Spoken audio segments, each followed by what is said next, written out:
your badge number, by the way?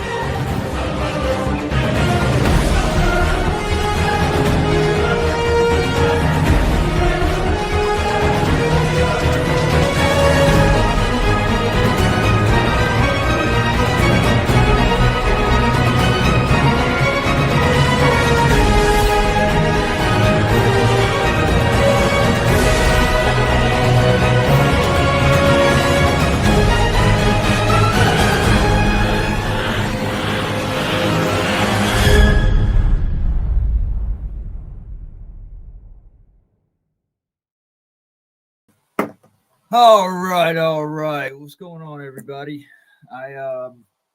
So I'm new to this StreamYards, so I'm hoping I'm not screwing it up. I cannot see the live chat, so probably should have taken a little bit of a crash course on it before I just jumped right on. But I was having some technical difficulties with. Hey, can y'all hear me? Hold on a second. Hold on. Let's see. Hold on. Hey, can y'all hear me? All right. I think we got it now.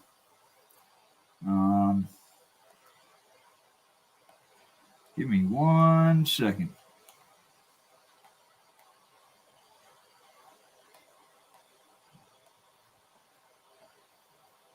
What the hell? All right. Well, so I've got a special video right here. This one took off on the Lafayette County Audit channel. And for those of you that have not seen this yet, this was a few days after I got out of prison back in August of 2023.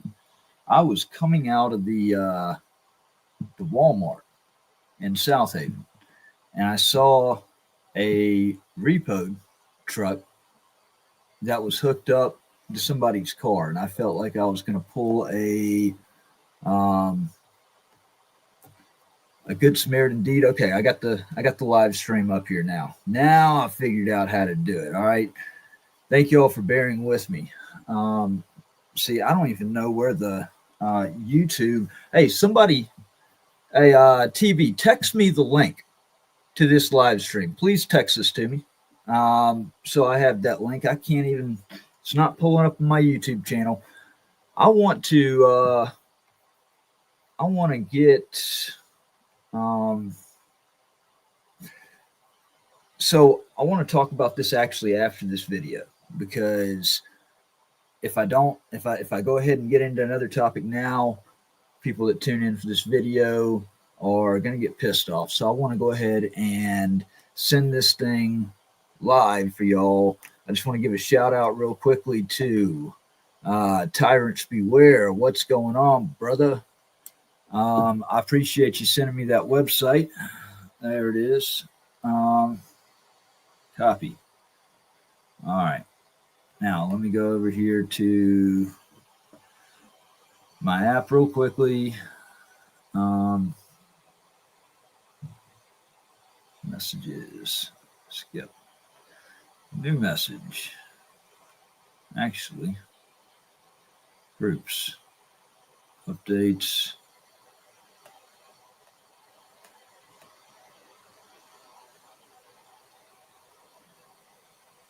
While I'm doing that, I'll give some more shout outs.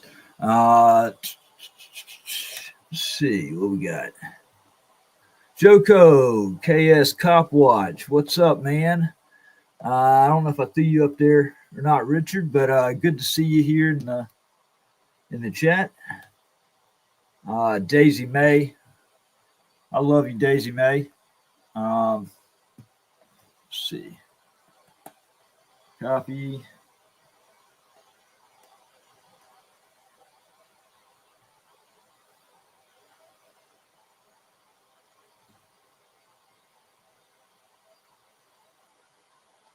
There we go. Send.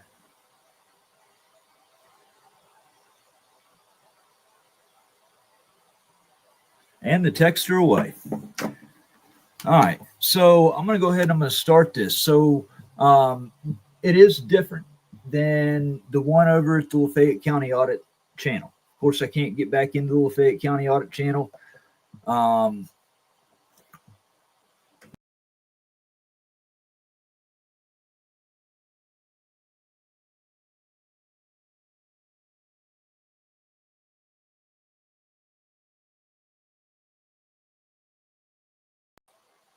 Sorry about that, guys.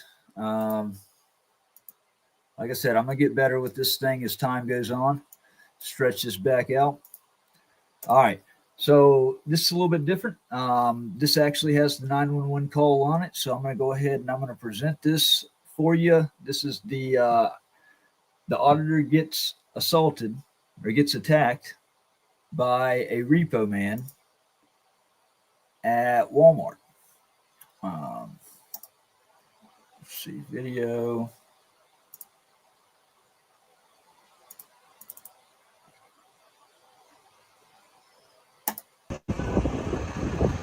I believe y'all have had plenty of warnings that this is unlawful. Hold on. I'm not really sure what's going on here. Let's see.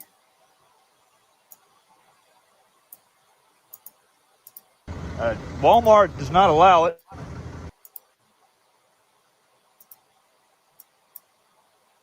All right, let's just do it this way then.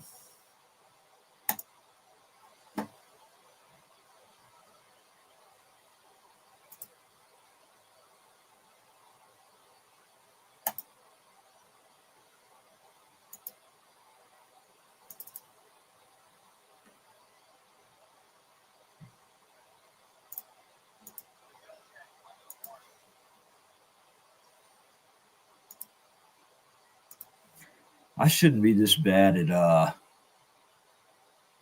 should not be this bad at doing this stuff. Let's see. Stop, present, share screen, window. There we go. All right.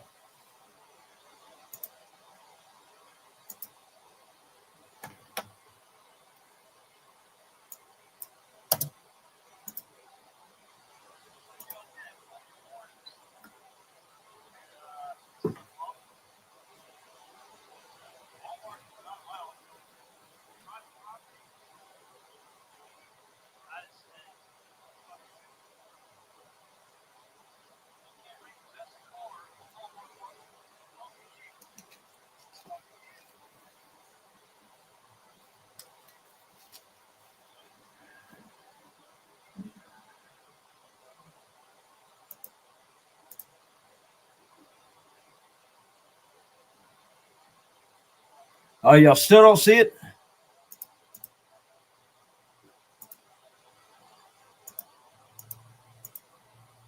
Fuck.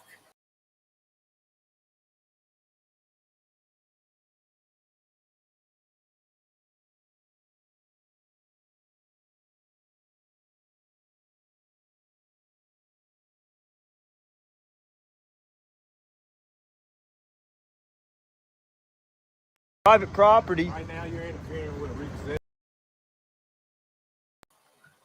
Because I can't figure out what's going on, guys.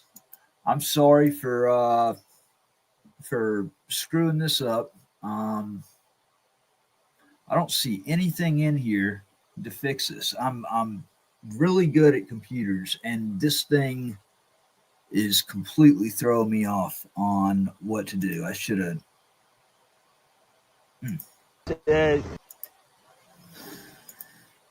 All right, so here's what I'm going to do. I'm going to premiere this video. This video should be uploaded to YouTube now. That means I'm going to have to send out another text message. But this, I guess, what I'm going to have to do. Actually, it's 13 minutes from being uploaded. Golly, this is ridiculous. Well, if I can't get the thing to present, then Then the only other thing, and I wish somebody, all right, I got you, TV. I got you.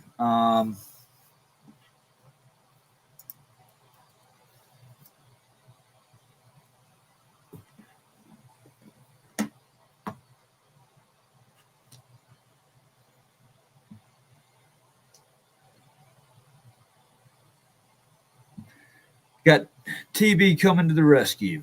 Come on in here. Drop in here with me.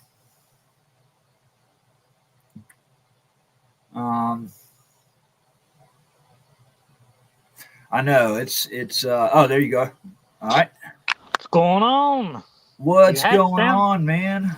You had sound there for a moment, and then you kind of clicked off of it quickly, so everybody was correct, but you did it so fast, you dropped it down. Yep. So try it again. If right. you're presenting it from a file, here's my problem. So basically, I've got it clicked on the scene for group discussion. So I still shouldn't be up there like that. You should be up there with me, and you know, I clearly have something set wrong. It should be changing whenever I click on group discussion. It shouldn't be the same. Well, you have to realize that StreamYards does have a slight delay in it. It's something that we've all come to realize, and we have to adapt to. You dropped me. Okay, there I am. All right, so if you're presenting through a Windows file that you already have downloaded, yeah, there should be a little button. Yeah. There should be a little button in there that says Add Sound. That is the one thing that you got to make sure you always click if you're going through a Windows program. If you're just doing it from like a website, then yeah, it'll play the sound automatically. So I've got the static file right here, and I can send it through like that, or I could do it on a screen share. I mean, either way, it doesn't matter. So, hey, if that's the Vigilance Committee, man, I wish I would have taken some lessons at how to do StreamYard, because I am fucking up.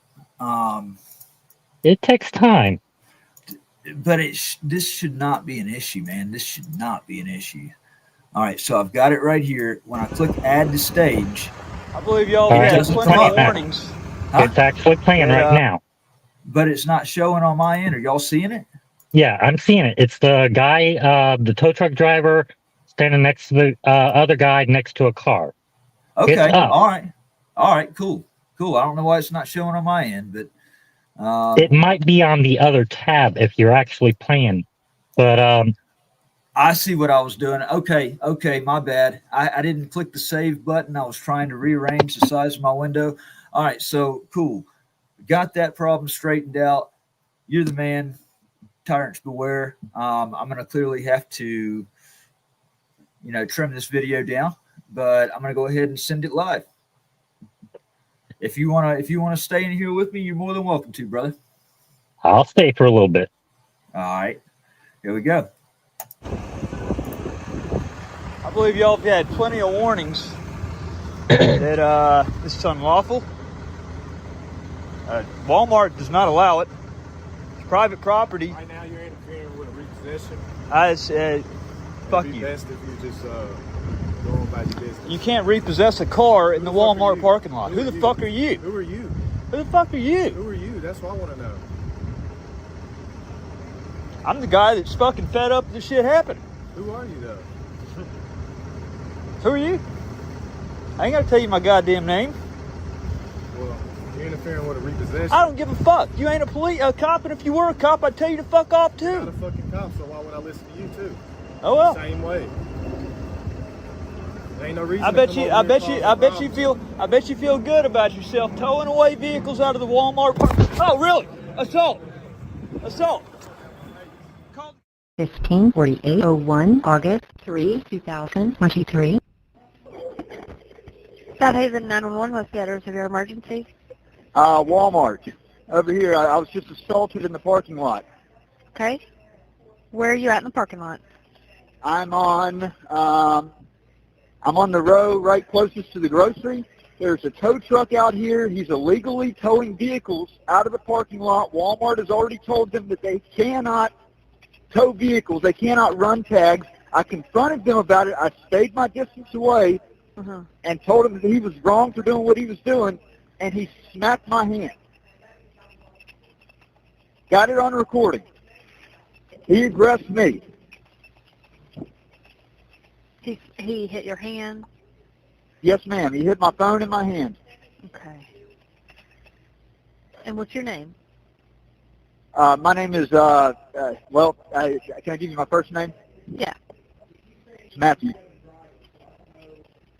And is he still Stay there about right 6 now? feet. Stay about 6. Yeah, he's getting in my face. Stay about Okay. 6 feet back. Fuck you. Oh, you're gonna beat my ass out here, huh? Okay. Can you safely see his tag number or anything, or what company he's with? Yeah, it's a black Dodge Ram.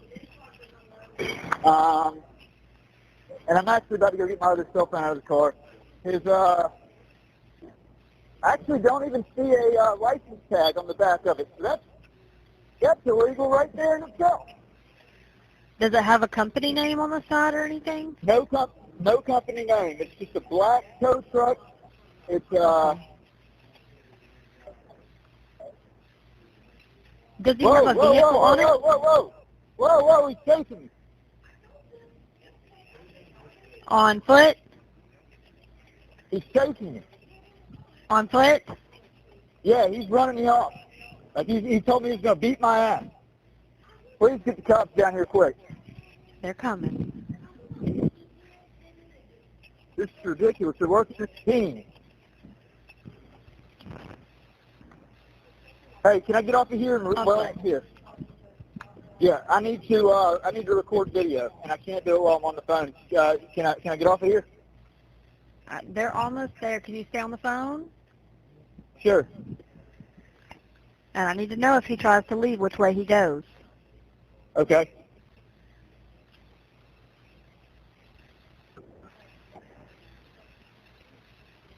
Does he have a vehicle on the tow truck right now? He does. What kind of vehicle? He hasn't lifted it off the ground, but it's a white hatchback. It's a Ford. It looks like. I can go back over here and try to get the tag number of the Ford. That's fine. Don't put yourself in any danger. Okay.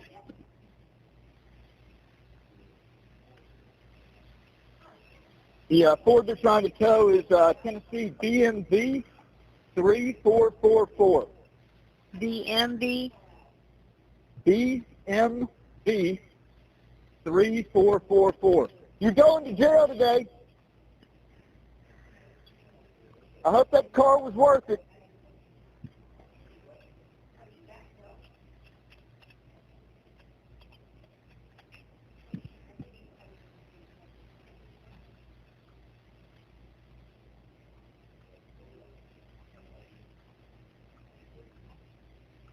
Is he still there? My wife's car got towed while she was at a doctor's appointment the same way. They tried to tow it out of Walmart before. That's how I know they can't be here, because management actually told them, ran them off and trespassed them. Yeah. And here they are back running tags and towing vehicles out of Walmart parking lot. And then he assaults me. Hell no.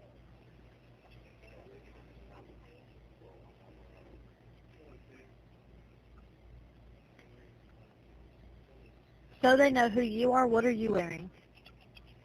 I'm wearing I've got a plaid. I've got a like a brown plaid collared short sleeve shirt that is unbuttoned, and I've got gray shorts on, flip flops. I'm bald. Okay. Got a full beard.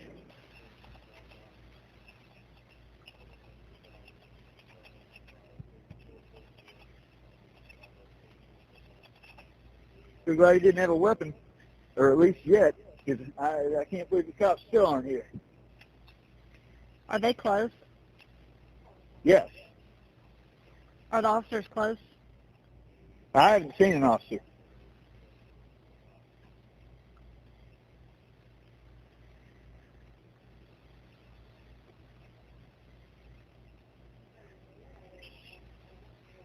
Where are you at? She said she doesn't see you. I'm like one row over from grocery. One row over from Going towards- grocery? Yeah, going towards home pharmacy. You'll see, if they're over here, they'll see the black tow truck blocking the whole entire lane over here. He says you should see the black tow truck. It's blocking the whole lane.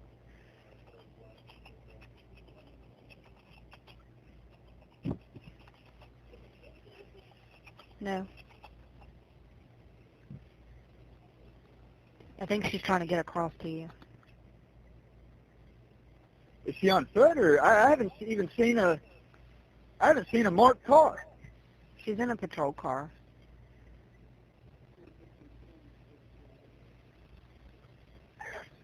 Tow truck's still there, right? Yes. I don't see the first officer out here. Like, no cars, nothing. I don't see any officer walking. Is she at the right Walmart? Yeah.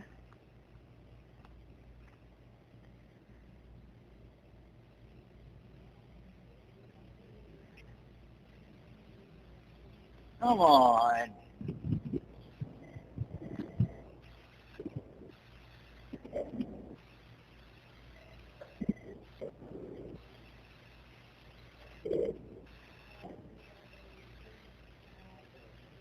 Can you see her now?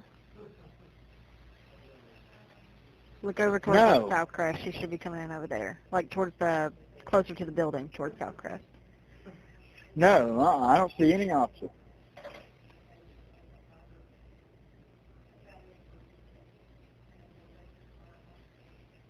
I know you're doing a good job. I just I don't see where this officer's at.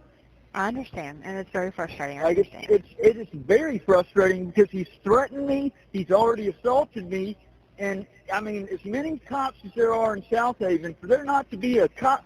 I mean, if somebody were to have robbed the Walmart, they would have been here in 3 seconds flat. She says she's there. Do you see her? No, she's probably. Oh yeah. You see her? Come down one more row. One more row. Hey. Can she see you? Yeah. Okay, I'm gonna let you go. Okay. Thank you. No problem. Bye-bye. Bye.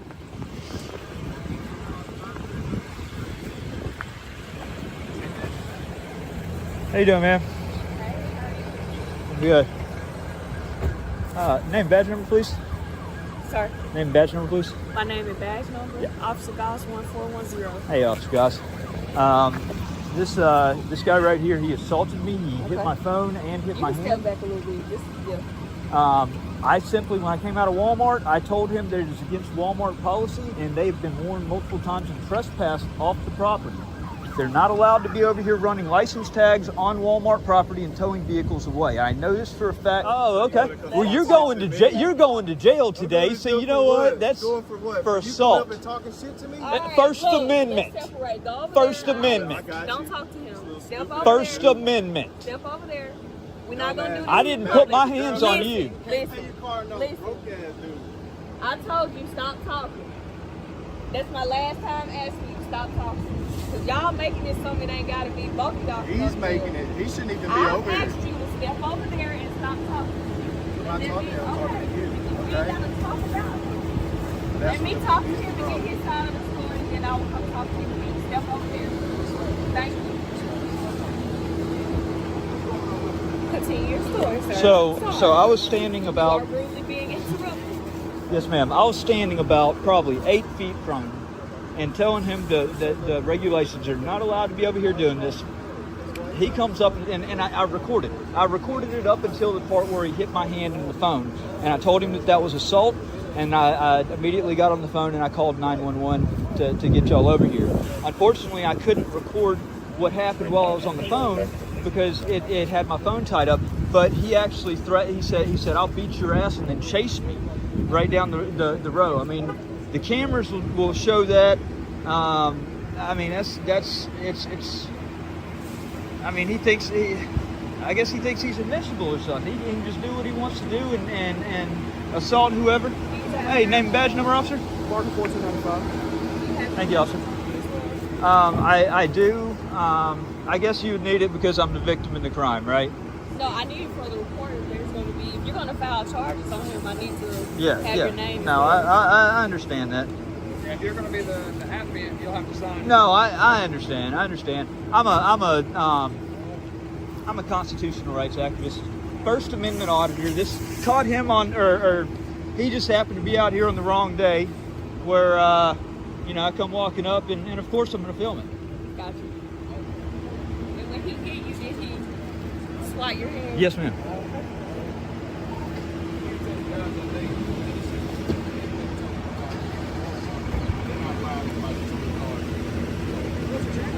Huh? What's the channel? It's Lafayette County Audit. Lafayette County. Yeah. Where's that? YouTube. No, I'm saying like where's that county? Oh, Lafayette County, Mississippi. You know where Ole Miss is at? I'm from Memphis. You're from Memphis? So you ain't never heard of the Ole Miss Rebels? I've heard of them, but I don't know where it's at. This Got is it. as far south as I've ever been besides going to the academy and everything. It's about an hour south of here, about 45 minutes, an hour south of here, and yeah, I tell you what, it's a corruption sinkhole over there. I mean, it's the things that these days, right? it's yeah, and I mean, really, at the end of the day, my job is out here to make you guys y'all's jobs I'm very safer. I'm glad you're doing it. Yeah.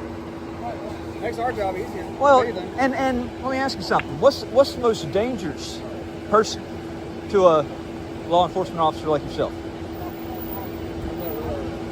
Well, in general, what would you say would be the biggest threat to you and your safety on a daily basis? I mean, I take everything with a grain of salt, really. But if you had to, like, there is really no clear answer there. I guess if we had more variables, I could give you more direction. Well, and it's kind of a Type. that was kind of a confusing question, but I think you'll agree with me on this. A dirty cop, man, like a bad. You know, you got to root the bad ones out, man, because the bad ones, and there are bad ones in every department. That you know Every they job everywhere. everywhere. You know, there's a bad apple in every bunch. But you know, our civil rights, our constitutional rights, you know, to me, they're the most important thing. I'm a Marine Corps veteran. I swore a lifelong oath to uphold and defend foreign and domestic, and dealing with a lot of domestic terrorists. When you serve? From 2007 to 2011. You might have served with my daddy. What? Where's he stationed at? I have no idea. Parents got divorced. We just talked Gotcha. occasionally on the phone. I don't know any details other than that he served.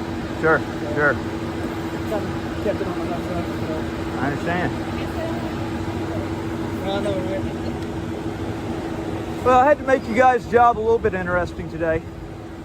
It's been Well, pretty I guess interesting the today. next question from here is, would you like to pursue charges? Yes, I would. Absolutely. So you'll follow us up to the station, swear before the clerk. Sure. And all that stuff. Absolutely.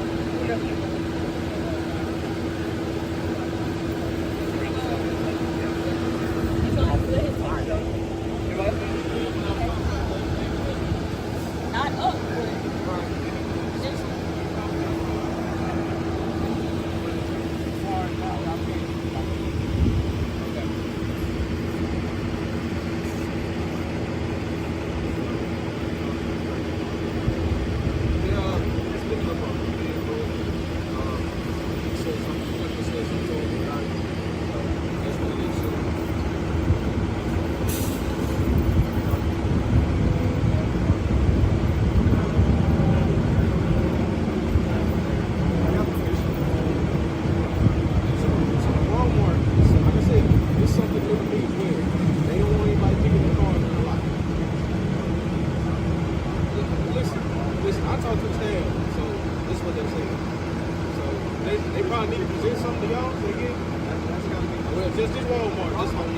just He's just got a dirty job. That's what he. Come on, man. It's not necessary, bro. All right. He's got a living to do just like everybody else. I know.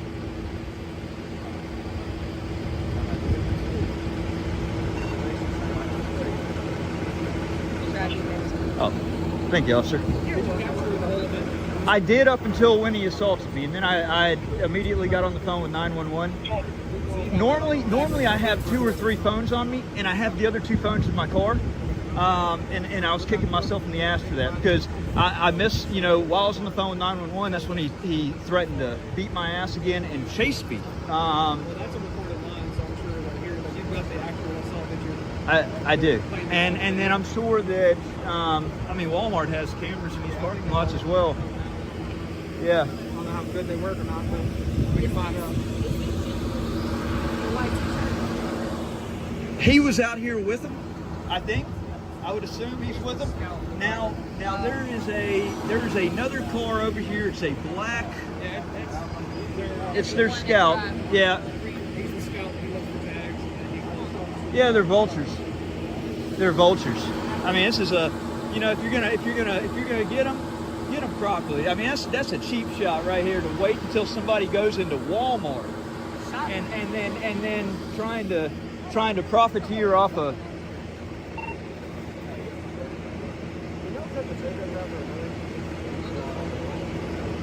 Well, I hope the person that owns this car comes out so they can see how lucky they are today. That, huh? Is that your car? Is that your car? Huh? Oh, she said, okay. Cool. Well, I'm glad I could stop that. Yeah. I wasn't about to let that go down.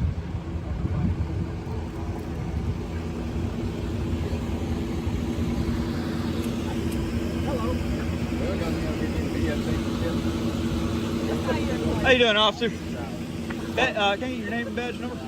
I work at the Sheriff's Department. It's Debbie Foster. Badge number 5916. All right. Thank you, deputy.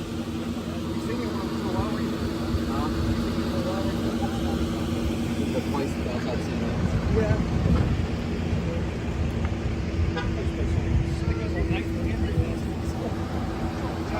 I can't remember what area they had.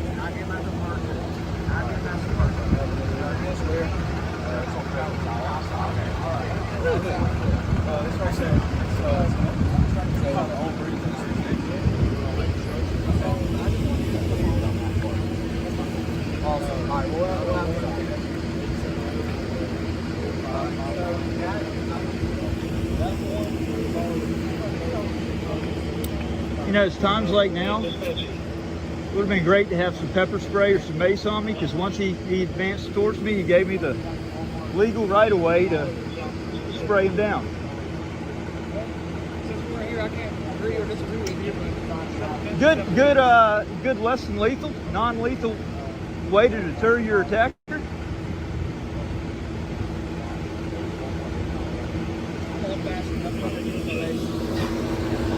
Hey, you got a little bit more upgraded weaponry. Can I get your name and badge number? Second. Can I get your name and badge number, please? Name and badge number? Yeah. Central White, badge number 1459. Okay. South Haven PD. Are you okay? Yes, sir. Well, I'm fine. I just, you know, he can't get away with doing this. Do you need an ambulance or anything like that? No. So where you? I do want to pursue charges for assault. Yeah. When? Now. Okay.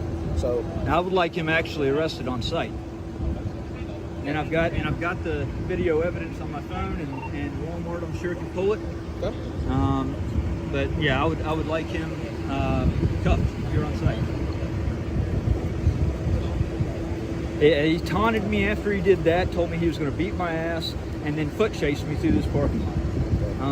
You know, that crossed the line. I mean, he's still talking shit. I mean, I had a few things to say about it because it's bullshit what he's doing. yeah, I mean at the same time they have a job as well. Yeah, but they can't do it at the Walmart parking lot. That's the difference. If they're going to do it clean. And that's what we were telling him. Yeah. Yeah. We're all on the same page now. Yes, sir. All right. What's your phone number, sir? It is 662 470. Okay. Actually, I don't know what. I actually just got a new number with AT. Okay. Is it that phone? Yeah. You can probably go in your settings and. I can, but I'm also recording. So. Yeah, I'm recording too. Well, I know, and I'm gonna get the body cams. You know, just because I do this. I'm a First Amendment auditor, constitutional rights activist. I take a stand to protect our rights and honestly, at the end of the day, help make y'all's job safer. You know, I'm not here to try to make it miserable. You know, at the end of the day, I'm a Marine Corps veteran. I took a solemn oath. I was in order. Absolutely. And you took the oath to protect that Constitution, being on duty here. So, That's right. but yeah, I mean, yeah. As soon as we're ready to wrap this thing up, yeah, I'll end this and I'll get that last 4 digits for you. Okay. Not a problem. All right.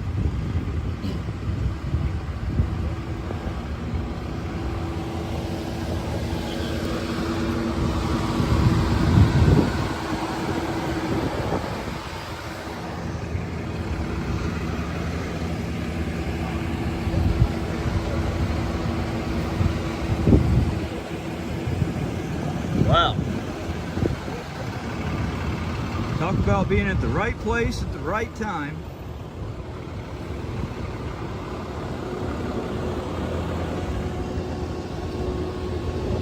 Look at this guy. See how these things work? That's his scalp. So, being that it didn't happen in our presence, I can still go ahead and do the paperwork, and you can sign affidavits on him and everything like that, and go before the judge. But how many things don't happen in your presence and you still make an arrest? If somebody robbed this Walmart and it wasn't in your presence, would you say the same thing? That But Walmart still has to come sign affidavit, well, I'm sure Walmart would. and they have them in possession of. He thinks this is all fun and games. This is ridiculous. No, this is a serious matter. I mean, it's really not, because in the time that it takes for me to go to your station, you know, I could get followed. I mean, the dude's clearly deranged and out of his mind. Well, I'll be doing a report, and then we'll just do it that way. You can go before the judge and let them know what happened. You got your video, so easy arrest. I mean, I have no problem coming to the station right now, Mm-hmm. if it means that y'all will go ahead and you know, follow through with your duty. Okay. So, where were you assaulted at? About right there. Do you have injuries? No, but since when does assault have to involve an injury? We have to have some type of evidence. The evidence would be the video. Okay.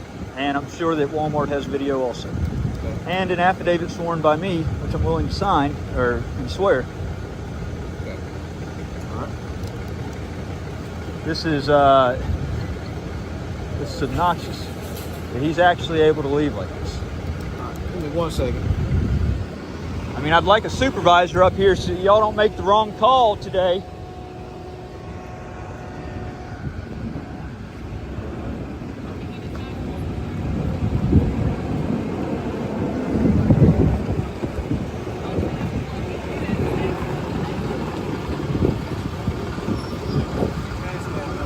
Hey, go fuck yourself, motherfucker.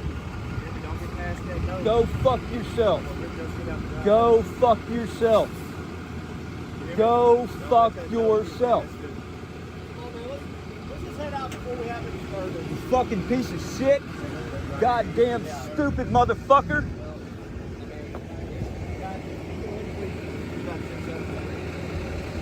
Hey, but you'll be on YouTube. Hey, you'll be on YouTube though. Yeah.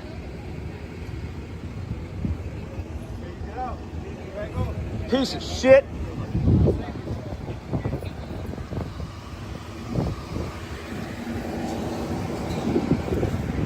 I can't believe y'all just let him drive off like that. I am very disappointed. But how many times do y'all make an arrest for something when you are not actually there physically at the scene? An assault is... Domestic violence, DUI, a felony, that's different, but under Mississippi state law, stuff like that. Okay, well, I felt like it was domestic violence. I was domestically assaulted in the Walmart parking lot. Yes, sir. You have to look at the definition of that. My sergeant is coming. Yeah. What's it? I mean, what good's it? You said you want to speak to my sergeant? Well, yeah, I guess he's still here, yeah. Okay. He's still here.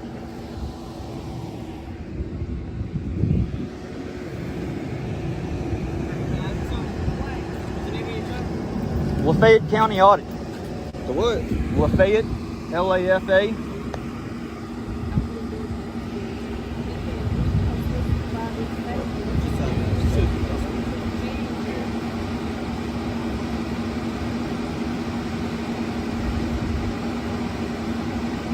I'm shaking because I'm so fucking pissed right now, man. Appreciate it. Yeah, man.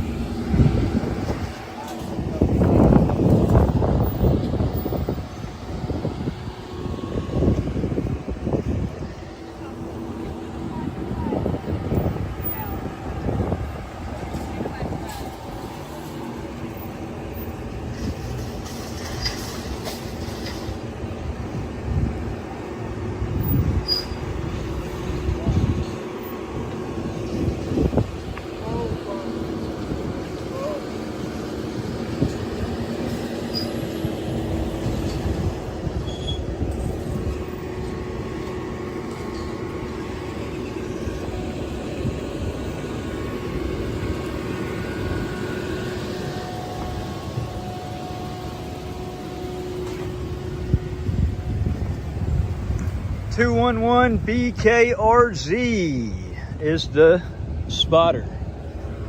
Little Chevy Bolt or whatever the hell it is. Of course, the tow truck's gone now. Huh? Who is? Where is he? Where is he? Oh, it's the back of the parking lot? Because he's trying to watch and see what vehicle I get into. Guarantee it. So he can try to come fuck with me. Right?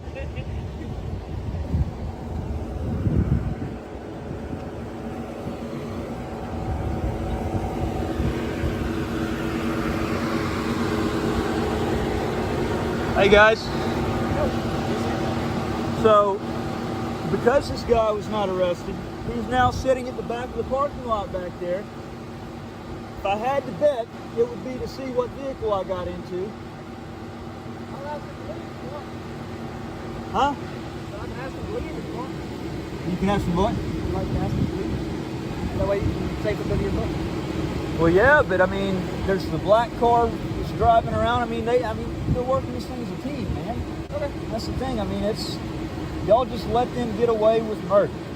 Well, if it was murder, they would be getting away. The problem is, we weren't here to witness the crime, so you have to have a probable cause hearing for the crime that you're saying happened that wasn't in the presence of law enforcement. You've got to go to court and speak to a judge and prove it. You've got your evidence, so you should be straight. Yeah, I know. Can I get a case number? Okay.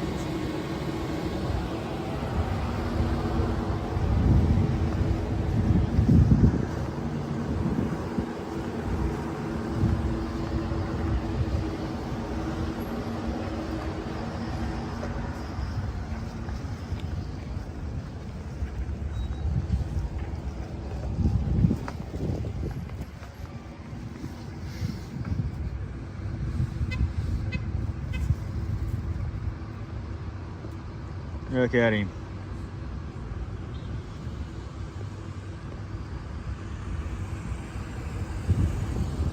Look at him. He's just sitting there and staring and waiting. Hoping to see what vehicle I get into. Because the South Haven Police Department failed miserably in making an arrest.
don't, but I know he's around here somewhere.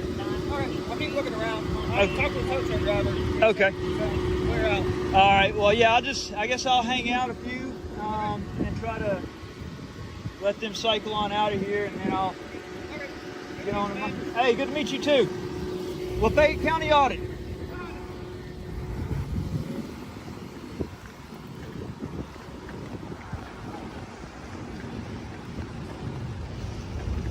Here is the card. Okay.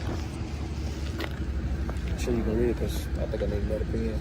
But Incident number 2023 008 or 0008 1275. Yes, sir. Officer Cedric White, That's it. 1459. Yes, sir. All right, I gotta say I'm disappointed, man. I mean, I know what you're saying. I mean, I hear what you're saying, but I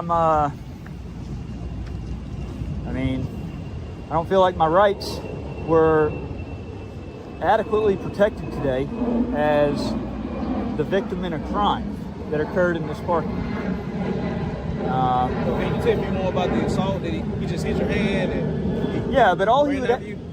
have to do to constitute assault would be grab my phone. He wouldn't even have to he wouldn't even have to scratch me or any of that. I'm just trying to It's get still what happened though. Still. right. That- He slapped my hand, Okay. slapped my phone in the process, Okay. and then kept advancing towards me. Okay. All right. That time I got on the phone with 911. Just make sure I got everything for the report. Yes, sir. My sergeant gonna be here momentarily. Okay.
Annoying shit.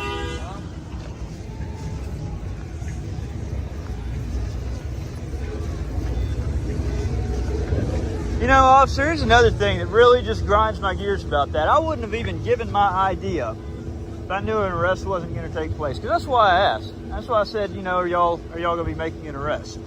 You know, the reason you need my ID is because I'm the victim in the reported crime. And so that's why I gave up my ID. Normally, I wouldn't do it. I mean, unless there's reasonable, articulable suspicion. I know I called y'all on this, but I also didn't have to identify if I didn't want to. If we can call, you have to identify yourself. No, not really. I mean, I'm willing to try that out at a separate setting. But I could call you as John Doe. I just got assaulted in the parking lot. Y'all told me you're not going to make an arrest. I'm not going to give you my ID. What's the point? So I just surrendered one of my constitutional rights today, trying to get y'all to do the right thing and make an arrest right there, and I surrendered my ID for nothing. But you live and you learn. So now I know, and I just won't do it again.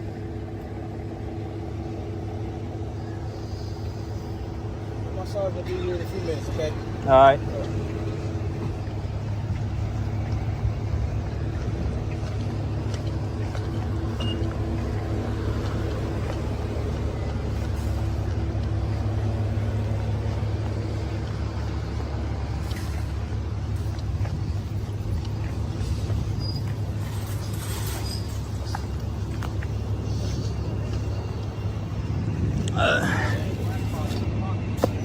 Do what?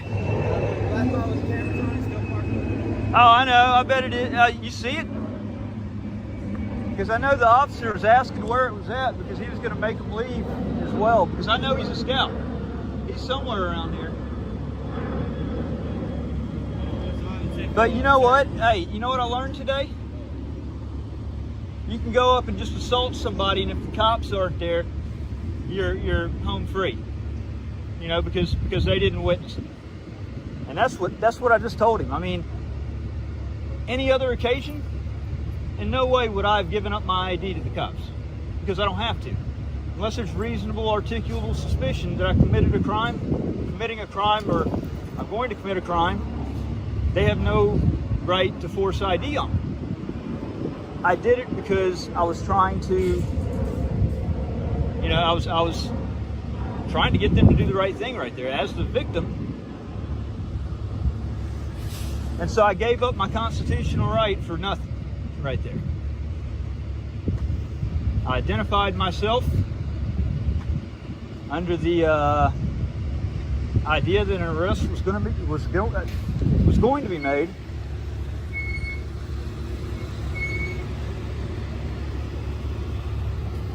And now this sergeant's going to dick me around all the rest of the afternoon, I bet.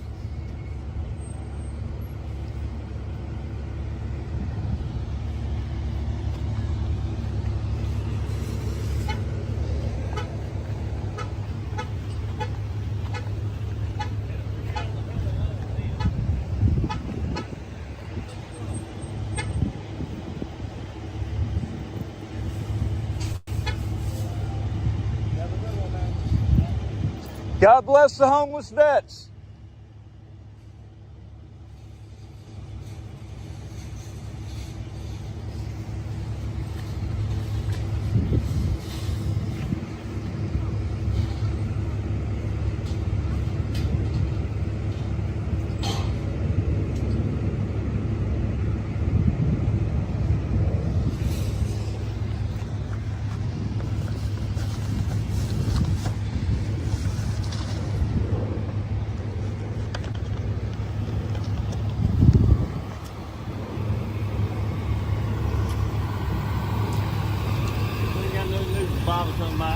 God bless the homeless vets.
So, just got something new.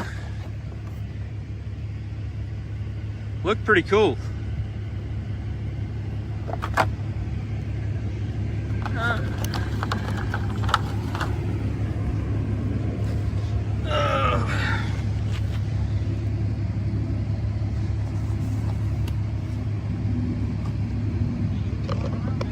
Huh? Where's he at?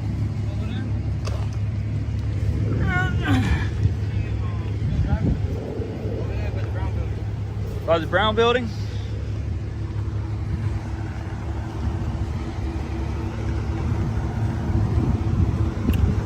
There's the black car y'all were looking for. He's still circling the parking lot. He has no business over here because he's already been asked to leave. He is right there. Right there parked. Come here, officer. Officer, come here. Right there with the cameras in the hood. He's sitting there waiting. This is exactly what I told y'all. You're sitting over there for 5 minutes. Are y'all gonna... Are y'all gonna protect my rights or say fuck my rights? Because one or two things are gonna happen today. Right? Because I'll be honest with you, I'm pretty damn pissed off right now at this point. And he's still sitting over there, and there's no reason for him to sit over here on this parking lot and stalk it out waiting for me to leave. Got all the cameras on the front of it. Now that's ridiculous. And where the hell is this sergeant at?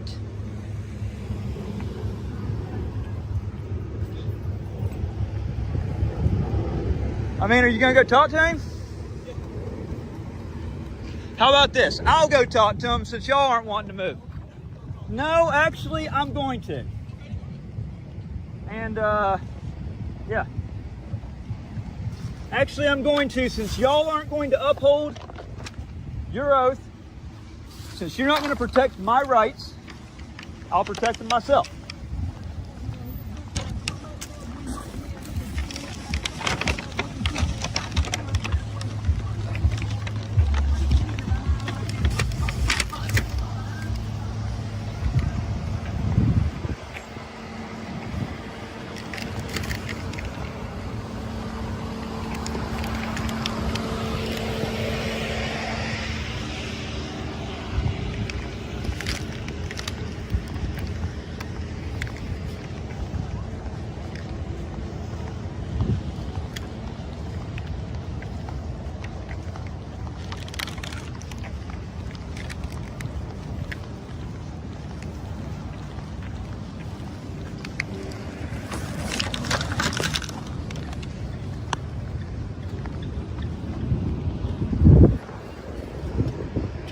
See this? The cops are still sitting back there in the parking lot, refusing to do their job. Refusing. They think this is some kind of big joke.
See this?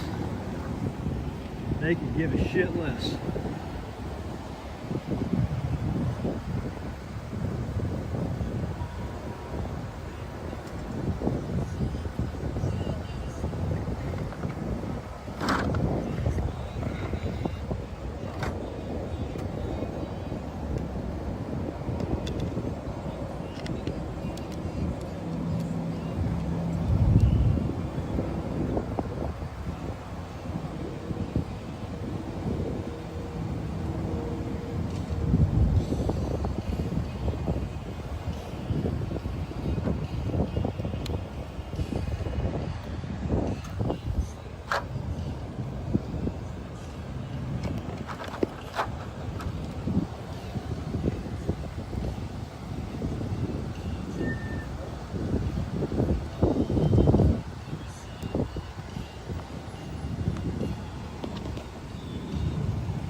Oh, look who it is.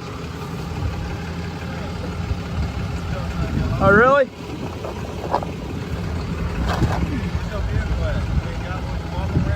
What's that? I said you ain't got no vehicle to repossess it.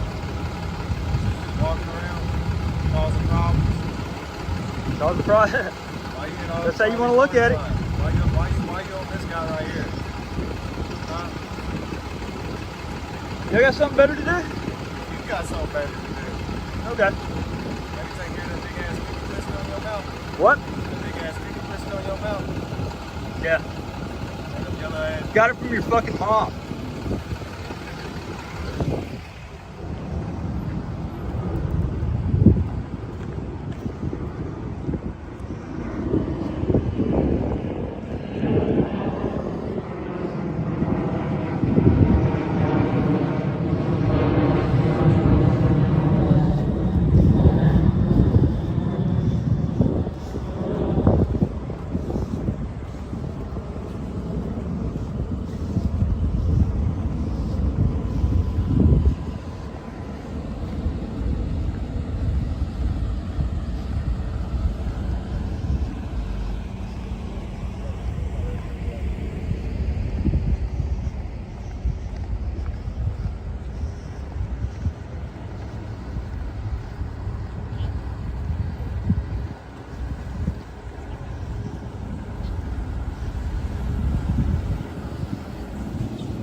Name and badge number? Sergeant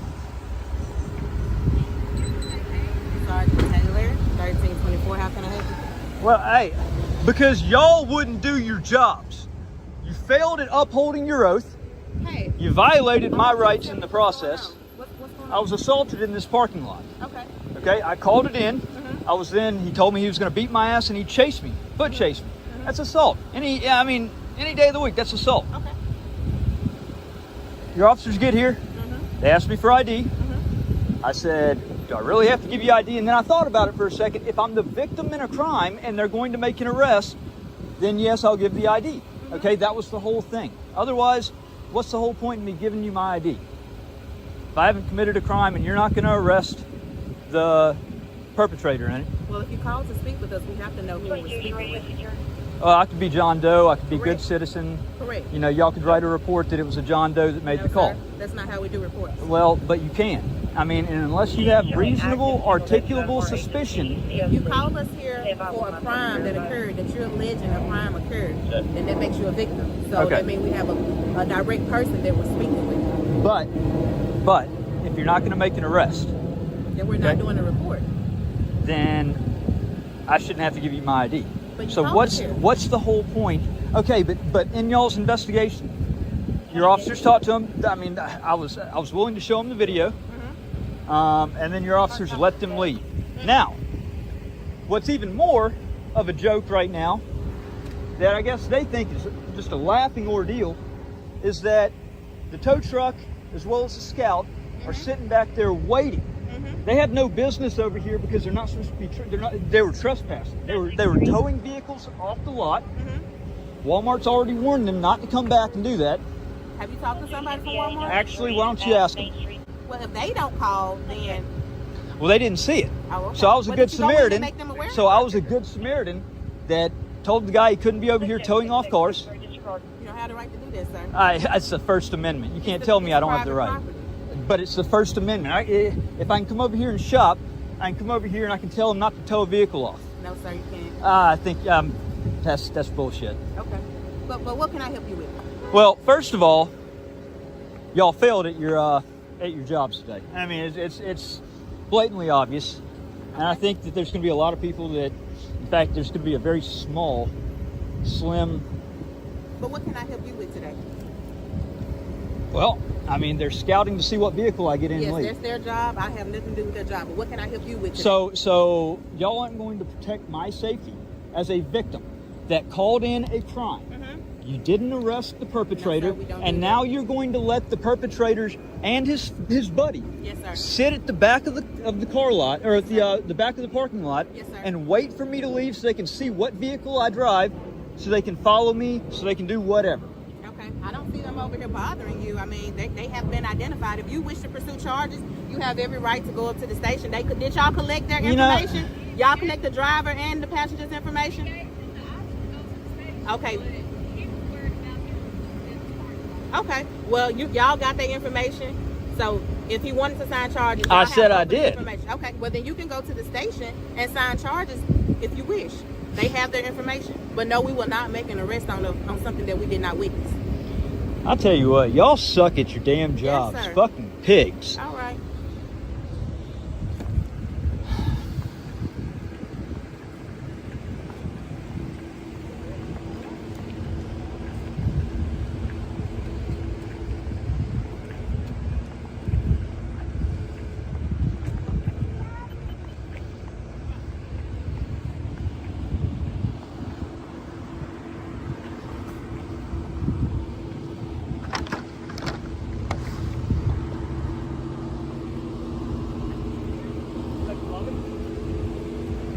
What's that? You like vlogging?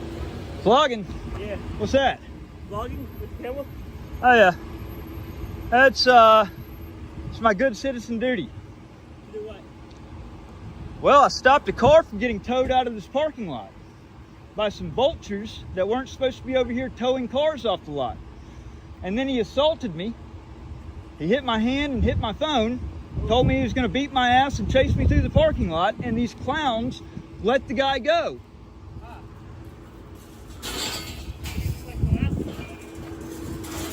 God bless the homeless vets.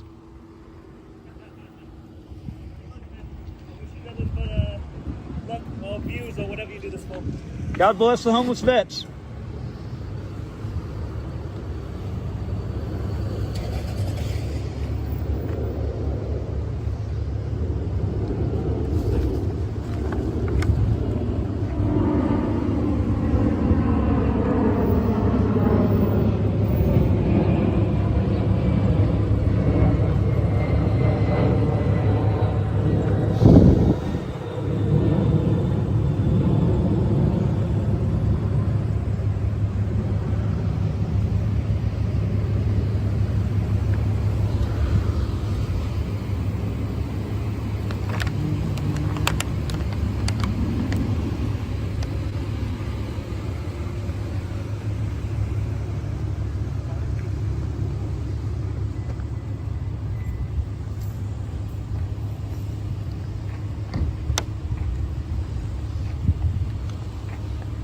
She's the worst of them all.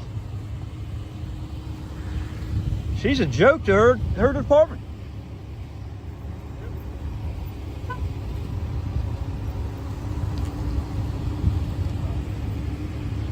I'm glad I could keep you from losing your car today. God bless the homeless vets.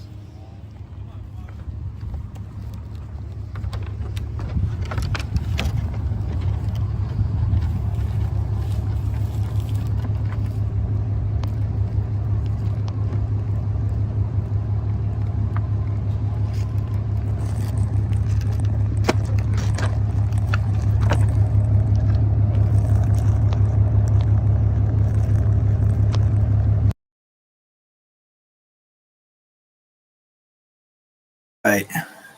All right. Can you all hear me? So that was what happened with the repo man at Walmart. So one of the things that I like to do with my activism is I like to show the steps and process. So we had this right here, okay? And this obviously needs some follow-up. It needs complaints filed on the police. Oh, shoot. I didn't realize the cover was closed. So it needed some follow-up. It needed complaints done. It needed public records done. So the very next day, after all this happened, I went to the South Haven Police Department. And hey, I want to thank everybody that's on here, that's liked and shared the stream. This is actually a pretty good story because it actually shows the correct process on what to do in a 3-step process. Okay, so this is what I did the next day. Let's see.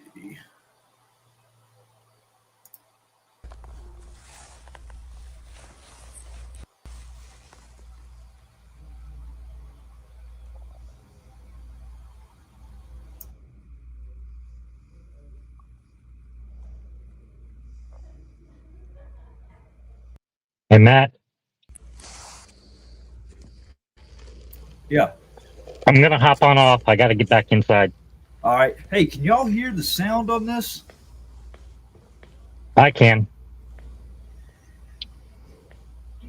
Let the guy go. I can. You can? Let the guy go. I can. You can? Mr. Reardon? Yes, sir. Hey, I'm Okay. How you doing, Lieutenant? Doing good. Good. Nice to meet Sorry, you. my hand's a little cold, man. It's all right. Come right in this room so we can't talk to you. Okay. Oh, shoot. Brought my other gun.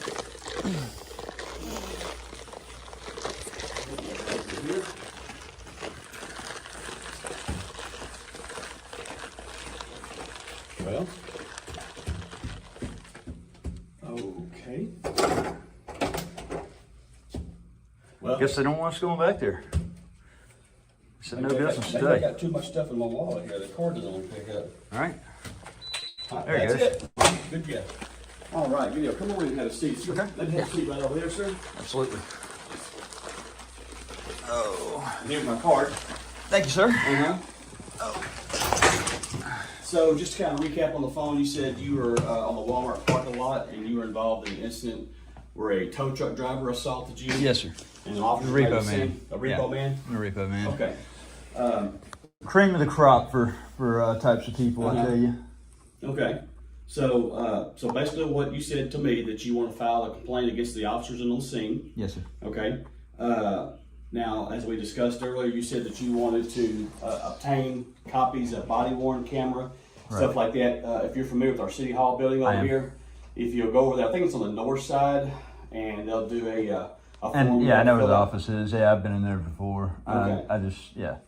They'll take care of you on that. And if you want to maybe set up a meeting with the chief or something like that, you know, because you got to call the administrative assistant, you can call this number right here. That's a general number. This is just my extension. Okay. But you can call that number and tell them that you want to speak with the chief's administrative assistant, and you can want to set up a meeting with him about that. Yeah, I was going to tell you, I mean, I feel like after everything, I mean, you'll probably agree with me after seeing this. I think there's a general bad vibe in the department against, you know, people that do what I do. I know this department has probably encountered a few of them over probably the last year, you know, 2 years, and honestly, at the end of the day, my job's not to make y'all's job hard. It's actually to bring awareness. It's to, you know, I want them to do the right thing and actually show everybody that you know they honor their oath that they took. That's a very important thing. I'm a Marine Corps veteran. Okay. Our constitutional rights are key. You know, they have to be protected at all costs. You know, it's always you know, it's doing the right thing. You know? Well, my part on this would be is here's a form that I need you to fill out, and I kind of need you to outline what you specifically want the complaint to be about. You know, kind of be as direct and as informative as possible. You know, think you made the comment you felt the officer should have made an arrest based on the information you gave them. Yes, sir. You made it said something to the fact that the supervisor on the scene act like they didn't care, or you know, whatever it was you told me, sir, on the phone. So if you'll kind of do that, and what we'll do is I will open an investigation on it, and of course look at, you know, all the information that I have available to me. Yes, sir. The report, the call for service, the body worn camera, the you know, radio traffic and everything like that. And of course, you know, anything. And you said you had some video as well too. Yes, sir. And if there's a way that you can share that, there's my email address. Is that something you think you could email to me? Absolutely. Yeah, if you'll do that, because I want to see that. And well, and I was gonna. I mean, did you have time to? Well, to be honest with you, sir, I'd rather have everything available to me, because I don't want to look at something now and say, oh, well, you know, this or that or whatever. I want to look at the whole totality of everything to see, you know, by reading the report, by looking at the body worn camera, looking at the video that you have, and listening to the radio traffic, and just kind of have all that. So, you know, because my job is to be 100% neutral. I'm not for the police officer. I'm not for you. All I do is I gather facts. I look at everything, and of course, all I'm going to do is see. You know, we obviously have policies and procedures in place. And my job is to make sure that the officer or officers on the scene didn't violate any of our departmental policies. So that's what I do. Okay. Yeah, and you know, kind of piggybacking on that, you know, and you did a good job kind of explaining that right there. But you know, I was going to say, what would you say to people that are kind of shied away from going to internal affairs? Like myself personally, I know that you know, reporting a problem within the department to the department, you know, tends to lead a lot of people to believe that there's, you know, a certain level of biasness that will be taken to it because, you know, officers protect their own. You know, it's well, and I certainly understand people feeling that way, but the thing about it is, I know this agency here, the admin of this agency, they do a very good job of dealing with situations where officers may not have acted within policy or violated policy or whatever, and things are dealt with here. Okay. So it's not one of those that, you know, oh, it's the good old boy, you know, oh, don't worry about that, you know, we'll you know, we'll just let that slide. If an officer is not acting is acting outside of policy and procedure here, it is dealt with on some level. Now, at the conclusion, once all the determinations have been made based on the allegations that you're making, once everything has been reviewed, you will be contacted. Generally what we do is I mail a letter out with your information. So please be sure to put a good address down here for you. So we mail that letter out to you, you know, outlining, you know, what the situation, or excuse me, what the disposition of the case is, depending on, you know, if it's one allegation or 3 or 4 allegations, however it may be. Now, if let's just say, hypothetically, that, you know, maybe one of the allegations or the officers are exonerated, or it's not sustained, there's not enough evidence to prove one way or the other, then you would get the information on that. But if it's something that is sustained, you would get the information, the letter, you know, advising you of that. But as far as any disciplinary action, that's all handled internally. We don't give information out about any disciplinary action that's taken against the officers. That's all private record. That's not something you have access to. But how would that not be something that, I mean, it's we're talking about public employees, you know. I mean, obviously there's a certain level of accountability that needs to, you know, to the public. Transparency. I know there are certain things that you know are internal, but you know, certain actions taken, if the action is found to be clearly outside of guidelines, I mean, I think that, you know, that's an important part to know, you know, that yeah, this officer's wrong, but we're not going to say what happened. You know, just basically a slap on the hand, you know, behind closed doors, don't do it again. That's not really going to cut it a lot of times, you know. Well, that's something that, you know, like I said, that's, as me being a lieutenant, that's what I'm advised. Right. That, you know, the officer's records. Now, that may be something that, you know, a person could get via some kind of a records request, or maybe something with a court order or something of that nature. Yeah, I could request the personnel files and get the and then see see where it goes. You know, as far as what would have to be done in order to obtain that information, right? So what I'm going to get you going on here, sir, because I don't know how long it's. So what I need you to do, this of course is blank. That's going to be the case number that I will sign, and where it says today's date, obviously put today's current date and time. Yeah. Your home, your address where I can mail the letter to, and of course it's got some personal information. Now the date of incident was yesterday, and of course the location you can put down Walmart, South Haven, if you don't know the exact address. Okay. And then of course if you don't know the officers involved, if you do know, you can write their names. You can put down, you know, Officer Smith and other unknown officers, or can you specifically to say there was a well, just about every officer out there. There may have been one, or I mean, there may have been one, maybe 2 officers that I did not identify, but as soon as they got on scene, as soon as they came within the vicinity of me, I asked them for their name and badge number. That's the first words out of my mouth. Did they provide you that information? Yes. Okay. Because they're required to do so. Right. None of them gave me any kind of issue with not providing IDs. So if it's say one particular officer, and you mentioned something about a supervisor, I think you said it was a female. Yes. So if that's one, you say a black female, white female, Hispanic female officer, you know, however you best want to describe that person, in your own words, describe that person, let us know. So if it's only that one person, or if there's multiple, please try to describe that person the best we can, because you said there was many officers on the scene. That's what we're trying to find out. It started, and that was what got me. It took forever. I mean, forever for the first officer to respond. They should have been up there within minutes. There should have been an officer in the area. The first officer should have gotten there right away. For it to have taken as long as it did,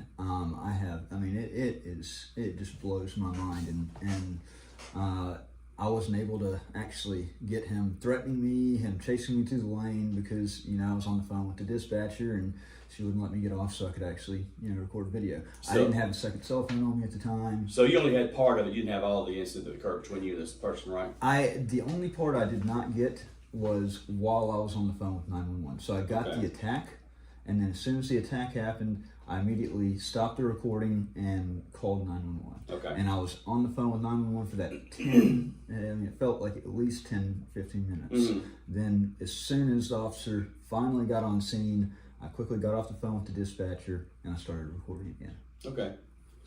So one of your complaints said you felt like it took too long for the officers to get there, so please be sure to note that in here too. Okay. And once you fill all this information out here, sir, you write down, of course, there's extra pages.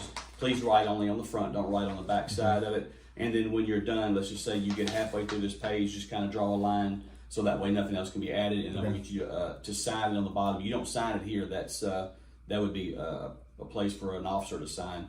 But yes, sir, it says officer use only, so please just sign the next line down or something like that. So did you say that you did want to sign charges against that guy? Okay, so what I'm going to do, I'm going to get you to work on that, and then I'm going to go see if I don't know how long it's going to take you this, but I'm going to see if there's somebody up here that can facilitate that for you.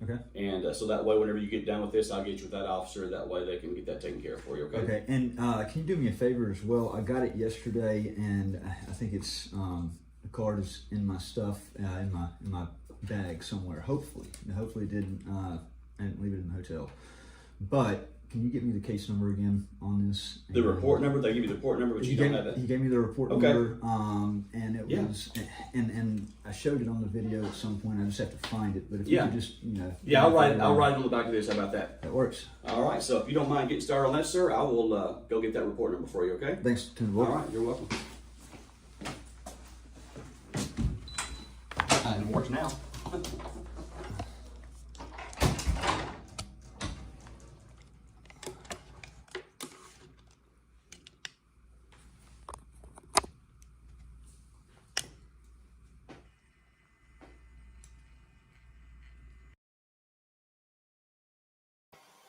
So I just want to, and I better read the address and start fucking with me. I want to take a second and pause this because there's one thing that I want you to notice when he walks out of the room. This was absolutely crazy. So I'm in the internal affairs office right here in the South Haven Police Department. He walks out of the room. You have to scan a card to get into this room. So I've effectively been imprisoned inside of the police department. He walked out, and here in just a minute, I'm going to get up and I'm going to try the doors, and the doors are locked. Think about that for a second, folks. The doors are locked. A free citizen that's not accused of any crime, that went to the police department to go file an internal affairs complaint and to file charges on the guy, okay? And I get locked up in a room in the police department. I should have gone ape shit crazy right here because I had just gotten out of prison August 1st of 2023. This was like 4 days after that. So I'm 4 days fresh from being out of prison, and you locked me in a room.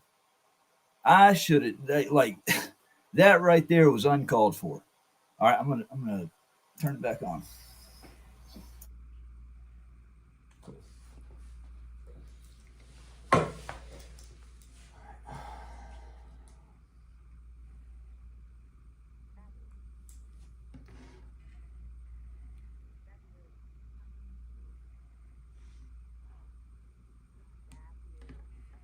Yeah. Hey. No. Oh, did you? Ah. I did not know you were there. All right.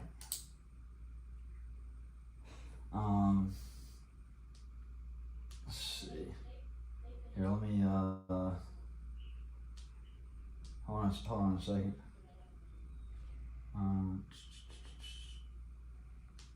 Quick reaction. There we go. Do you want me to put you on speakerphone? Huh? Okay. All right. Well, let me put this down then so I can fill out this complaint. Okay. All right. Bye. Or yeah. Friday, August 4th.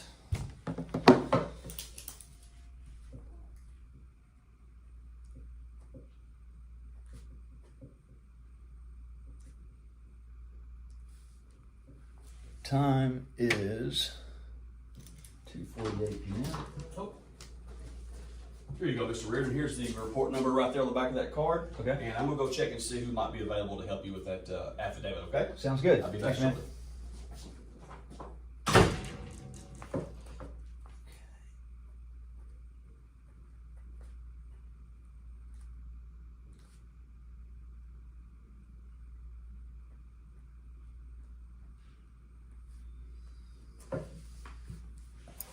And I don't even realize it. As I go back and I watch this, I wonder if it was almost an inside joke to them. As I go back and I watch this, I wonder if it was almost.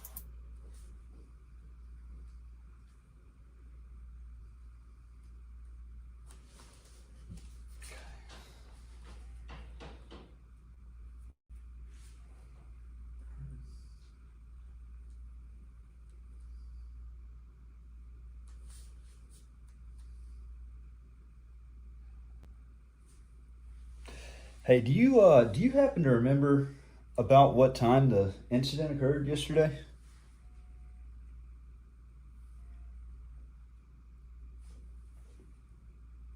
Hello?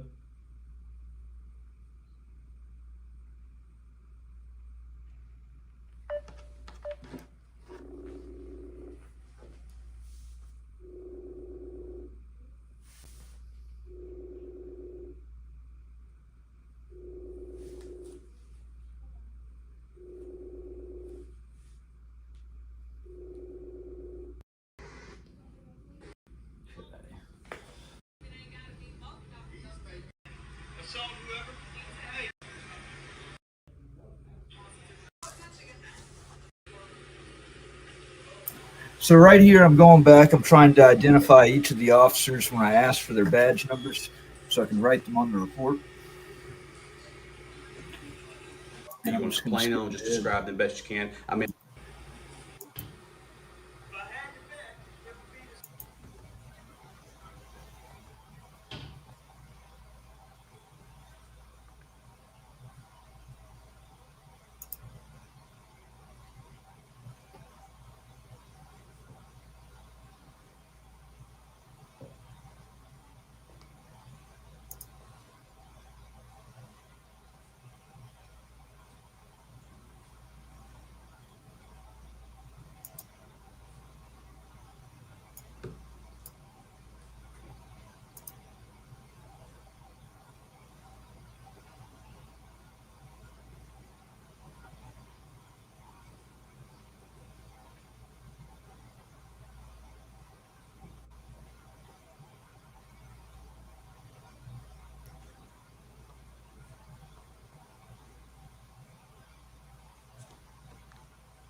I thought he was about to come in. So yeah, I believe it was.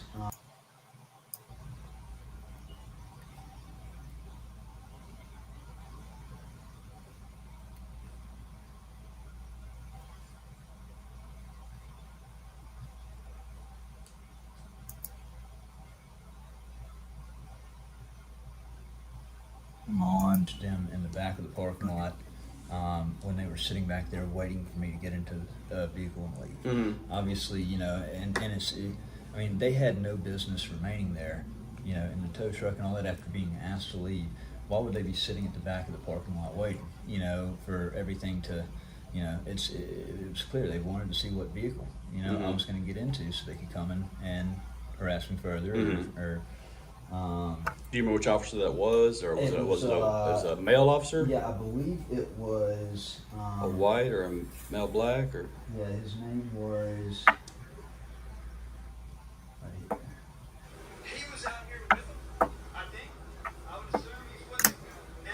Right.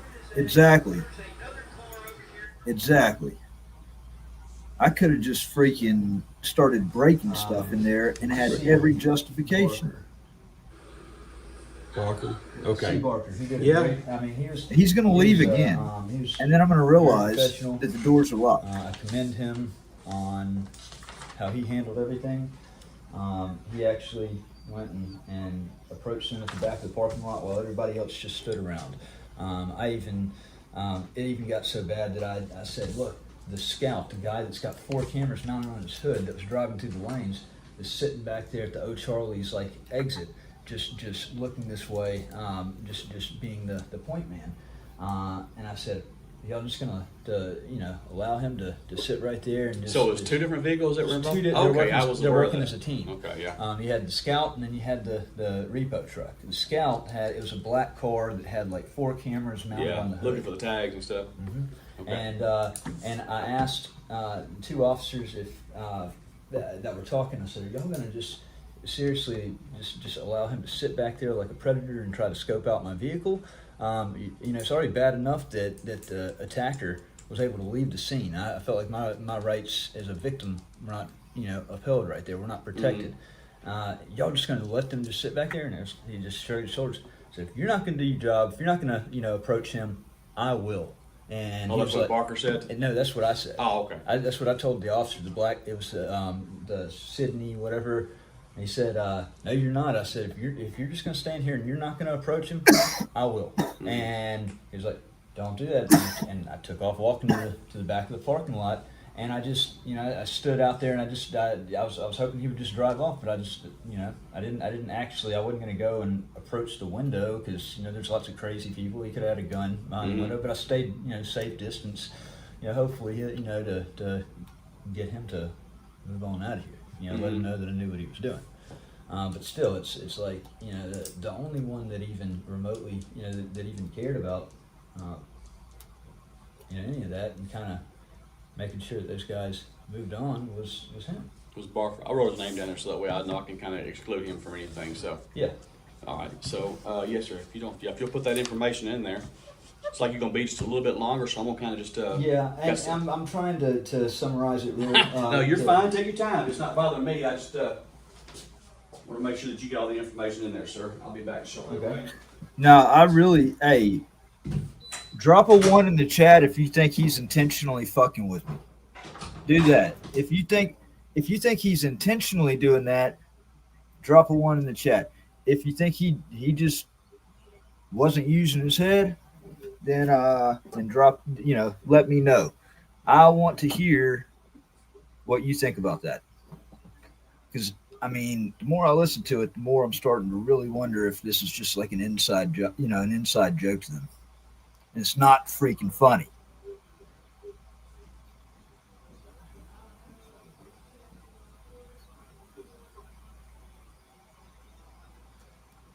I don't see any comments or any ones. What's going on? I got 9 people in here. Is it just nothing but cops?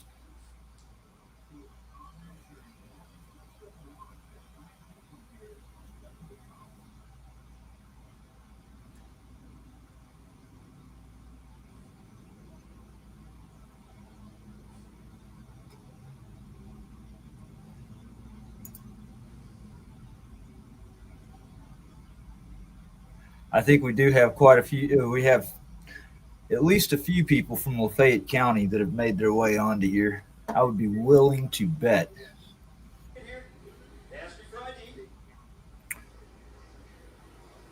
Threatened me and chased me down a lane. Hey, what's up, Firm? What's up, Joko? Good to see you still on, man. Thank you. I felt that most. All right. So this is what I wrote on the.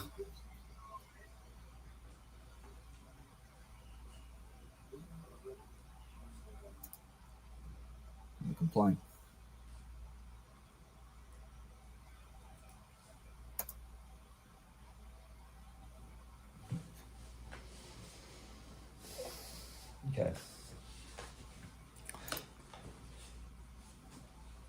So what I've got is on 8/3/2023, I was assaulted by a repo agent when I thwarted a repo on Walmart property. I called 911 and it took what felt like 10 to 15 minutes for the first officer to arrive. During that time, the attacker threatened me and chased me down a lane. Once there, officers, after speaking with the assailant and me, let the guy drive away. I felt that most officers dismissed the incident because of me being a First Amendment auditor and constitutional rights activist. The video interaction speaks for itself, I believe, and demonstrates several officers not handling the situation appropriately, particularly Sergeant Taylor, who was the responding supervisor. I'm just going to leave it at that because I think that the body cams, I think the YouTube video, all that will speak for itself on everything. It doesn't need to be any more detailed than that. All right, so watch right here.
And I'm going to be honest with you, I don't know why it didn't bother the hell out of me. Like it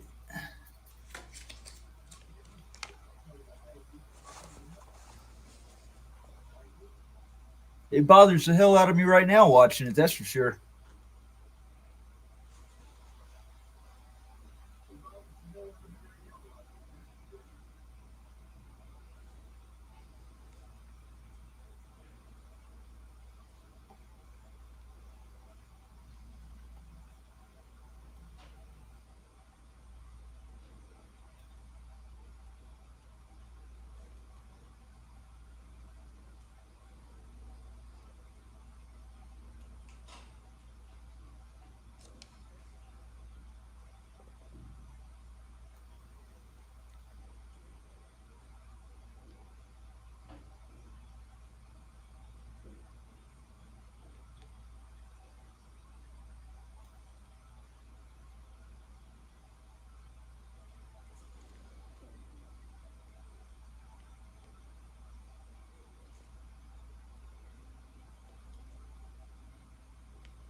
That'd be great. And I mean, like I said on there, and I don't even, like the stuff you're going to look at will speak for itself. Okay. There's no need to beat a dead horse. I mean, obviously, you know what's appropriate and what's not. And I can't believe I didn't chew his ass for that. You're going to review the video footage and all that. So yeah, again, obviously what I look for is policy, any policy violations, make sure they follow policy or identify any possible policy violations. Let's see, so I'm just reading to make sure Yes, sir. And sorry about the handwriting. I know it sucks. Hey, look, this ain't too bad compared to mine. Mine has deteriorated over a period of time. Thank God I get to type most of my stuff. So, Yeah.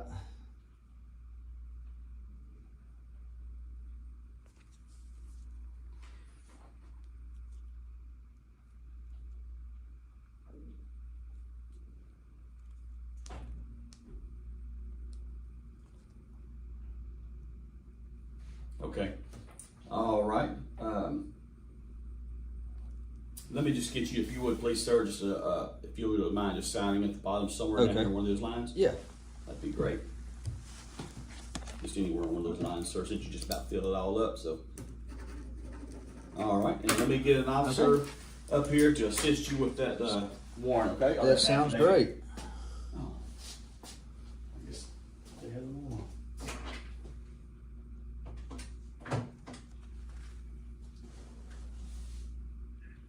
Hey, this is Lieutenant Barr. Hey, I have a complainant in here in the write-up room that wants to sign charge against the subject for the incident at Walmart yesterday. Can you have somebody en route, please? All right, thank you. All right, bye. All right. Okay.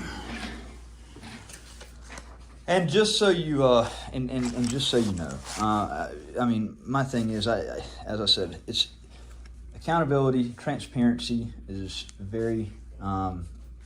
It's very important within our government. With government employees, I don't. I advocate for any type of redress. You know, the right to redress our government under the First Amendment. Mm-hmm. You know, it's key. It's very important. But I always advocate for people whenever they do redress, if they feel the need to redress on it, to do so responsibly, to do so peacefully, not to, you know. Well, trying to do things peacefully is always the best way. Absolutely. That's always the preferred method, but that doesn't always work out that way. So. I mean, I can't, you know, obviously I can't control what people say. I can just ask them to do it, you know, respectfully and responsibly. You know, but you know, it's at the end of the day, it's, you know, people have their feelings on the. People are people sometimes, aren't they? Yes, sir. Yes, sir. People are different, but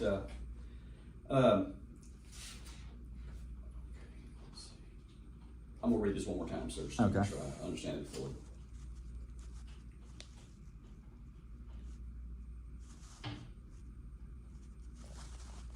So if I understand you correctly, just want to make sure I outline everything here, that you felt like the time it took for the officers to get there, like you felt like 10 to 15 minutes. So your first complaint based on this right here is the response time, first officer on scene, correct? That's one thing? Mm-hmm. Okay. Let's see. The second thing is that you felt that the guy should have been arrested on the scene rather than the officers letting him go. That's the second thing, right? Yes. Okay.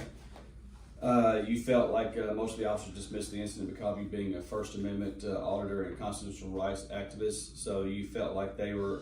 well, 14th Amendment, equal protection, you know, for all. I mean, they shouldn't handle the matter differently for one person than they would for everybody else. Right. So that's the third thing. Yes. And then I also felt my rights as a victim as far as protecting me as a victim, especially allowing the attacker to leave. They should have, you know, been more proactive in making sure that I, as the victim, was safe from my attacker, and that they couldn't loom in the back, you know, just sit there and chill and just basically shrug their shoulders. Like I said, the only one that actually cared and actually did anything about that was Barker. Okay. All right, sir. I just want to make sure that I fully understood what your the nature of your complaints are here. So. Yes, sir. All right. I'm going to go put this in my office and so this can be filed. I'm normally at 4 o'clock, so it's probably going to be get it filed, you know, get it in my office and everything like that, assign the number, everything like that, sure. And then get to work on it next week. Awesome.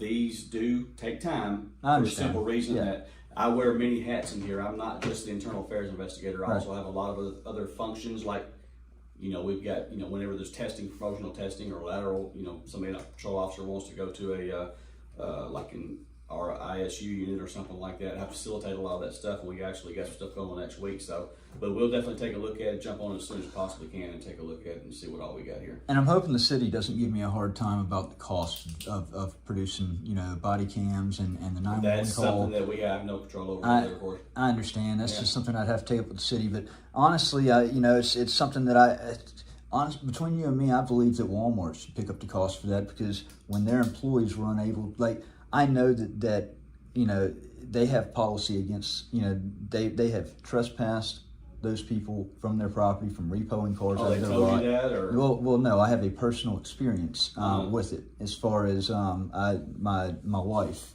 actually, back at Christmas time, she was, you know, we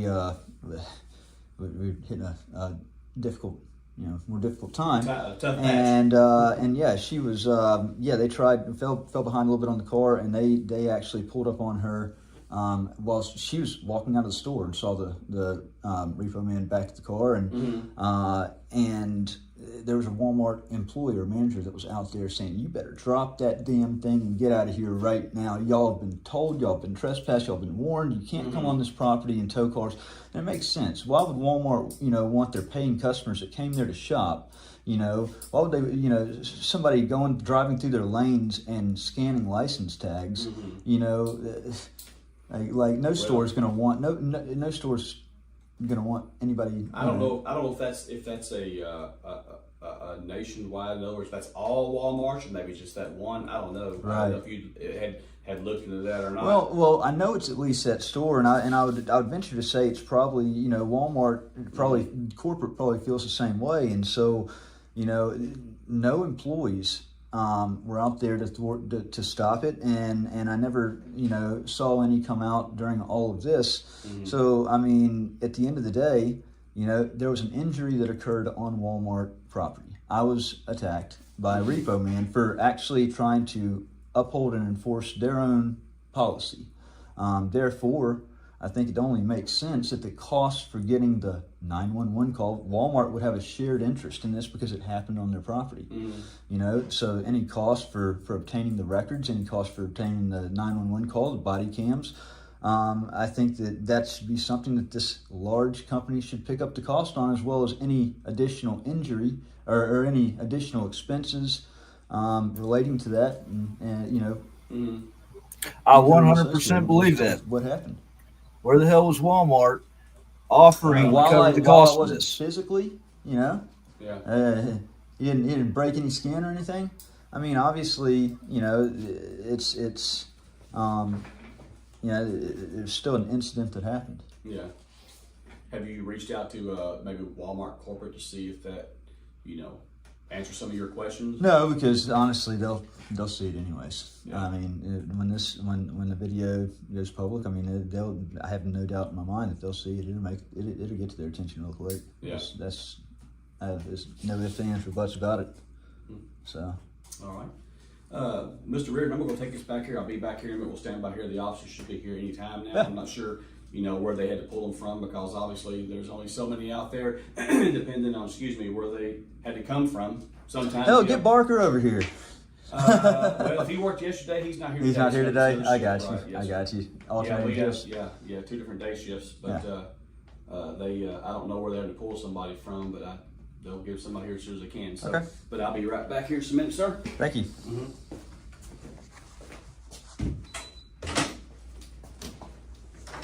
Yeah, so now I definitely do 100% without a doubt. I 100% believe that he's fucking with me. Okay? Mr. Reardon? Now yes, I need to have a talk with him. Jason Asbury here. He is going to How you doing, sir? With the affidavit. And here is the last 5 of the report number from Walmart right there, 81275. Hey, what's up, Rogue?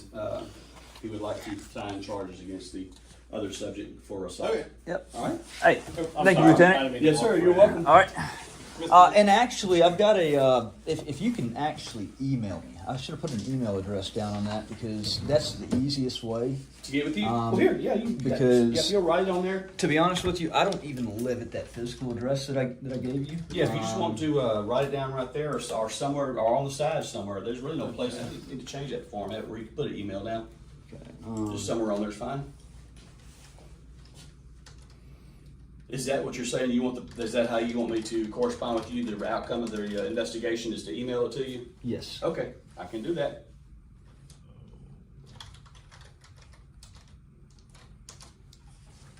And again, don't forget, if you'll send me that video on my email address right there, that'd be great, sir.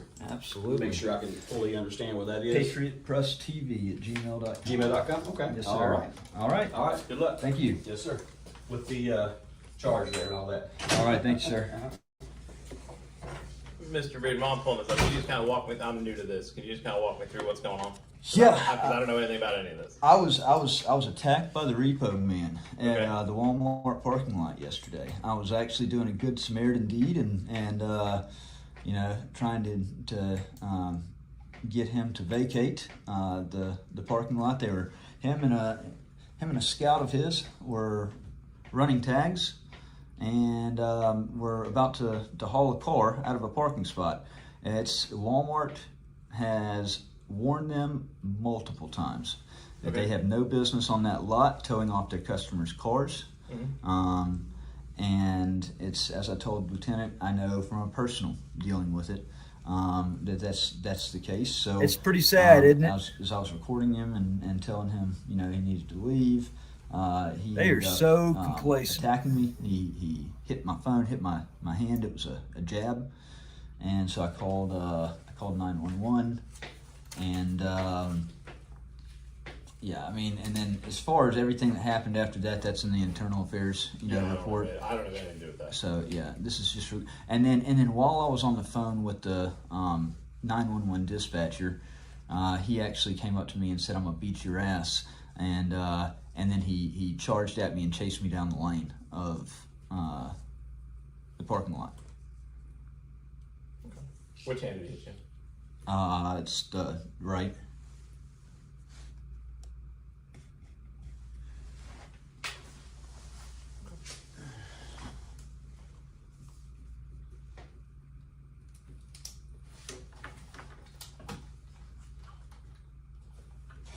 The whole experience taught me to go, I went right back into Walmart after all that and got me a thing of pepper spray. Yeah, easiest way to thwart an attacker like that. Particularly after he didn't get arrested on the spot. And he charged at me twice.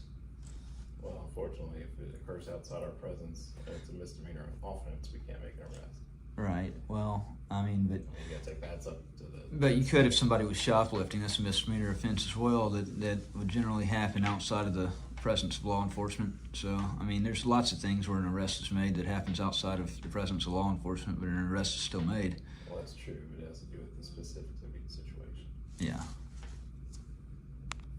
It's hard to believe that Walmart hadn't come forward to offer to pay for this stuff. You know, like, and honestly, if I wanted to make a big deal about it, I could. Maybe I should push the issue, just because that's bullshit. I'm tired of people staying silent. The FBI staying silent allowed Candace Beavers to lie on stand in court and send me to prison for a year, saying that I didn't have a lawful reason to go to the FBI office on October 28, 2022.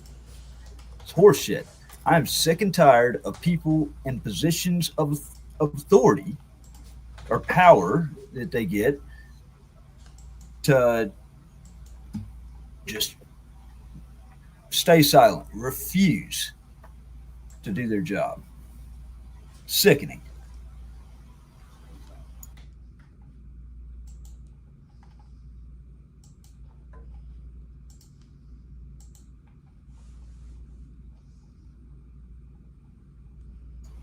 And that right there is why there's honestly no such thing as a good cop.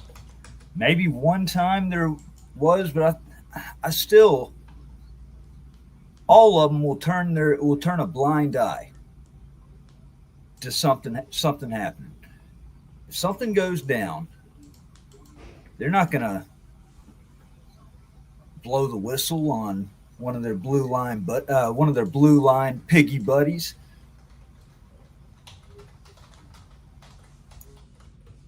Reardon, correct? Correct. Thank you.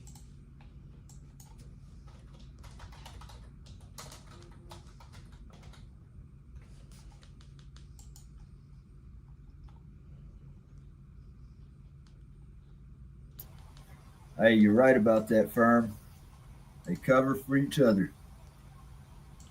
Yeah. No, it's more than a brotherhood. You're looking at the largest organized gang in America. And you know what? While I'm on that topic,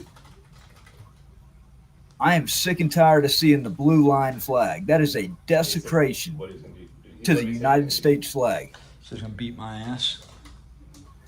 Every blue line flag needs to be burned and stomped on. That is a desecration of the flag.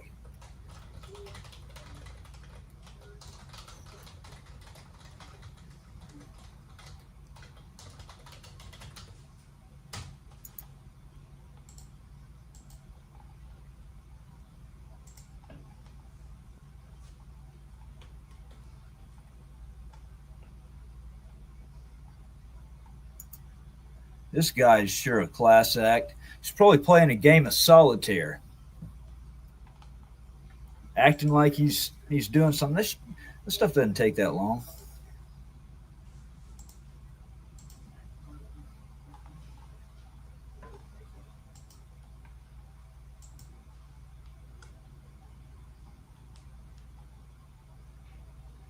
I believe it, firm. I believe it. See, I've been harping on something for the last 7 years that I've termed trickle-down corruption. And with trickle-down corruption, All right, sounds good. And they will set you up with a probable cause hearing. Okay. with trickle-down corruption, when you have bad leadership, it just goes downhill, okay? People that are good people that are trying to do the right thing, well, guess what? They get put into a position, they get pinned in an uncomfortable position. Do I, if I do the right thing, I may lose my job.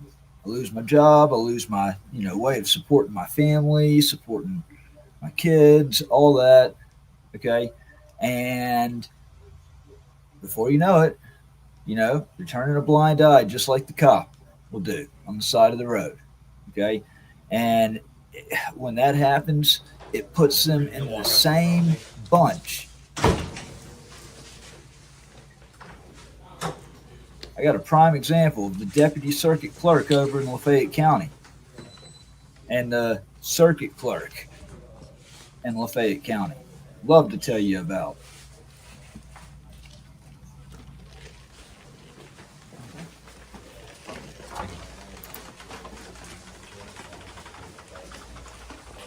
Hey, what's up, Cigarette? Report right here, please.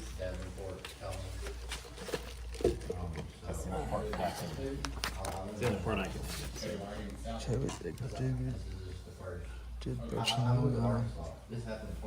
Striking man saying he was going to beat my ass, the victim, So you either need to report it and chasing him down in the short parking lot. It's a violation. Looks good to me. Okay. She's going to explain to you what to do. Okay. He hadn't signed yet. Yes, ma'am. But Memphis just sent me here and told me that I had to do it in Mississippi because it was a Mississippi tax. It wouldn't be with South, the crime that occurred in South Haven. Is the issue, what took come to yard to say was. Yeah, so, and All right, raise your right hand. So that it all happened. Do you swear the statements given here are true and correct? so this is the full steps. And yes, sometimes it is a lot of bullshit like this. And I skipped through some of it. I should have been proactive in skipping through a lot more of the dead time. I just haven't watched that in a while to know exactly how long the dead time was going to be. So I apologize about that. So this is coming to a conclusion, and I got a part 3. So I ended it at part 3. Actually, I guess I kind of got part of a part 4 was going to court to actually testify before the judge, or to do the probable cause hearing. And so they have my tags, they're registering my tags in South Haven. You know who registered it? No, they're putting it in my name. I was registering your name. Yeah, they're just going to re-registering the car and tags in my name. Supposedly my car is still that hotel. So have you ever had any dealings out in South Haven with any first-time developers? The car was told I was not allowed to use off the Was it a lot. positive experience or? Not Usually? I usually don't try to. I mean, my goal is not to give y'all a hard time. You know, it's to protect the rights. You know, it's to, You know, I just wasn't out or whatever. what I want is my goal is to show officers truly, you know, honoring they took. Marine Corps veteran myself, and I swore a lifelong oath to protect and defend the Constitution. So I appreciate you, sir. Yes, sir. Yes, it's being registered There's your copy. Okay. at the community here. All right. Is there anything else we got, officer? No, sir. I believe that'll be it. All right, you're all set. Thank you. Thank you, officer. All right.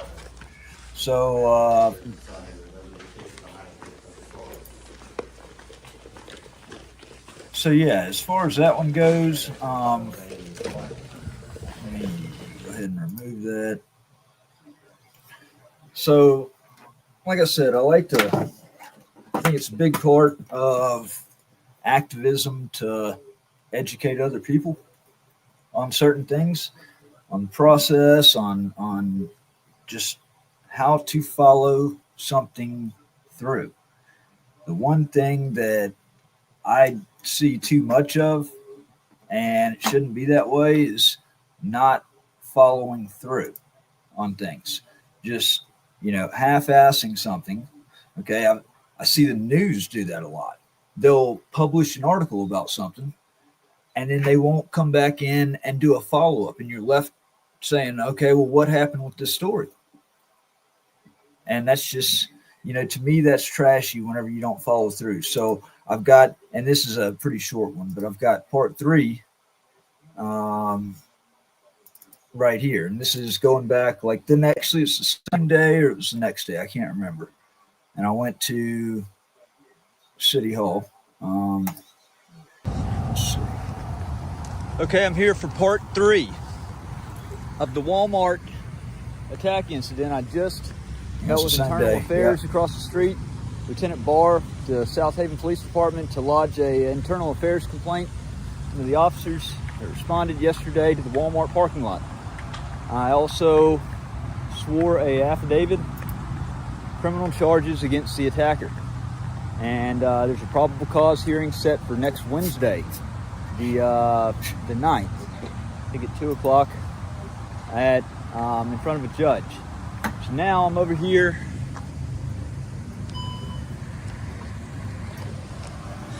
at the South Haven City Hall, and I'm here to request the public records, the body cams of all officers that responded. I want the 911 call as well as all officer reports generated.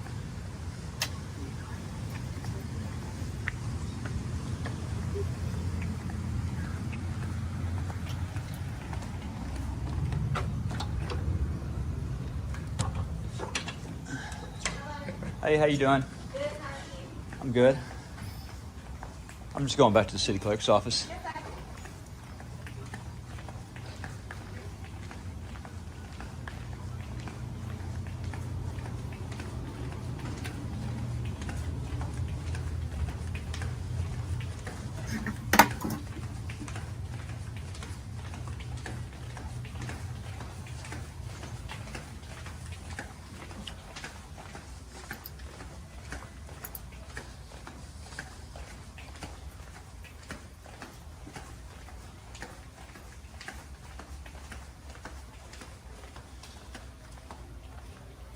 Go to the city clerk's office. Something with the city, you go to the city clerk's office. police. Hi. I'm here to do a public record request. Okay.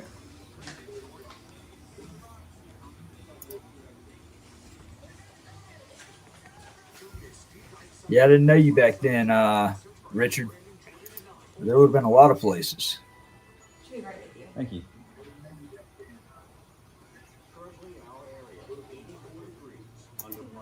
Yes, ma'am. I need to make a public records request. Yes, it was there was an incident yesterday at the Walmart parking lot. I was attacked by the repo man. I was doing a good Samaritan deed, trying to protect another customer's vehicle, and he attacked me. I'm trying to get the 911 call that was made. I want all responding officers' body cams and every officer. What the hell is that? Generated. Do y'all hear something else playing? Not saying that plus more. What is your name? Hey, Alyssa. They might have had the radio on or something. You'll find the request, and then on here I have, this is my card, Okay. and on the back I have contact information for where the record request will be from. We house the forms here, and then I send it over to them to be filled. Okay, and y'all, do y'all have a prior written policy that authorizes a certain amount of time, or would it be? It's 7 business days unless it's other time needed. Okay. And then we let you know that too. Okay, all right. Yes, and for any kind of digital video, like I said, I am going to be in contact with Latoya to let her know that this is coming over. Okay. And then she will be in contact with you to let you know if there's any additional time needed. Okay. There you go. Thank you, Alyssa. Thank you.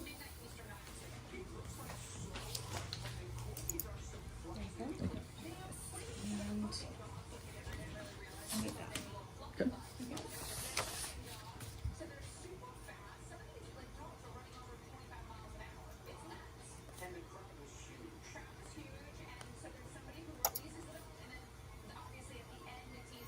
No, it's not the TV. Like that's why I took the headphones off and I looked around it.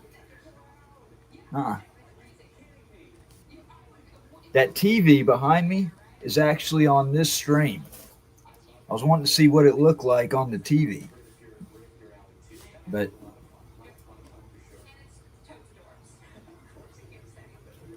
no, that TV is it's muted now, but it's on the YouTube channel.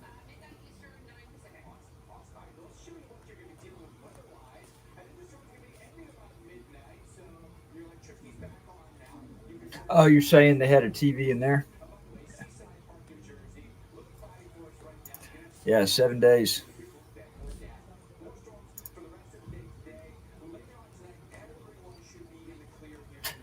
That's what it was. Yep.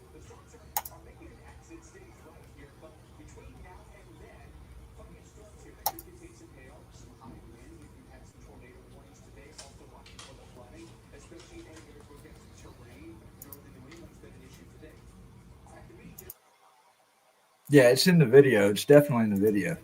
So what are these abbreviations? BWC, ICV? What is that? Body camera. Body worn camera, that's it, yeah. And then MDOT is over the streets. Okay. Mississippi Department of Transportation. And then any photos. Okay, and then as far as like the 911 call, I guess that would be under other, huh? Correct. And it could be like dispatch.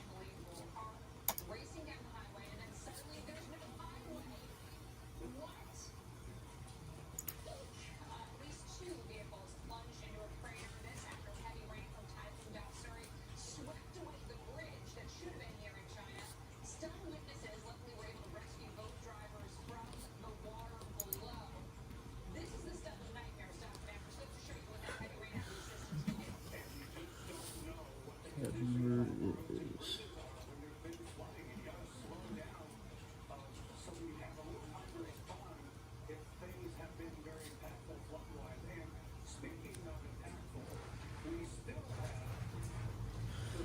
God, There were so many officers that responded, and I mean, I'm hoping that they can. I mean, I'm sure each of them did a report. They probably. I just filed an internal affairs complaint across the street, and so they're going to have all the officers' information involved. Is there a way for me to? Handy, that's why I'm getting you some more information to somebody else you can contact. Okay. He may be able to assist you better too. And Okay. his name is Todd Mullen. I'm giving you his email address. Okay. I'm just going to see if I have a office number for him as well. So just give me just a moment. Just gonna put all responding officers, and they should easily decipher what that is. And I'll be, you know, if there's anyone in particular that's missing, I'll know that from the video. I mean, if they have questions too pertaining to your request, they're Okay. supposed to reach out and ask you as well. Okay, all if right. there's something that they're unfamiliar with that they can't make out or decipher. Okay, all right, gotcha. All right. Give me just a moment. Okay.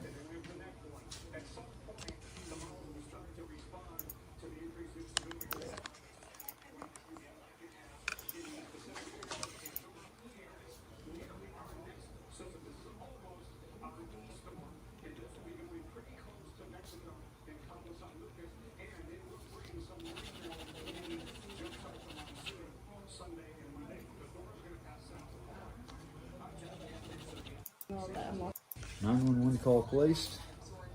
Okay. All right. For the 911 call placed. All body cameras from responding officers and all incident reports generated. And hey. And then here is an email that I'm also going to send that report to you. Okay, sounds great. And that way you have everything. Do you have further questions? No, ma'am. I believe that's it. Alright. And let me. Do you have a phone number? I do. Okay. I need to find it.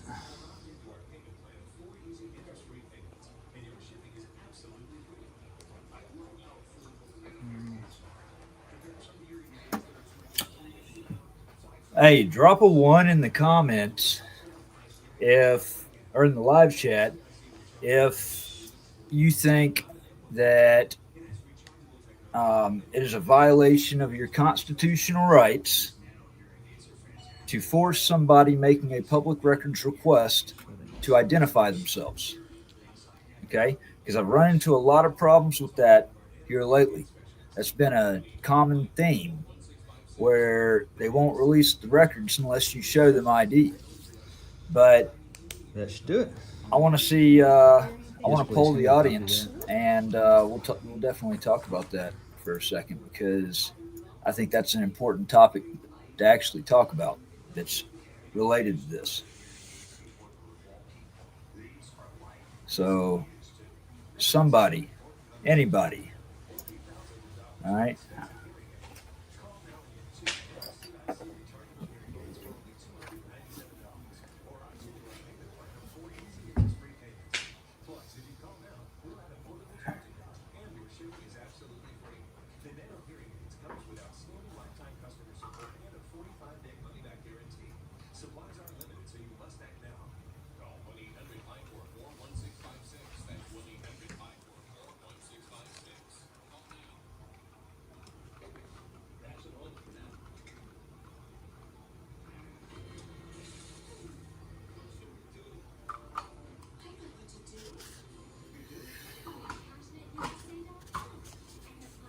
Hey, and I do want to say this: if anybody has a story that they want to share, I would love to cover other people's stories going on. I'm trying to, I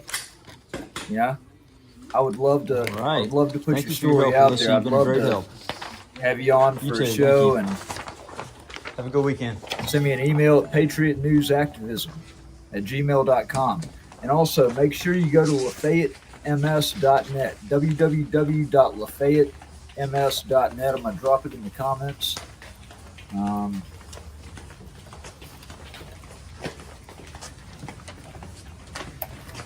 Yeah, I think 7 cities. Yeah. I definitely think that Good, that's redone. something that, you know, gets into the Fourth Amendment.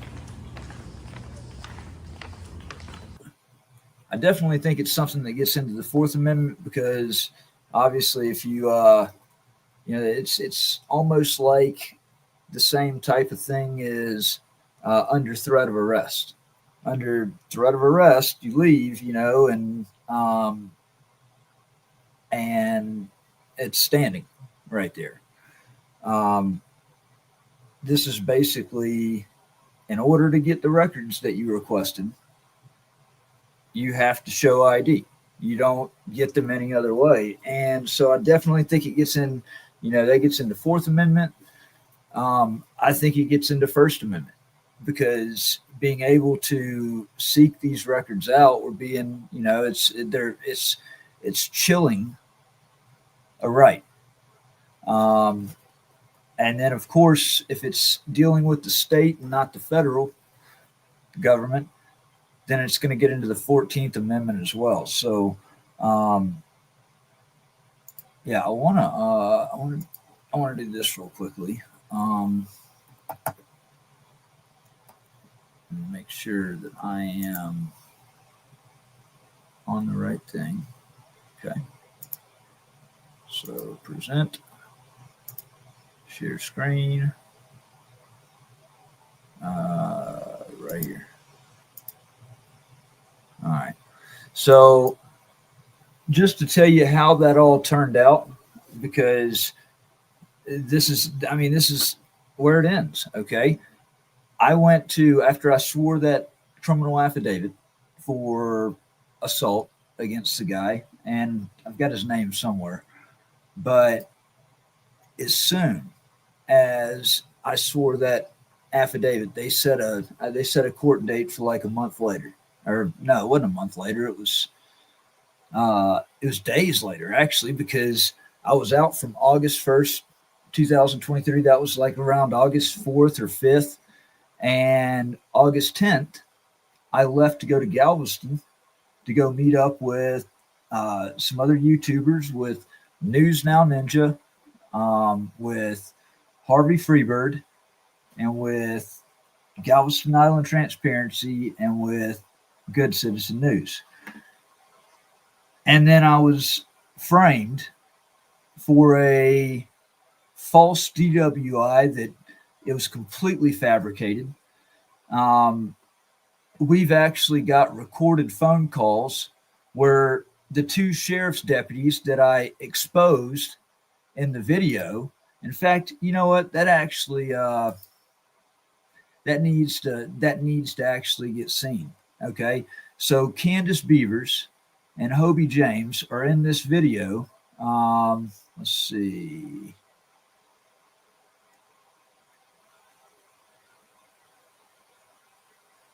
Where the hell is it?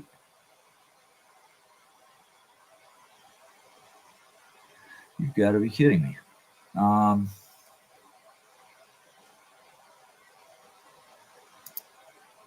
Is it right here?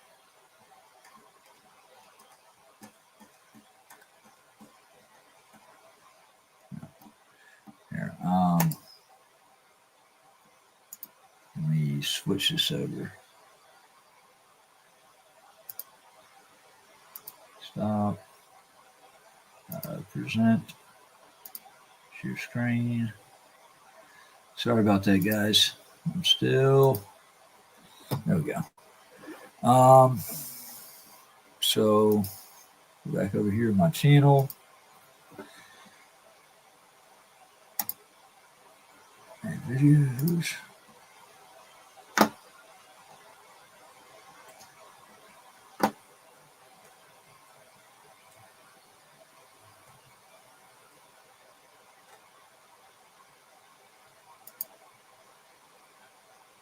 Well, and actually, it's even better to do that one.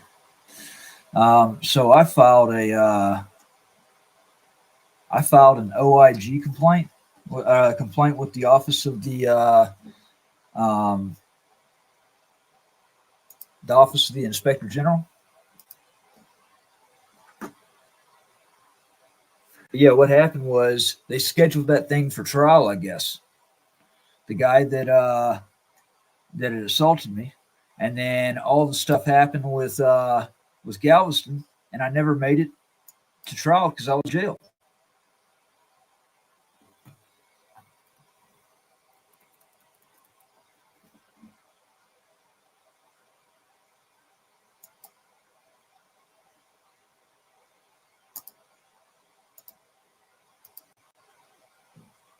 What the hell is wrong with the volume?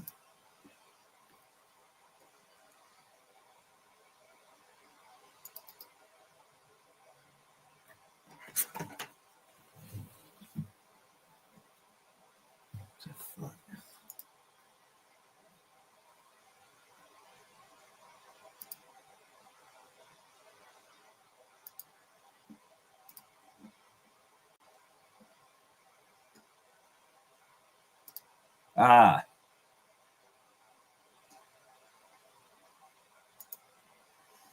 think I got it.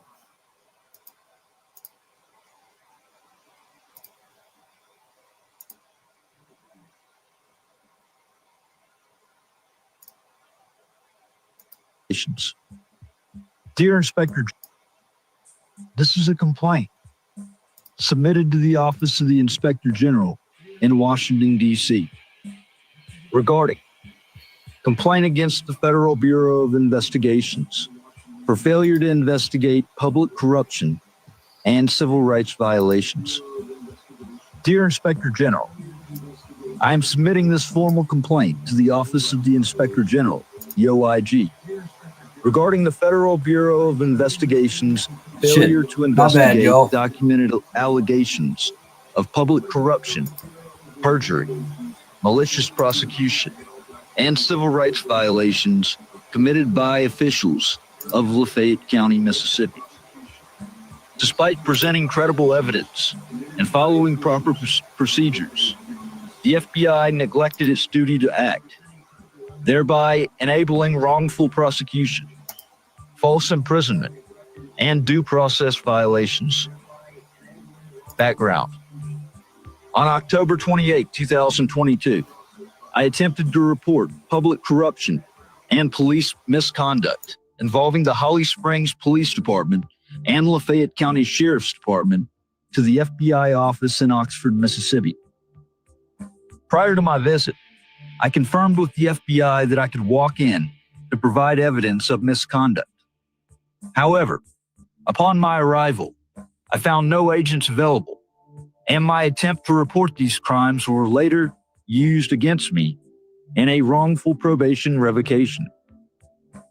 The misconduct included perjury by Lafayette County Sheriff's Deputy Candace Beavers, who falsely testified that I had entered the FBI office without permission and without a lawful purpose, despite clear audio recordings proving otherwise. This perjury was knowingly used by Assistant District Attorney Tiffany Kilpatrick, whom petitioned for my probation to be revoked based on these false statements. Kilpatrick's politically motivated prosecution occurred while she was running for Lafayette County Judge, using my case as a campaign advantage. The FBI had a duty to investigate violations of federal law, including but not limited to 18 U.S. Code 241, conspiracy against rights, 18 U.S. Code 242, deprivation of rights under color of law, 18 U.S. Code 1503, obstruction of justice. Despite these clear violations, the FBI refused to act, effectively shielding corrupt local officials from accountability. Here are some specific failures of the FBI. Number one, failure to investigate perjury and fabricated evidence. The FBI was presented with clear audio recordings contradicting Deputy Beavers' false testimony, yet it failed to act or intervene. Number two, neglecting to investigate retaliatory prosecution. The FBI ignored evidence that my prosecution was retaliatory. The FBI ignored evidence that my prosecution was retaliatory, designed to punish me for exercising my First Amendment rights as a journalist. Number 3, allowing obstruction of justice. The FBI refused to investigate Assistant District Attorney Tiffany Kilpatrick's abuse of the judicial process, despite her using false evidence to secure my wrongful conviction while campaigning for a judgeship. Number 4, pattern of negligence in handling civil rights violations. The FBI's refusal to investigate demonstrates a pattern of systemic failure to address public corruption and law enforcement misconduct in Lafayette County. Requested action by the OIG. I respectfully request the Office of the Inspector General: 1, conduct an independent investigation into the FBI's failure to act on credible evidence of public corruption and civil rights violations. Number 2, initiate disciplinary action against any FBI personnel who neglected their duty to investigate these allegations. Number 3, refer the matter to the Civil Rights Division of the U.S. Department of Justice for further action. Number 4, ensure that safeguards are put in place to prevent future instances of FBI inaction in similar cases. Conclusion: the FBI's refusal to investigate these serious violations of federal law has resulted in a miscarriage of justice, wrongful imprisonment, and a violation of my constitutional rights. I urge the Office of the Inspector General to take immediate action to correct this failure and hold those responsible accountable. For the ease and expediting of handling this complaint, I am attaching supporting evidence, including call recordings, audio recordings, transcripts, and court documents.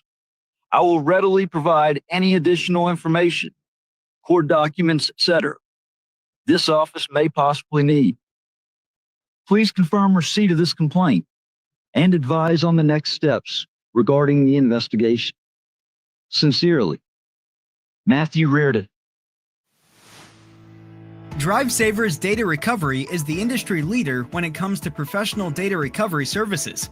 We provide our customers the highest chance of recovering data from all data loss situations and device types. DriveSavers has been in business since 1985, and we literally founded the data recovery.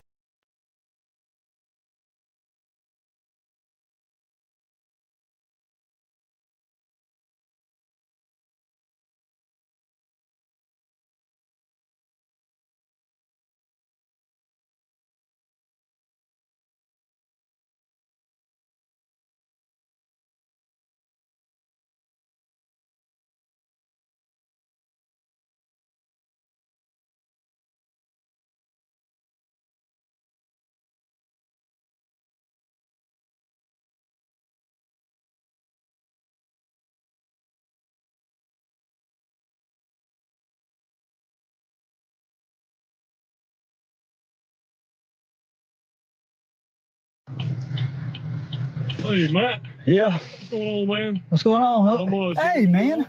Good to see you. Yeah, you too, buddy. You're right. Shake your hand, dude. You doing all right tonight? Doing good. How'd Holly Springs go? It went well. What did you pull me over for? Well, your tag expired earlier this month or earlier this year. So it's been tough. I understand. Wanted to ask you, if you got your car in park, and if you don't mind, would you kill it for me just for our safety and everything? Yeah, of course. Okay. You ain't got any weapons or anything in the car? No. So there was paperwork that was issued today, and I just wanted to talk to you about it and give it to you. And I figured coming from me would be the best. Sure. If you want to get out, I'd be happy to let you look at it, or if you want to stay right there. I prefer to stare at you. That's fine. Yeah. So I want to show you what it is. It is in the Circuit Court Law of our Lafayette County, Mississippi. It is a order of holding until the defendant, it's a revocation hearing. And you're going to have a hearing on it tomorrow morning. And I'm going to need you to come with us tonight, and we'll get all this sorted out. They've got a hearing scheduled for you tomorrow, from what I understand. Okay. Wait, for what? It's just they have revocated. It's a revocation hearing, and they are ordering us to hold you. Okay. This is crazy. Yep. So, if you want to, man, I'd really appreciate it if we could just go ahead and get this taken care of. We're going up there, and I mean, dude, I've done nothing wrong. I just came from Holly Springs, man. I understand. I don't know. Can I at least take my car to the house? So, in a situation like this, what would be best is if you can get a family member. Or I can't. My wife is out in Hernando. Okay. I have kids at the house. I was on the way back. If you're okay with it sitting here, the bad part about it is now that we've made contact with you, I can't allow you to drive off, is what I'm getting at. So if you want to leave your car sitting here until she can come get it, I wouldn't mind having me or somebody else to come out here and give you a hand with it, okay? Can I call her? Yeah, absolutely. Call her. I'm cool with that. All right.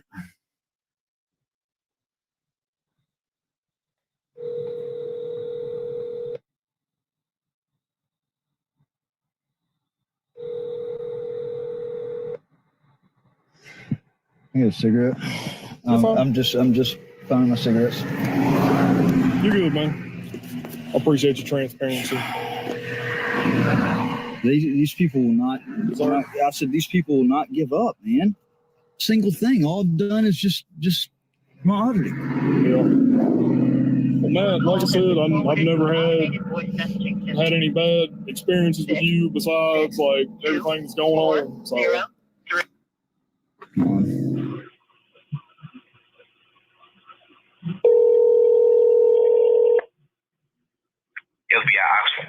Yes, sir. I need to speak with an agent. There's a major issue going on with the Holly Springs Police Department.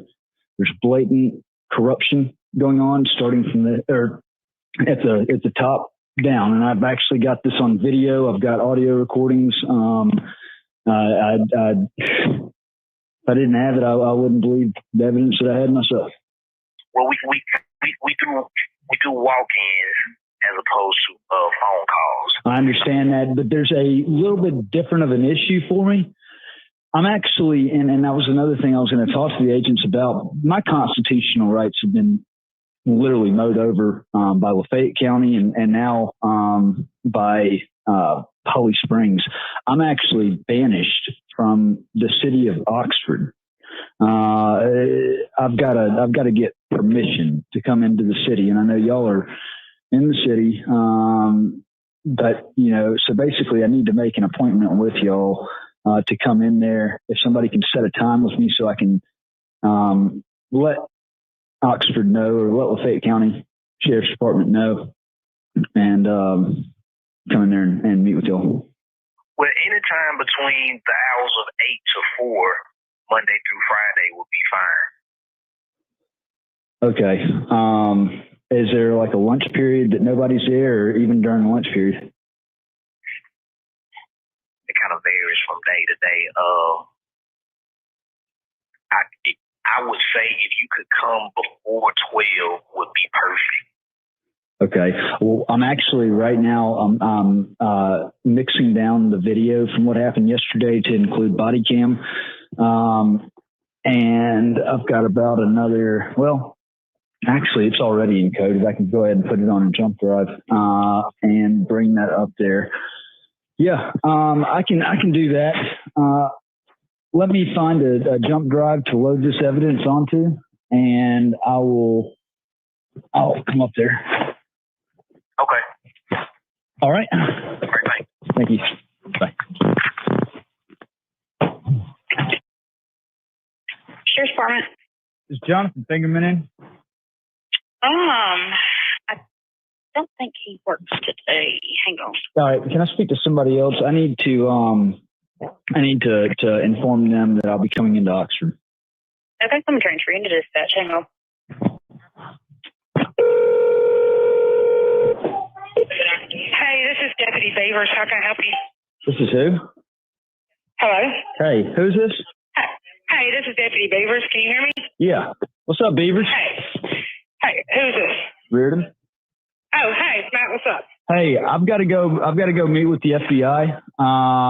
Just spoke with him. I need to go really within the next hour. Okay. Hey, do you know who that's supposed to go through? Like, is it supposed to go through like Mr. With Scott or the sheriff or? No, I mean Jonathan Fingerman took my stuff yesterday and had everything jotted down. He's not working today, so as long as I just inform the sheriff's department, I don't need to speak to Joey. I don't want to speak to Joey. I don't want to speak to Scott. I just was making sure because I didn't know that you had spoke with Fingerman yesterday. Yeah. So, let's see here. What time do you think you'll be coming through? I'm probably gonna head out here in the next 30 minutes to come up there. Okay. All right. Well, that's fine, sir. All right. All right. Thank you, sir. Thank you. Bye. Bothering you. You said the U.S. Attorney's Office, right? No, the FBI office. No, after that, I'm talking about. Oh, the district court. District court. Okay. But I don't even know if I'm going to have time to go there or not because I've got a lot of stuff on my plate today. I'm going to. I understand. That's fine. I'm just writing all this down so I can give it to my dispatchers. That way they know. That's all. All right. No. What it really is Joey's being nosy. I haven't talked to Joey, but I'm sitting in dispatch as we talk. So. Oh, I got you. All right. And who are you supposed to be meeting at the FBI building? FBI agent. Well, I figured that, but who? I don't need to disclose all that information. All right. Just the FBI is sufficient. And you said before lunch? Yeah. All right. All righty. Well, like I said, I don't mean to keep bothering you, but I just wanted to write this down. Yeah, I'm trying to get this mixed down, and I'm having to do some voiceover to point certain things out. So I need to. That just interrupted my basically my screen grabbing. I was trying to get this done for him so I can leave and take this up there. Okay. All right. So we have something that happened yesterday. Okay, well, I wasn't here yesterday, so I got you. Yeah. All right, well, you have a safe one, Matt. All right, you too. Thanks. Bye. This is an exciting day for me. I've spent the last decade passionately believing that a thriving open web is essential to us all. Today, we are reimagining performance advertising. This is the I'm sorry. What time did you say your appointment was? I think we cut each other off. They don't. Hey, I apologize they really about don't that. do appointments, and that was what I told them. He said if you could just come up here within like the next hour before lunch, that would be great. I was trying to set an appointment. But, okay, that's fine. I just didn't know if you would say it or not, and I was like, I didn't know. I was like, I think we cut each other off, though. Yeah. And it's the one. Are you talking about the one over there? By the sheriff's department, or the one that's on the hill by Kroger? They don't have one by the sheriff's department. No, it's over there by Kroger. Well, by Kroger. Yeah, y'all have one over by the sheriff's department? Well, the federal building over here. Oh no, yeah, that's the district court. No, I need the actual FBI office.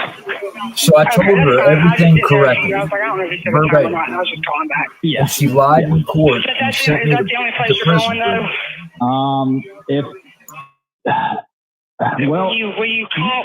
Can you call the sheriff's department and ask me and just let me know if you do go somewhere else? Yeah, I didn't make it around to going to district court yesterday. I was going to go over there and check on things with my lawsuit that's going on up there, and I didn't have time to go to make it over there. So I was gonna kick it to another day, and I might if it just depends on. I've got a busy day planned out today, and I didn't expect to need to go and sit down with the FBI today. It just came up and I have to now.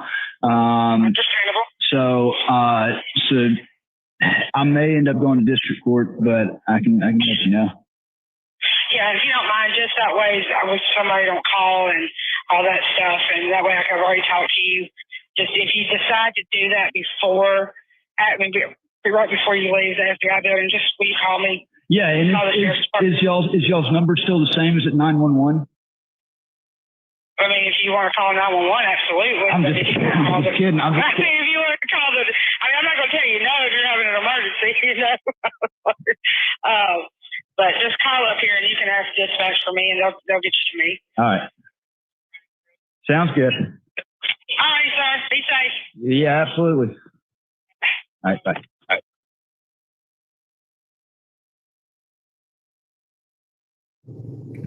August 1st of 2023, I got out of prison after being sentenced to a 1-year prison sentence on a probation revocation, which stemmed as a result of Sheriff's Deputy Candace Beaver's lies. On stand, in court, she knew that she was lying, without a doubt, 100%. When I got out, I knew that I had to put the truth out there, which is what I did with this video right here. Some of you may have seen it. A lot of you probably haven't. It actually got a pretty good amount of traction on the Lafayette County Audit YouTube channel. Now, in retaliation, because this video was published and got over 40,000 views in a very short period of time, Deputy Candace Beavers, like a couple of days, as well as Hobie James, who is the deputy that's right here at the beginning of this video that has me pulled over. Both of these deputies, Hobie James and Candace Beavers, actually called down to Galveston. Both of them independently are recorded on phone calls to Officer William Osteen, who made the false arrest for DWI, who claimed he smelled alcohol and there was never any alcohol. Got my unsupervised probation revoked once again. Sent me to prison, back to prison over in Mississippi. That prison sentence, of course, was declared unlawful and was vacated January 21st of this year. Yeah, I'm here to see agents about some police corruption. I called over to you earlier. I got trying to iron out a time because I'm not even supposed to be in Oxford. They told me to come up here, so I'd like to sit down with some agents about this. Okay, there's not any agents here, but I'm going to let you take in your information. Well, I mean, I'll have to wait. I'm on y'all's property. I mean, I'm more than happy to come in and give you details now, but I'm not going to leave here until I speak with some agents because this is bad. Okay. Well, listen, I'll let you in and get your information, and then I don't know what an agent will be back today. Really? I mean, that's the whole point. Like, I live far out of town, and I specifically said this to that guy. Can I not make an appointment so that everybody or somebody could be there? He said, we don't do appointments, we do walk-ins. And literally, I came all the way up here to speak with the FBI, and now nobody's here. You don't know if they're going to be back. That's correct. That's bullshit. The guy told me to come up here over the phone. Who's that guy? You know, thank God I recorded my phone calls and I can let you hear it. Well, no, my phone automatically records phone calls. Okay. What number did you call? Y'all's number, the FBI Oxford branch. Well, let me jot down your name and number, and I'll check around if I'll come back today, or we'll give you a call or first thing, please. God damn it. All right. What's your telephone number? 662-230-1460. Waste my fucking time and gas. Okay, and let's get it back to you. Matt Reardon. Last name spelled. Reardon.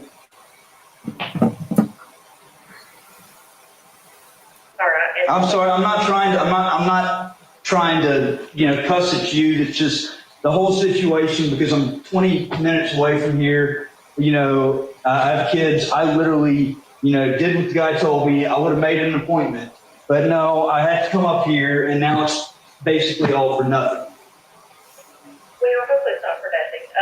And the public corruption is dealing with what agency? The Holly Springs Police Department, but there's also plenty of matters involving the Lafayette County Sheriff's Department. Yeah, there was something that happened yesterday in Holly Springs that certainly between that, and I've got the video. I've got body cam. I've got a phone or 2 phone calls this morning. Somebody is posing as the police chief, and the police chief doesn't care, and the police chief didn't care to take a formal complaint of corruption among his officers. And it's clearly demonstrated. I told him that if he wouldn't take it seriously and he was going to gap it off, that I'd have no other choice but to go to the FBI. How long are you planning on being in town today? I mean, if I need to, I'll sit in y'all's parking lot because I know that I'm on federal, land, and county can't mess with me right here. Okay, I've got your 662-230-1460. Yeah. Okay, I'll call you back here shortly and see what we can come up with, okay? All right. Thank you. Hey, do y'all have an email address I can send a video to? We probably do. I'll have to get that. I'll call you back after the video. All right. Thank you. Okay. Bye. All right. So I 100% believe at this point that, they testified in court. Candace Beavers testified in court that Sheriff Joe East called over to that FBI office and asked if I had an appointment to go up there. And they said no. Okay. But I correctly represented all this shit since the beginning, anyways. And it makes me think, obviously, the obvious thing is that this was a coordinated effort, because just judging by the tone of her voice, the lack of care, almost that she thought it was funny that I came into Oxford, drove from out of town for a lawful reason to tell me that nobody was there, and then I get sent to prison for violating the banishment. Okay? This is not okay for them to stay silent. That's why I did the OIG complaint. Atera is the IT painkiller. Remote monitoring and management, remote access, help desk and ticketing. So I was out there in the parking lot for about 2 hours. Nobody called.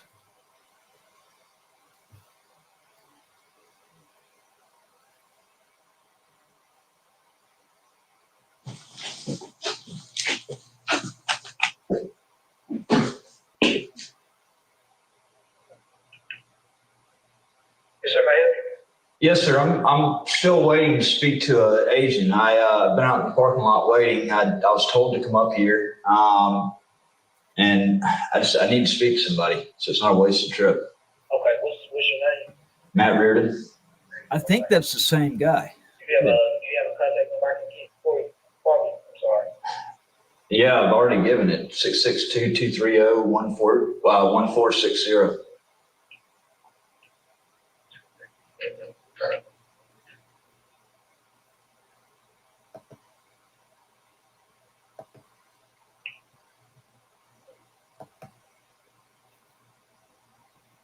I mean, y'all are the FBI. How's there not somebody back there?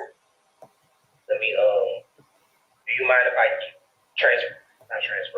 pass your information along? We don't have an agent here.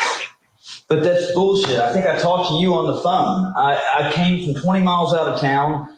I was told to come up here. I tried to set an appointment so that this wouldn't happen, and was told that, just come up here around this time. I do that, and coincidentally, nobody's up here. So y'all just like fucking around with me or what? No, sir.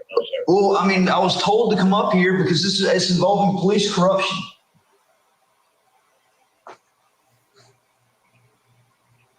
I can give your number to one of our agents. Dude, that's ridiculous though. I've been waiting up here. People pulled in the parking lot. I've literally, I don't understand how there's nobody that can speak to me when I'm told that there's people up here that can talk to me, and to come up here when I did. Like, that's stupid.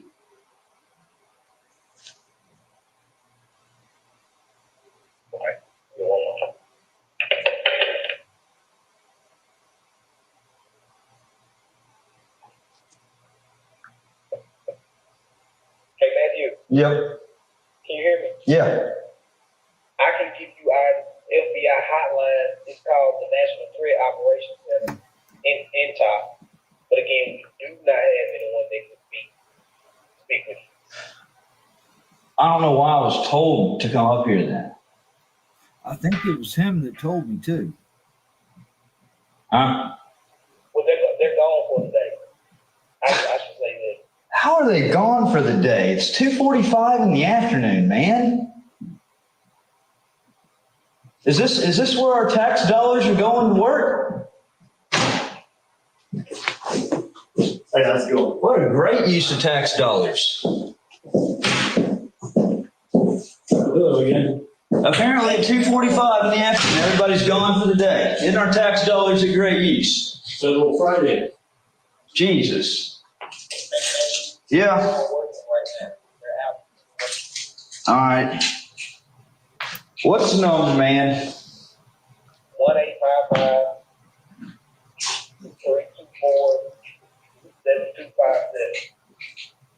I really wish the FBI would show a little bit more importance or care to the matter and honor their word when they tell me to come up here. Please pass along my extreme disdain for this. Thank you.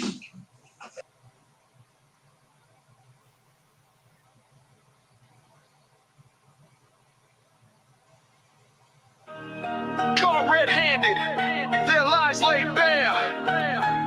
These public officials thought nobody would care. A conspiracy deep, but the truth's coming through. The system's cracking, now they'll pay their due. Lies and corruption, they thought they'd control, but justice is burning, exposing their soul. They built this on deceit, but their cover is blown. Now the guilty must answer for the seeds they've sown. Down in Galveston, it started that night. Osteen and Durati turned wrong into right. Said I was drunk, claimed the smell in the air, but no alcohol touched me, their proof wasn't there. They locked me up 11 months in a cell, fabricated charges of personal hell. They twisted the law, made me a pawn, but their conspiracies unravel and it won't last long. A growing plot, their power abused, but I'm breaking the chains, their lies are diffused. The truth's on my side and it's ready to speak, exposing their game, bringing justice to the weak. Caught red-handed, their lies laid bare. These public officials thought nobody would care. A conspiracy deep, but the truth's coming through. The system's cracking, now they'll pay their due. Lies and corruption, they thought they control, but justice is burning, exposing their soul. They built this on deceit, but their cover is blown. Now the guilty must answer for the seeds they've sown. Extradited from Galveston back to Lafayette. 2 weeks before trial, the lies were set. Then Ben Creekmore played his false hand, fictitious evidence in his corrupt plan. Judge Tolleson fell for the charade they showed. 2 years in prison, down a dark road. Osteen hit the stand, swore oath after oath, but his lies cracked under the weight of my growth. July 18th, they thought they'd won, but justice don't sleep, the truth has begun. Their house of cards is shaking, ready to fall. I'm standing tall, calling out them all. Caught red-handed, their lies laid bare. These public officials thought nobody would care. A conspiracy deep, but the truth's coming through. The system's cracking, now they'll pay their due. Lies and corruption, they thought they control. Sentence vacated, exposing their soul. They built it on deceit, but the cover is blown. Now the guilty must answer for the seeds they've sown. Candy Beavers, Hobie James played the dirty part. Conspired with Galveston to tear me apart. Jeff Busby sent false statements to the district attorney, and when the heat came down, it was so concerning. A snake in the grass hiding behind his crew, but the truth reveals everything they do. Their lies run deep, but justice runs deeper. Each betrayal exposed, the climb's getting steeper. They thought they'd silence me, bury my voice, but now it's my time and I've made my choice to shine a light, make sure these criminals pay. Justice is coming, and it's here to stay. I lost it all, but I've still got the fight. Damn right, the truth's a weapon cutting through the night. The sentence declared unlawful, the order vacated. I'm vindicated, liberated, and of course I'm elated. Caught red-handed, their dig deep, but the truth's coming through. The system's cracking, now they'll pay their due. Lies and corruption, they thought they control. Sentence vacated, exposing their soul. They built it on deceit, but the cover is blown. Now the guilty must answer for the seeds they've sown. Yeah, pouring in. Them like the truth's a weapon, cutting through the night. The sentence declared unlawful. The order vacated. I'm vindicated. That's one hell of a way to drop the hammer right there. That is. Oh shit! I keep doing that. I keep clicking the wrong one. There we go. So, yeah, basically, you know, I was able to kind of sum all this up tonight with what happened right there just more recently getting out of prison. These people have done the same things over and over and over again. It's been a pattern of repetition. And that's one thing that you'll see in this book, you'll see throughout all the evidence, is the fact that because they've gotten away with it before, they have gotten away with it again and again and again. It's exhausting. It is really exhausting. You know, that gets back to, and this is what let me see something here.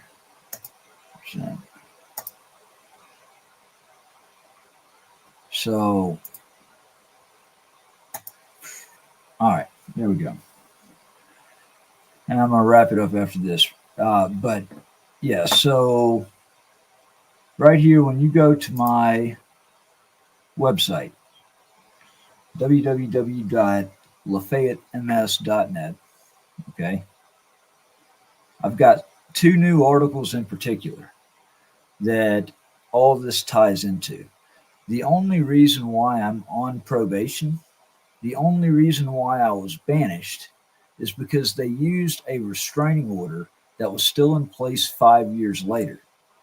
Now, the story is broken that the restraining order was filled with false statements. It was perjury, okay? Everything in this restraining order, this petition, can now 100% be debunked through law enforcement reports even, okay? And it's something that, especially this article right here that I'm on, Oxford Mayor Restraining Order Scandal. Police reports expose lies and judicial corruption. So May 22nd, 2017, the incoming mayor of Oxford and her husband took out a restraining order on me. The restraining order, the petition, contained constitutionally protected activity, embellishments, exaggerations, and it was just, I would be embarrassed, honestly. But the reason why it was taken out when it was May 22nd, 2017, was because she was set to be elected mayor on June 6th. And I was already on the docket at City Hall. I was an avid opponent of hers. I was on the docket at City Hall to speak out, to address several grievances on that day. And they took this restraining order out, and it was used as a way of prior restraint to silence dissent, is what it truly comes down to.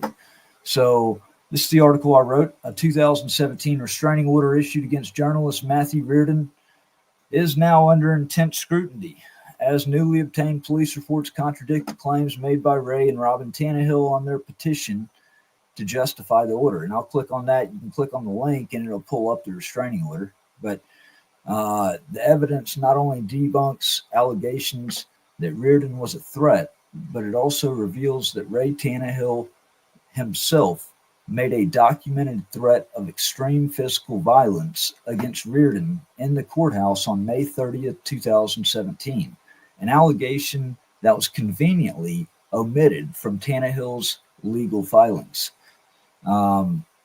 With no police evidence supporting the restraining order and a multitude of proven falsehoods in the petition, the case raises serious legal and constitutional concerns about the misuse of judicial power to silence a political critic. Police reports contradict the restraining order claims. A public records request confirmed that only 3 police reports exist involving Reardon in May of 2017, the same month the restraining order was issued. None of them provide any evidence that Reardon was dangerous, nor do they support the Tannehill's claims of threats and harassment. So, what's really important about this is in the petition that I'll show you on number 18, the claim is made that numerous people have contacted the Oxford Police Department and reported that I am dangerous. So I did a public record request for every single police report created during the month of May on me. And, because obviously the restraining order petition was taken out May 22nd, 2017. This would be in regards to May of 2017. So I request the police reports. There's 3 of them. Not one of them has me as a threat. In fact, actually quite the opposite. And you'll see what. A public records request confirmed that only 3 police reports exist involving Reardon in 2017, the same month the restraining order was issued.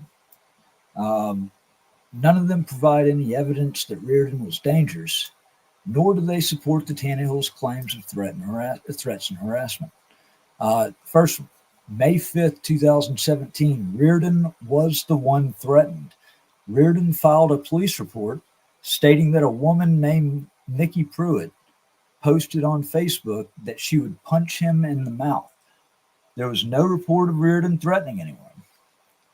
2, May 13, 2017, no evidence of threatening text to Terry Warren. The restraining order falsely claims that Reardon sent threatening text to Terry Warren. However, the police report, and you can click on police report and it'll pull it up, classifies the incident as harassing text messages, not threats. This is a critical contradiction, proving that the restraining order contained a falsehood to justify its issuance. And at number 3, May 25th, 2017, Reardon lawfully exercising his rights. Reardon was observed walking near the Lafayette County Courthouse carrying a flag and firearms. So on this day, May 25th, after I sat down with the FBI for about an hour and a half about a death threat that was made on me, and about the restraining order that was used to block me from speaking at City Hall, the U.S. Attorney, Bob Norman, set an appointment for me to sit down with the FBI. I sat down with him for about an hour and a half. I explained to him that I purchased a AR-15 on May 20th to protect myself and my family and anybody else in the event that the threat turned out to be real. Okay? Lawful purchase. I'm a Marine Corps veteran. I'm trained in that weapon. So I was actually on that day after that sit-down meeting, later that day I went back to the square after being unlawfully arrested there 3 weeks prior on May 1st. This time I wanted to stress test not only the First Amendment, but I wanted to stress test the Second Amendment as well. In fact, that's what you see the picture at the top of my site. That's me on that day. I've got a bulletproof vest on. I have my AR-15 strapped across my chest, and I have a pistol on my side. And I was walking around the courthouse with my state flag. I wanted to see if they were going to openly just, violate their own laws and constitutional rights. Mississippi is a constitutional carry state, meaning you can carry openly or concealed. Okay, but I always carried open. So the police report explicitly states that Reardon was acting as a threat, was not acting as a threat. Was not, okay? Not. This directly contradicts number 18 in the petition for the restraining order, which states that numerous people have contacted the Oxford Police Department to report that Reardon was dangerous. In reality, no police report from May 2017 describes Reardon as dangerous. I mean, this is the thing, okay? Actually, it's not gonna let me pull that up without. Oh, there we go. So that's the police report from walking on the square. I mean, all this is backed up by reports, okay?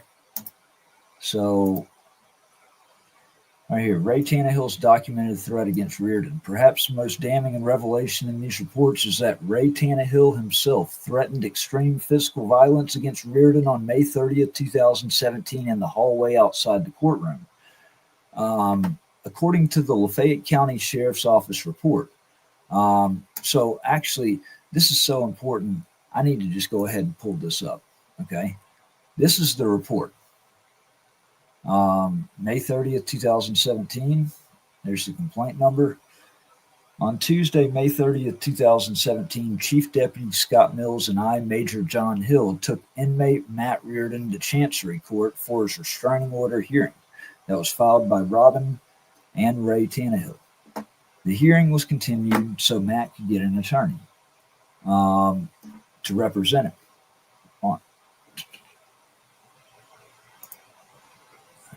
Holy shit. I just now realized that it did not have the stage up. Y'all should have told me that. Like I was totally absorbed into reading that and never noticed. I never looked at the TV to actually see it wasn't up. Holy shit, I feel like a dumbass. Well, shit. Hold on, let me find it.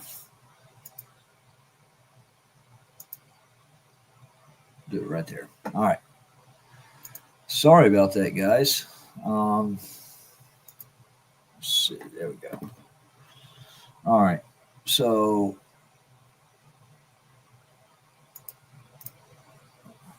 what? All right. So, the hearing was okay. As Chief Deputy Mills and I were about to escort Matt from the courtroom, Judge's clerk Samantha Davis Weathersby told me to hold up before we leave so they could get the signature on the new paperwork. As we started escorting Matt from the courtroom, Ray then brought the matter up to Judge Alderson that Matt was on the June agenda of the City of Oxford board meeting and did not want him there since the restraining order was in place. Matt stated he should be allowed to go since he was on the agenda before the restraining order was in place. Judge Alderson advised Matt he was to stay away, and if he showed up, he was to be arrested. There's not any more concrete proof than that's prior restraint. Okay?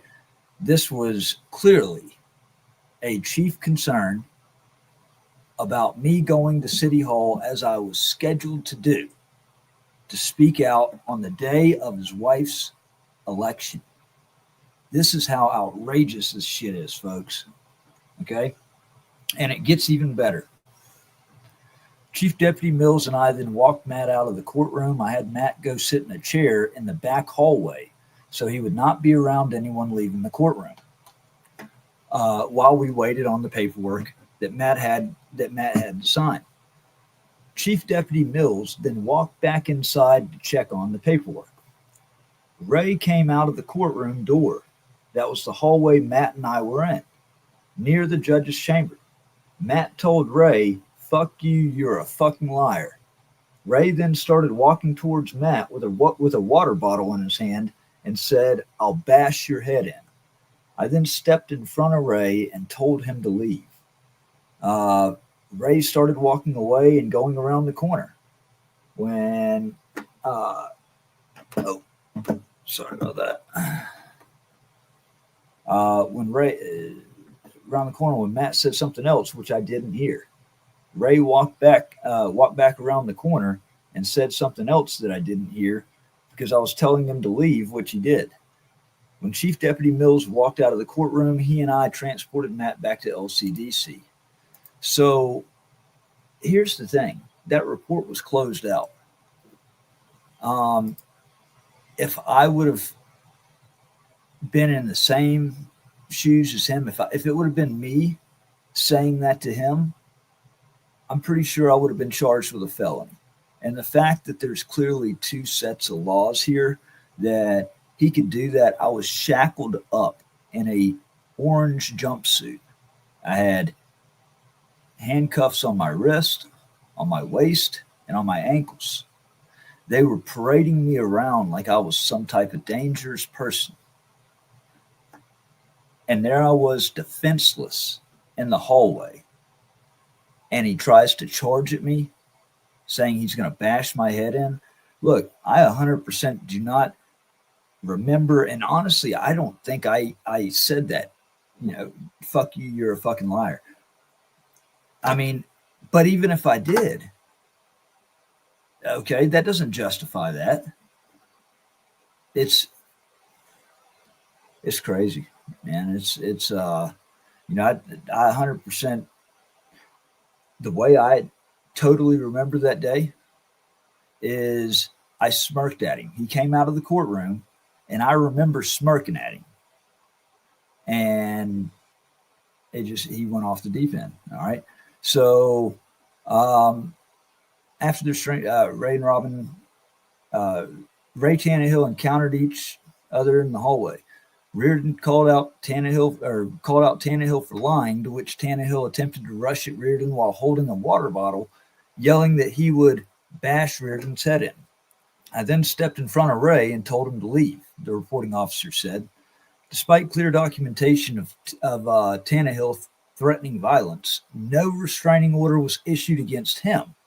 Meanwhile, Reardon was portrayed as a threat in the court filing, despite no police reports supporting that claim. Restraining order uses prior restraint on speech. The police report from May 30th also proves that the restraining order was used to silence Reardon from speaking at City Hall. Judge Glenn Alderson extended the restraining order after Ray Tannehill informed him that Reardon was scheduled to speak at City Hall on June 6, 2017, the same day Robin Tannehill was elected mayor. Alderson specifically instructed law enforcement that if Reardon showed up to speak, he was to be arrested. This is a textbook example of unconstitutional prior restraint, where the government uses legal means to prevent someone from speaking publicly.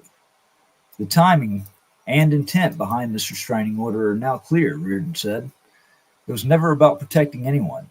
It was about silencing me at a critical political moment. Proven falsehoods in the restraining order.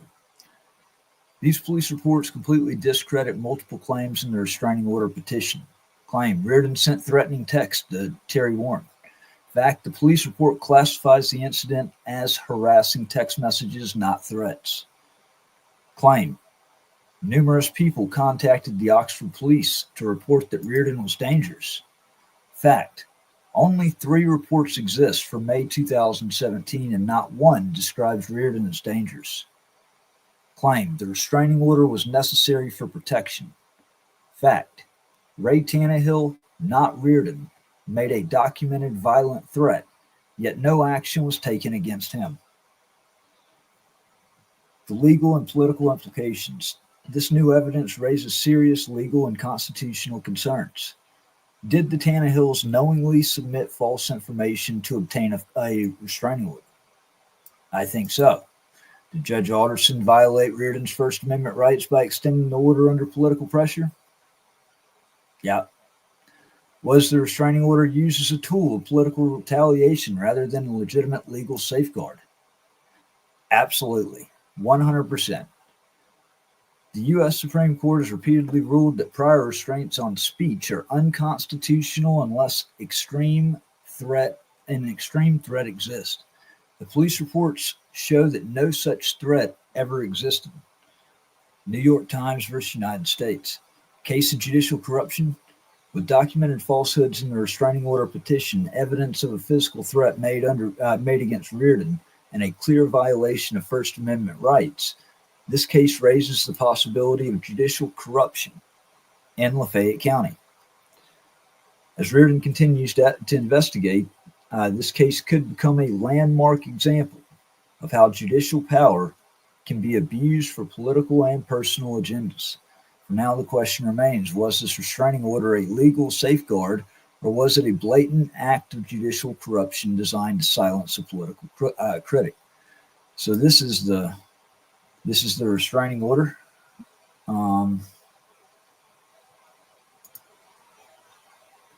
And basically, yeah, it's got all the different lies and bullshit. I mean, like, look at this. Matthew Reardon is an advocate for the Mississippi state flag, and as such, he mounted an aggressive campaign against the Oxford Board of Aldermen and mayor for not flying the Mississippi state flag. Are you fucking kidding me? You really put that in a restraining order petition? That's a dangerous act.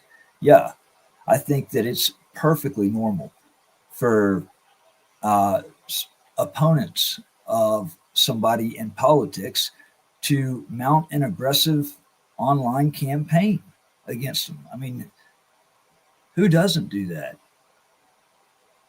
I mean, it's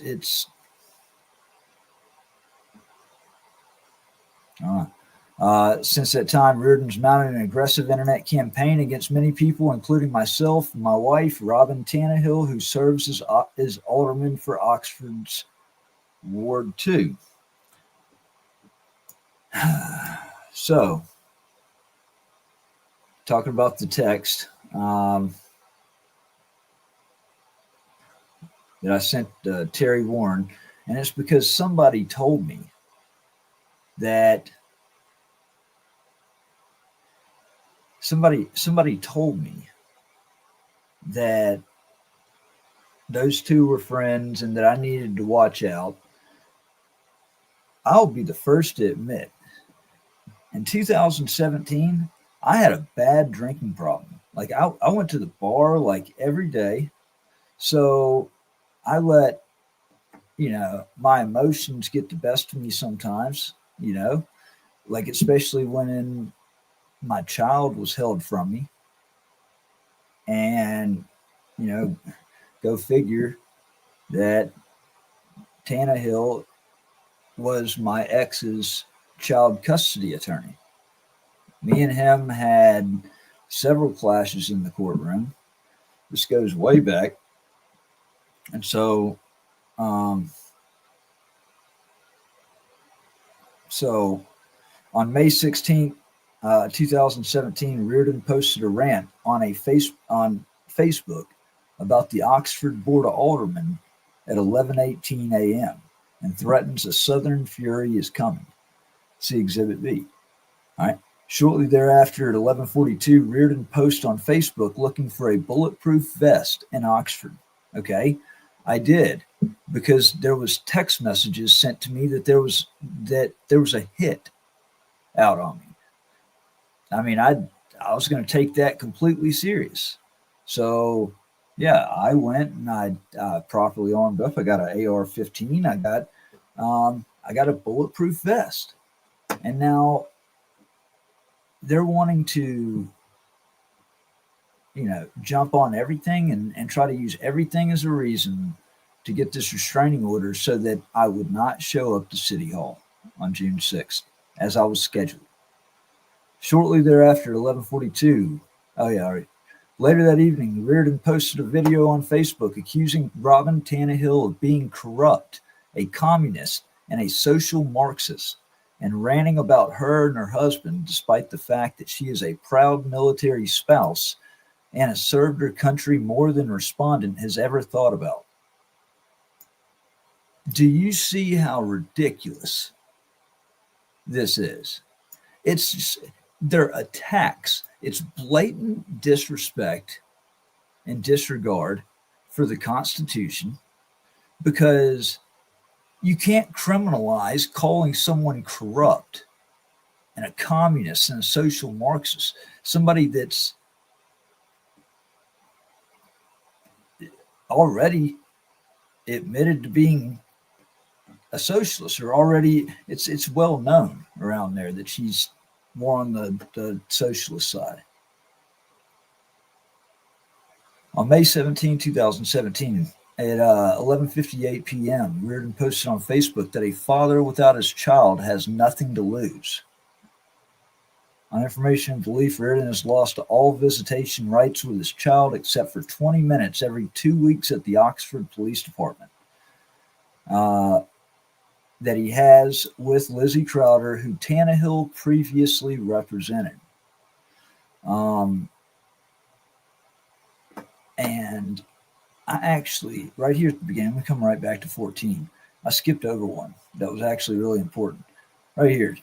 In 2016, Tannehill represented an individual named Lizzie Crowder, who was charged with domestic violence in Lafayette County Justice Court based on an affidavit filed by Matthew Reardon. The charges were dismissed, but only after a contentious hearing for a temporary restraining order against Reardon. So what happened was she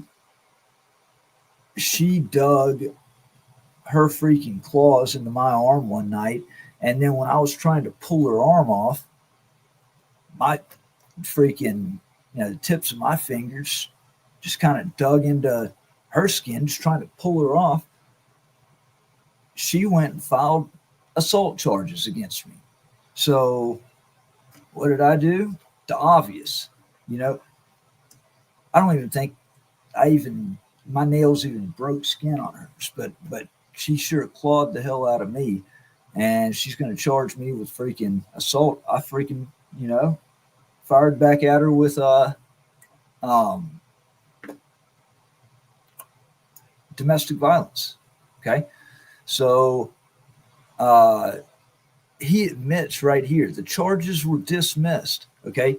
The domestic violence, meaning I dismissed the charges, but only after a contentious hearing for a temporary restraining order against Reardon, showing that they used a temporary restraining order against me back then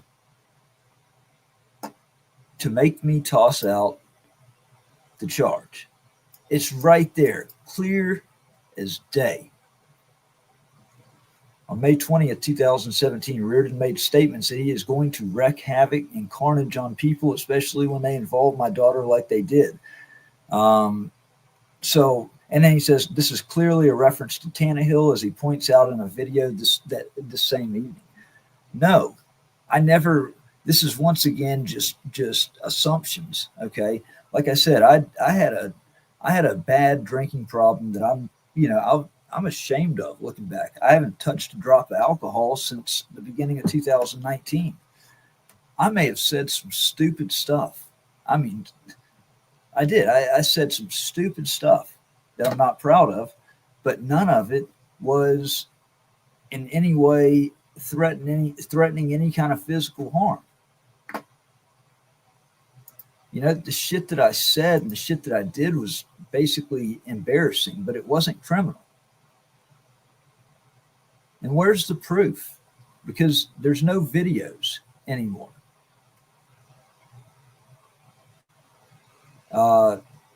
So 15, that same date, Reardon posted a photograph on Facebook holding an AR-15 assault rifle and a pistol. See Exhibit G. I was just holding it. I never said anything towards the Tannehills or nothing. I was just simply holding it. That evening, Reardon posted 2 videos on Facebook about Tannehill and mentions his wife and rants about a corruption scandal that he believes we are involved in some way. See Exhibit H attached here too and incorporated herein by reference. During this video, Reardon is extremely intoxicated and makes numerous threats against Tannehill.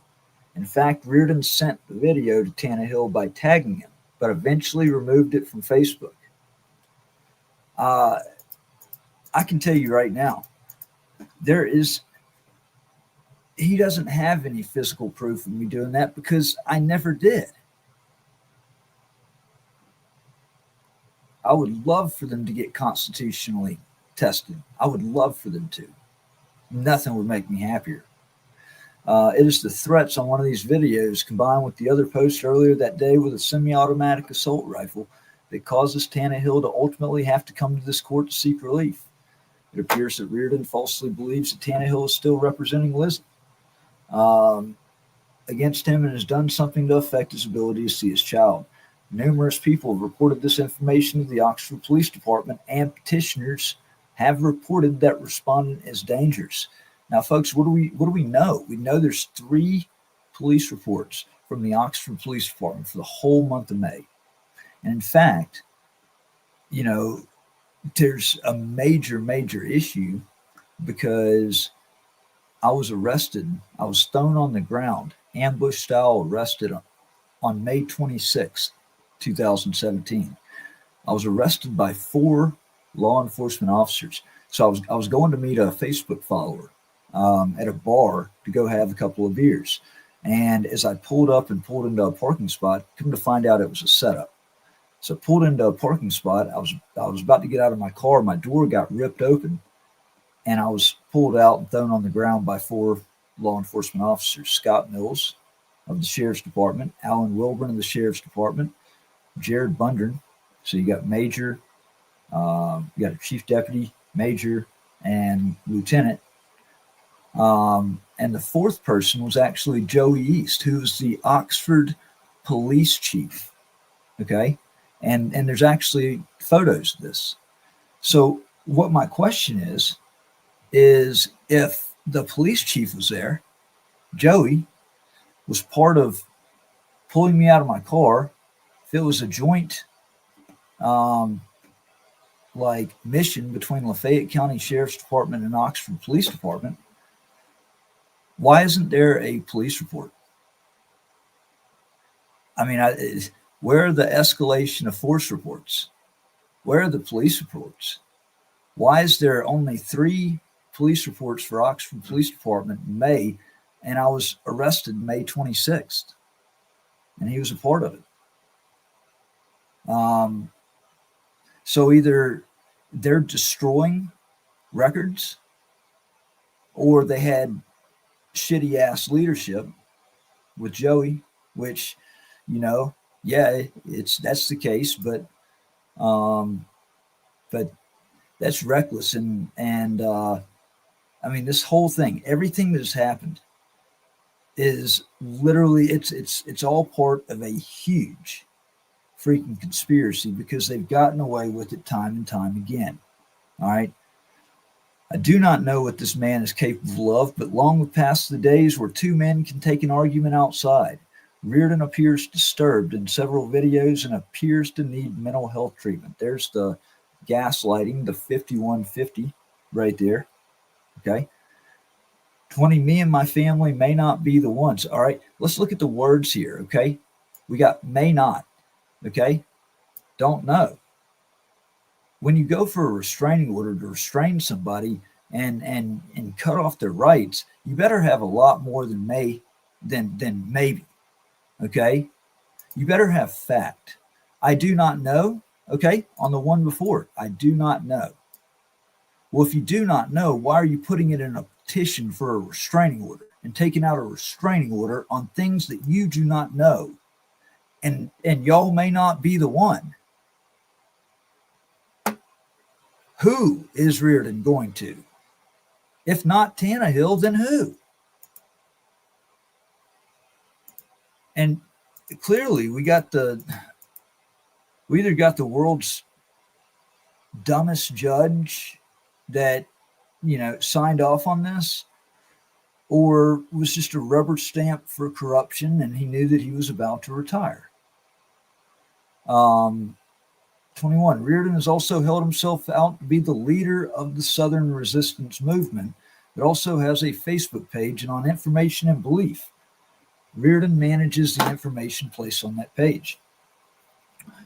The Southern Resistance Movement has posted threats, negative information, and lies against Robin Tannehill. See Exhibit I, attached here too, and incorporate. That page had about 150,000 followers on it, and I was one of several admin. And what she's saying in this right here is that somehow I am responsible for the post by followers all around the country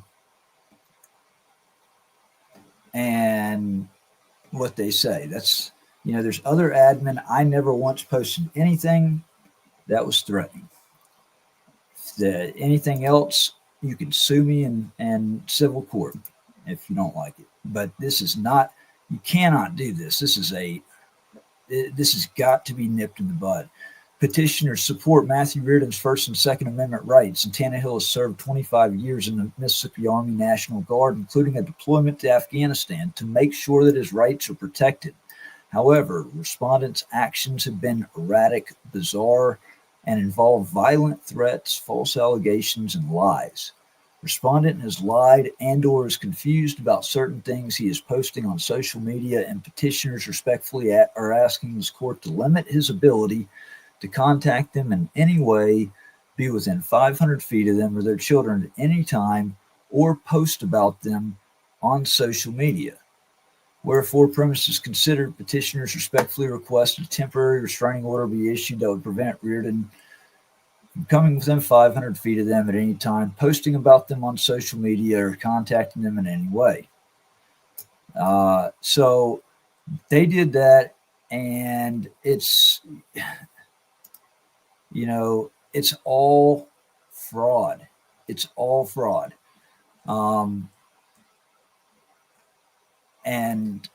Actually, so what I posted yesterday, the phone call that I had, actually proves that the document was in fact fraud.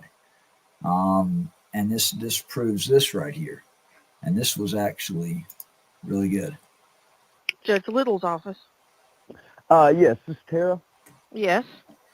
Hey, Tara, I was calling. I just got off the phone with the Chancery Clerk's office, and I had a couple of questions. Well, they sort of, did not answer the questions. And one of them in particular is in regards to a case that's assigned to your office to Judge Little, and I was told maybe I could obtain the answer that I was looking for by calling you.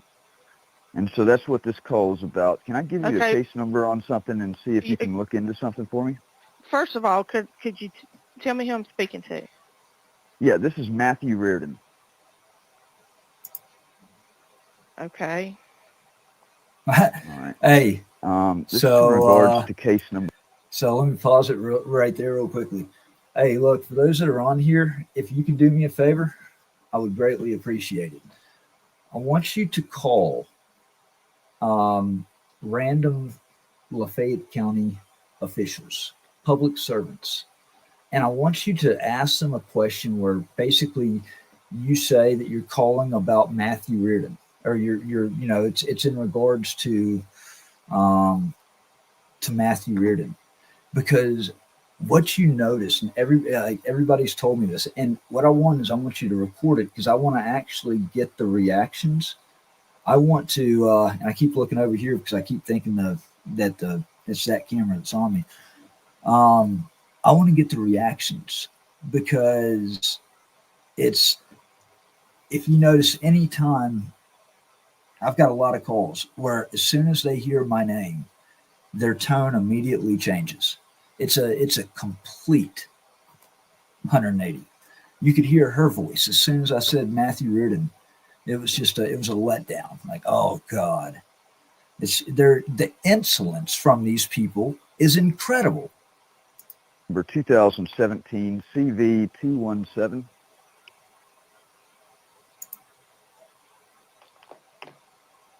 I'm sorry, could you give me that number again? I didn't get it written down quick enough. 2017 CV 217 dash A, but I don't think the A is important.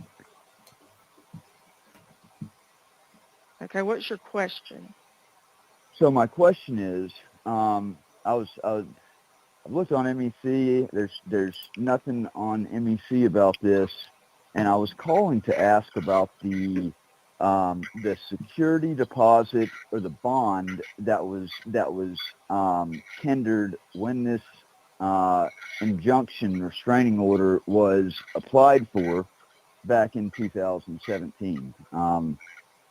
Rule 65 of the Rules of Civil Procedure require that a security deposit or a bond amount be given when applying for an injunction, or in this case a restraining order, to ensure that the party enjoined, if later determined to be illegally, that you know it's there for that purpose. And I was inquiring in as to a security deposit or bond, because it doesn't appear that one was ever made.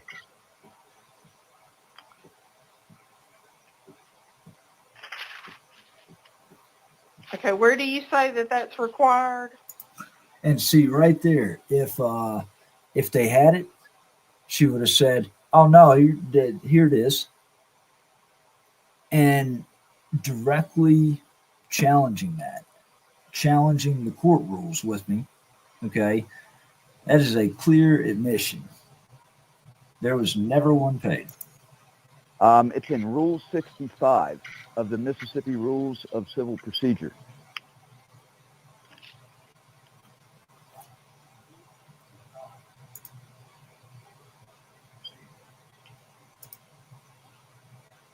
Ooh, sorry, guys. And the Tannehills, being who they are, they're not immune from paying this. They don't get a free pass on this just because of him being an attorney and her being a public official. I don't know why that's and it would appear that they got the free pass on that. And that was weird. I want to know, you know, Well, the rule actually says in such sum as the court deems proper. So that means it's discretionary to the court. Well, but if it... Hey, and so Mountain Mover, no, this is not a criminal bond that I'm talking about. Okay, this is a security deposit or a bond that has to, under state law, get paid by somebody that's petitioning for a restraining order or an injunction. And it's like that. What the hell is that? And it's like that for, you know, if it's later determined that the restraining order or the injunction illegally enjoined a party. And that's actually 100% what happened here. But see, they never paid the security deposit or bond. And that's a major issue. That creates certainly big procedural errors. The court does. The court is allowed discretion to a certain extent. However, there must be something in writing to that effect. Otherwise, I mean, to just give somebody a free pass and it not be documented or anything written would be fundamentally unfair to... Well, Mr. Reardon, that was done by another judge, so I don't have any knowledge of that. And then also, I mean, the time for appealing any kind of decision like that has well passed. Well, but actually, no, that's incorrect. Because if it was fraud committed upon the court, which would obviously be under a Rule 60B motion for fraud committed upon the court, if there was intentional lies given, if things were fraudulently, falsely represented to the court, the time to appeal, the time to do something about it is not, in fact, over. And I wanted to inquire into this because it is an important question to inquire into.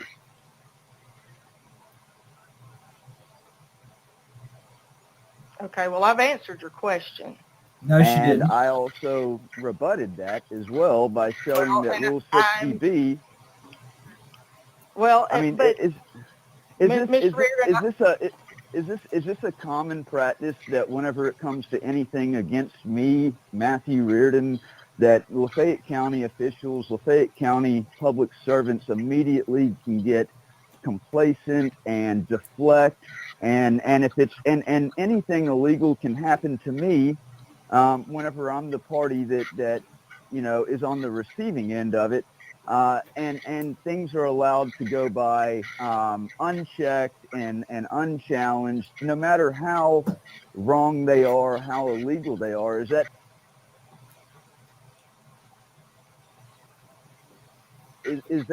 the way that y'all do business? That y'all conduct law there at the courthouse? Of course not. Well, it sure sounds that way. Well, Because it sounds like you were giving me, it sounds like you were giving me wrong advice, and you were giving me bad advice. I'm not giving you any advice. Okay, I'm so you giving can tell you me no what happened. advice. I can tell you what happened. I mean, I can tell you what's in the court file. That's all. Like I said, this happened with a judge that is. So, pause real quickly on that. She 100% gave me legal advice. Wouldn't you say? If you think she gave me legal advice, I want you to drop a 1 in the chat. She 100% gave me legal advice.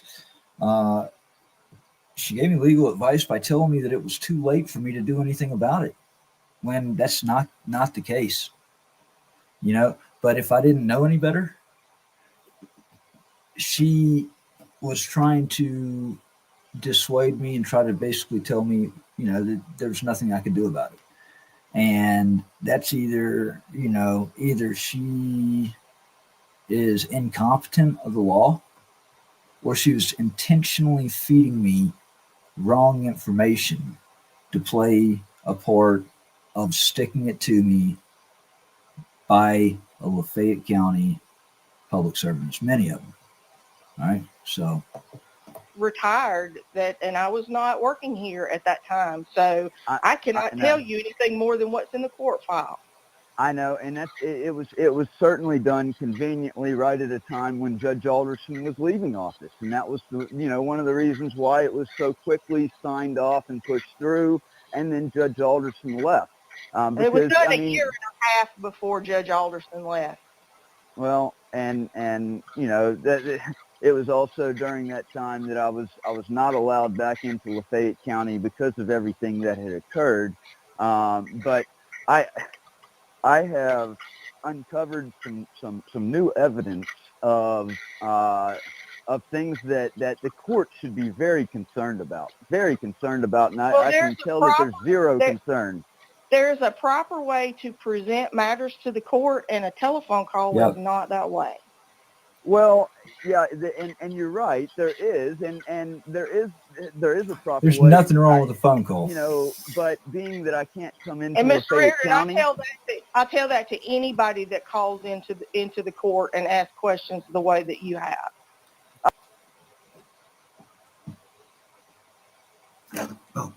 I understand. I'm also a journalist, and I have different ways of obtaining information that, not only am I a journalist, but I've learned enough law as well, being an attorney, but I'm not an attorney. I'm not, I'm self-represented in this case. I've had to learn the law, which is how I was able to cite the law to you on all that whenever you tried to tell me that it's beyond the time to do anything about this. Well, Mr. Reardon, if you feel like that it's not beyond the time and that you have an avenue for relief, you may certainly take it. Well, I just don't. I mean, the problem here is, I had an avenue for relief whenever I was fraudulently committed, whenever I served you and Judge Little with the formal notice about what Communicare did, and none of that ever mattered back in 2022.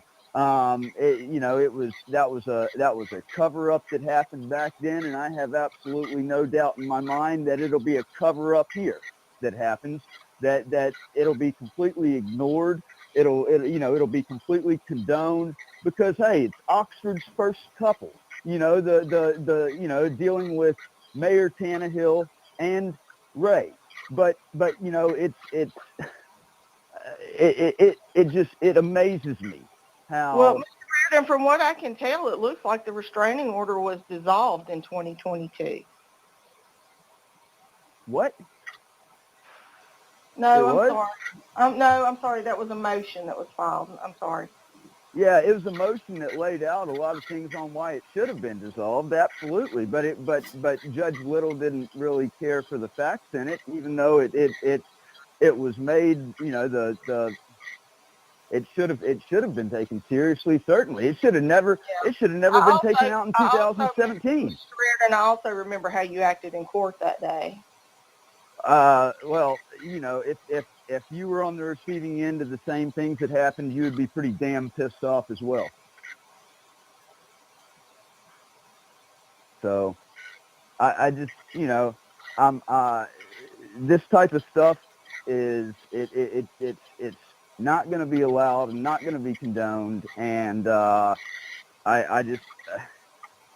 I wanted to hear from y'all, from the judge's office, if there was anything else that you saw about a security deposit or a bond ever being given on this case when this illegal restraining order was taken out back in 2017 that they knew was illegal and was based upon complete lies and fabrication and constitutionally protected activity. Have you had a chance to read the restraining order back in 2017, or did y'all just take it at face value from Judge Alderson? I'm sure I read it back in 2022. Well, it's shocking that you look at the things that are in there. I mean, it's an embarrassment. I can't believe that if I was a public official, I would be embarrassed to put the stuff in there that was in there that was relied upon for getting it.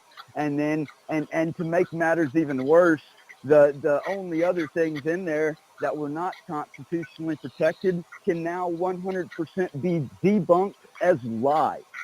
Did not happen. And in fact, the one that petitioned for the restraining order was actually the one that issued threats of extreme physical harm, and there are police reports of it. I've actually obtained law enforcement reports of where the petitioner actually threatened harm on me. So he can't show a single bit.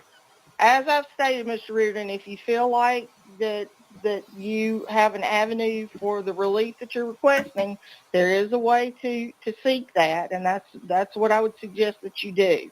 I mean, making your arguments to me does not further your case in any way. Oh, I know. It does nothing to help it. In fact, it probably actually hurts it, because then it gets you upset. You're probably going to talk to the judge, and the judge is going to be, once again, be adamantly against me. But he was already against me before, so that doesn't really matter.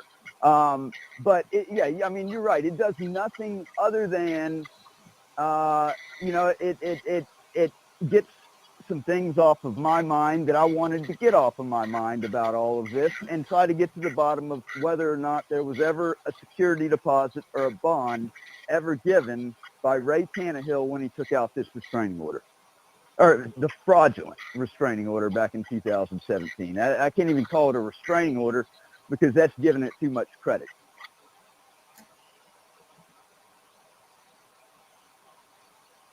I appreciate it, Tara. I know this didn't get anywhere. I just needed to, I wanted to see if you could give me any information. Okay. All right. Take care. You too. Bye-bye. So with that call, I found out several things, several very important things, okay? First of all, as I figured, no security deposit or bond was ever paid by the Tannehills when this restraining order was turned in, okay? And this right here, if there was one, she simply would have said it. But instead, it was a deflection to, well, what rule do you say that this is required? And then she said, she tried to poise it as, it was discretionary. And as I said on that call, okay, this gets into issues of fundamental fairness when it comes to others. To have discretion to make some people pay it, but not others, is a major issue. Here you have somebody that is running for mayor. There's no financial issues. There's no reason why the court would waive the cost for indigency or anything like that. There was just never one paid. That is a major, major issue for this restraining order.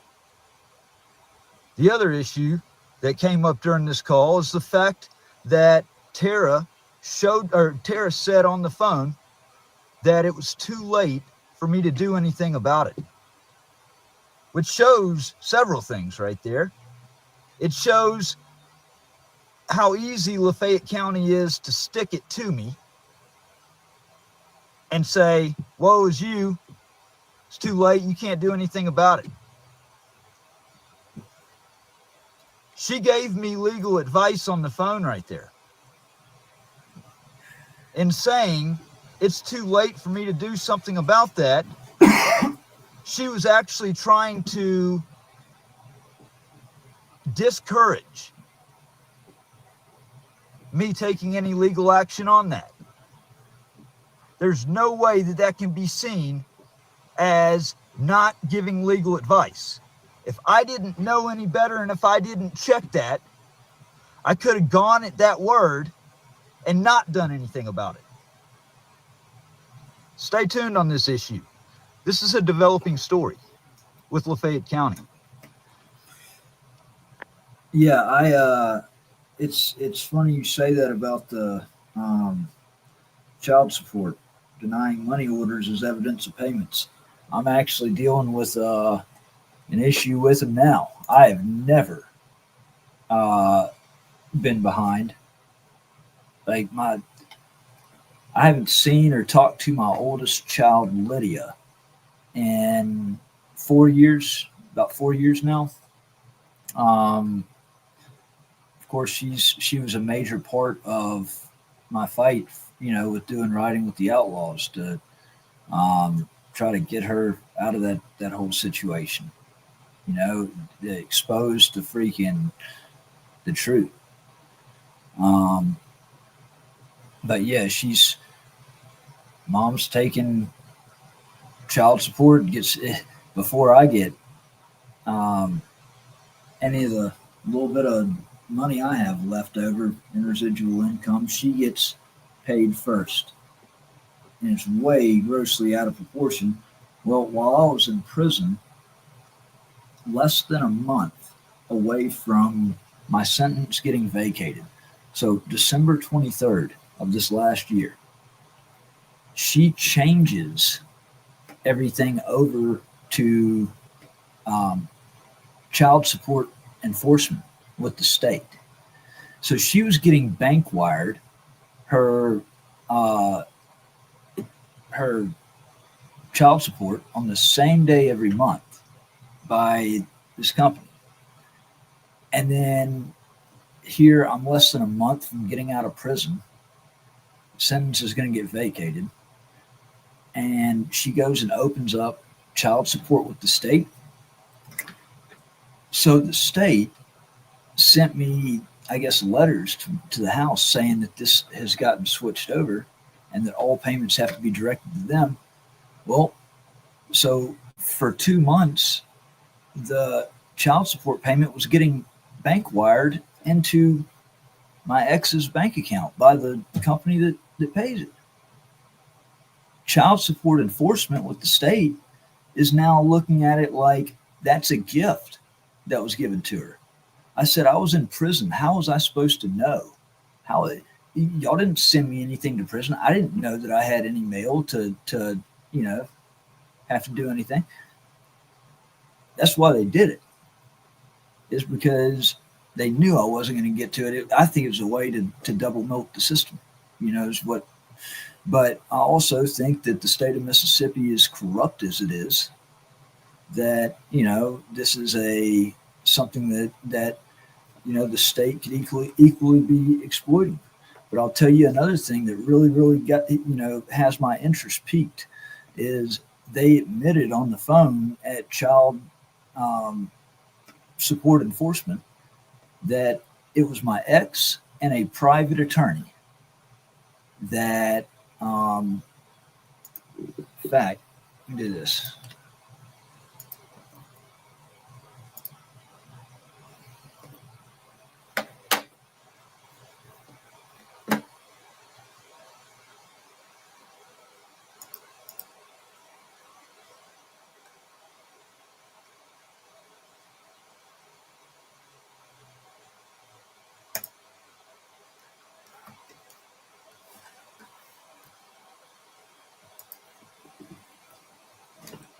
Oh shit!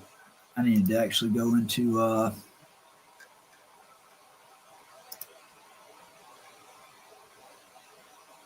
Fayette Chancery. There we go.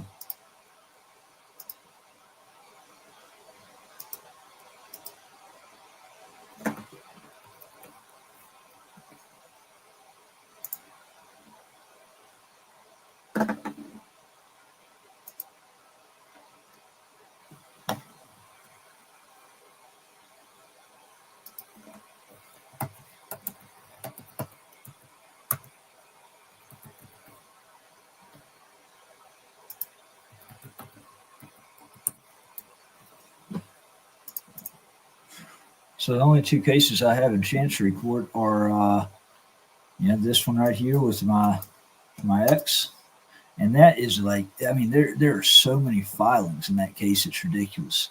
And then the restraining order thing with the mayor and her husband.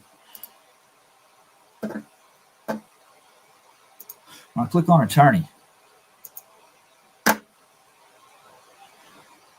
this is not my attorney. Okay, I don't know why he's listed there. He's never represented me on anything to do with my child custody. I don't know. They need to take his name off the damn list. I've been representing myself on this for the entire time, pretty much. So her attorneys, she has Mona Pittman. Okay. She has Kurt Stephen Saul Jr. with the Mississippi Attorney General's Office. Is a Special Assistant Attorney General. And then she's got Ray Tannehill.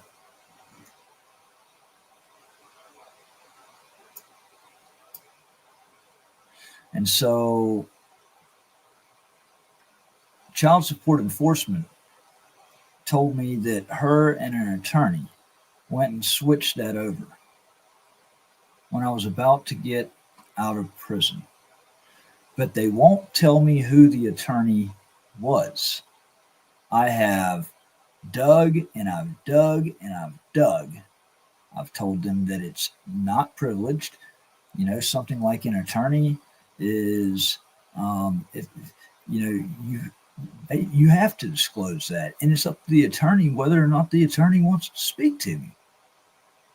But you can't keep who was part of filing that, because that's fraud. Whoever did this is committing fraud on the state,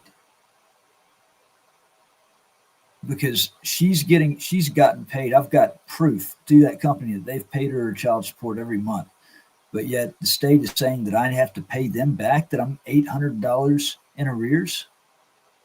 And so that would go to show that the state has probably paid her out and she already got paid, to the company. That's fraud. That's double dipping. And that makes the attorney liable, and that makes her liable.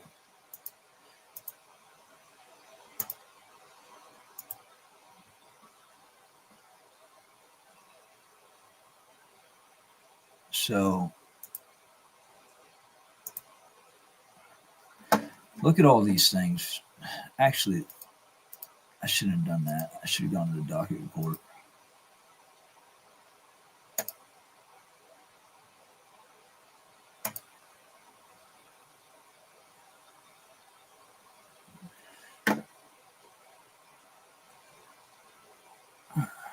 right, look at all these.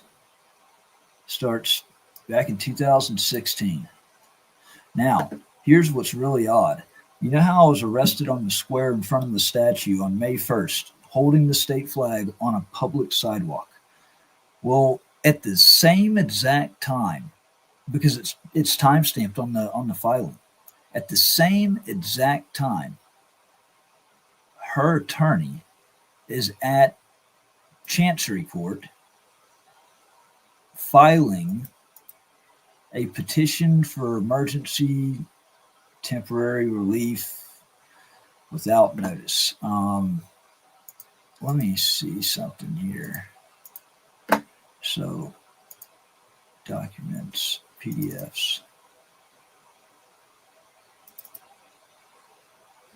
All right, there it is. So, petition for emergency temporary restraining order. Okay, so this is it right here.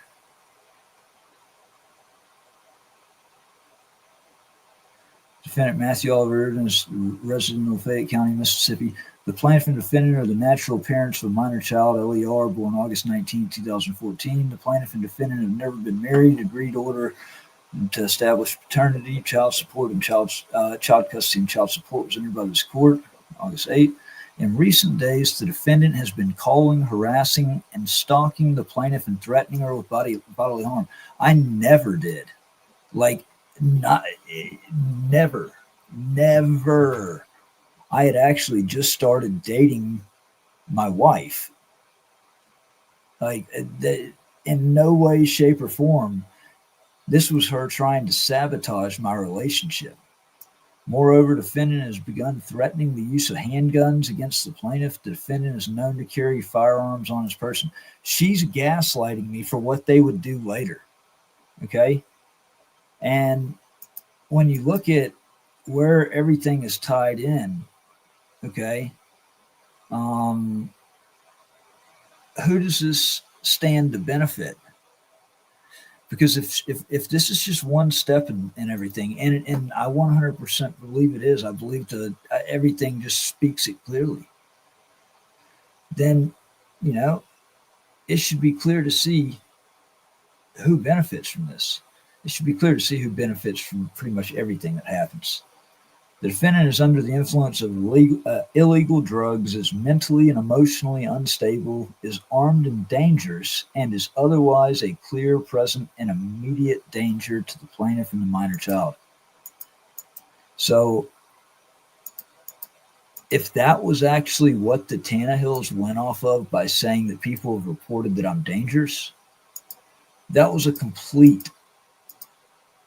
that was completely made up, just like the false rape accusation that she charged me with, or she tried to charge me with back in 2018, where the proof came out that she conspired with her husband and somebody else to falsely charge me with rape to get me out of the picture. But they just slapped her with a misdemeanor and let her off the hook of serving any jail time. That the plaintiff is in fear of the safety and well-being of a minor child and for a physical person. There's a legitimate fear of imminent bodily harm from the defendant. This is crazy.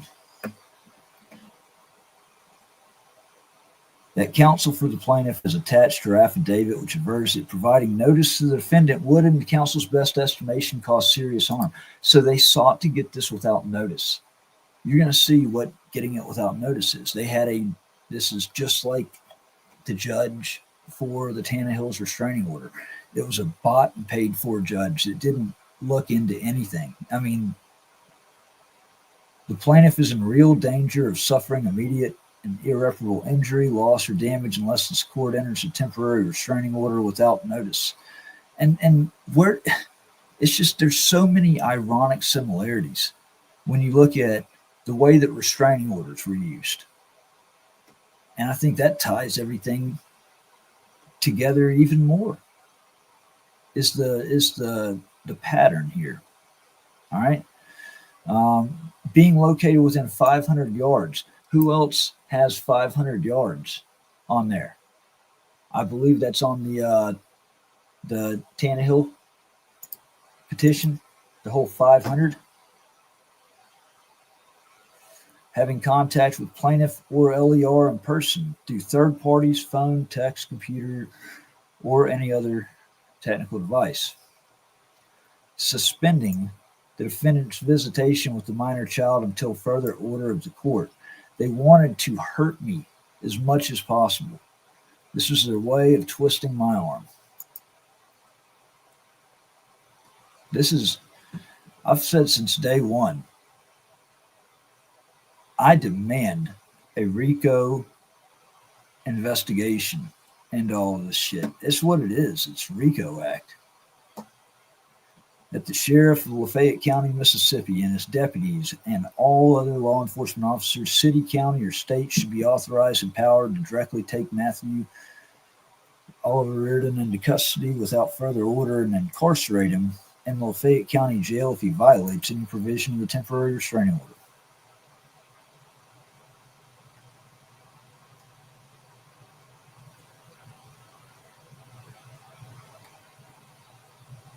So what's funny about this right here is this was turned in, but this was a fraudulent document because you see the affidavit right here.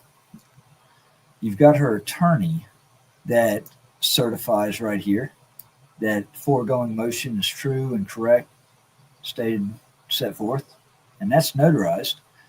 We come down here to my ex, Phyllis Crowder, or Phyllis Miller, or whatever it was, and there's no notary signature. So her affidavit was never valid.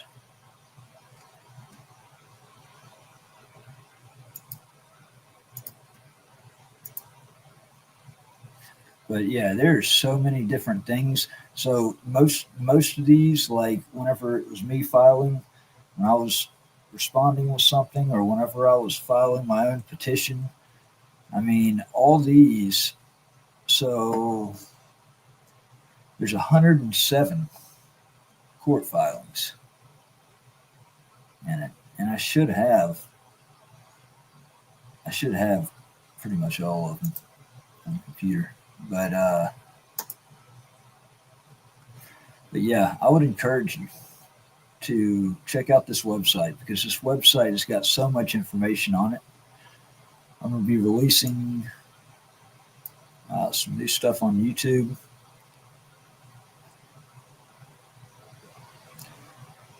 They've done everything they can to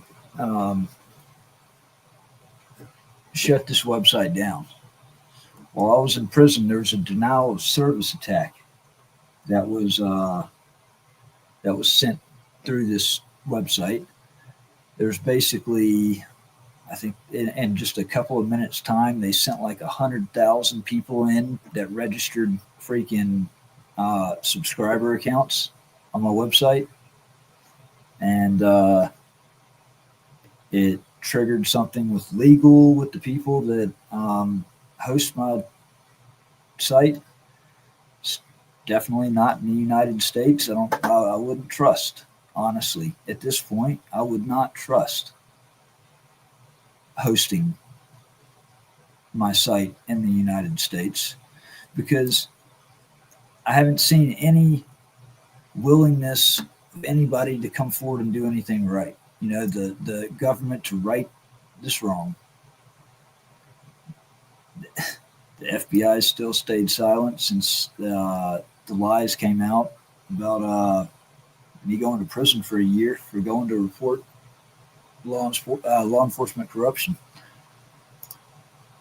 I'm going to update this section right here for any of those that are auditors and journalists. I also need to fix this with this menu because it's I really want everything to go across in one line. But got the First Amendment. What about, stuff about First Amendment audits? You got a cheat sheet here of applicable case law auditors should familiarize themselves with and recite if needed. I'm going to add might add a good bit more to that. But, this is good stuff. The First Amendment protects the right to gather information about what public officials do on public property, and specifically a right to record matters of public interest. Smith v. City of Cumming. Recording police and other government officials in the discharge of their duties is explicitly allowed. Glick v. Cunning. Freedom of the press includes the right to record video and audio. ACLU v. Alvarez. Prior to detaining anyone, law enforcement must have a particularized and objective basis for suspecting the particular person of criminal activity. U.S. v. Cortez. Credentials are not needed to be considered press in the context of the First Amendment. That's a big one. You ever had people ask you for credentials? I mean, there's nothing to it. Anybody can go and print off credentials. You can Google print press credentials, and you can print your own. That's because, honestly, anybody that gathers news content and disseminates news content out to the public is considered press by the Supreme Court. It is a crime for government officials to deprive anyone of their constitutional rights. Title 18 U.S. Code 242. 241 is also equally important, because a lot of times whenever there's violations of Title 18 U.S. Code 242, there's a good chance that you're going to have violations of 18 U.S. Code 241, because 242 is the deprivation. 241 is a conspiracy to do it. And a lot of times when there's a deprivation of rights, there's a conspiracy, which is an act between two or more people.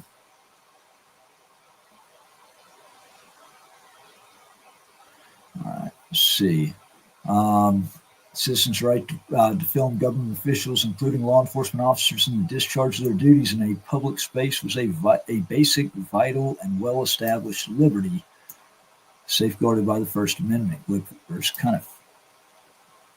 The U.S. Supreme Court ruled that refusal to identify is a crime only where there's a valid detention and there's a state statute making refusal to identify a crime. So that's going to get into the hold on a second.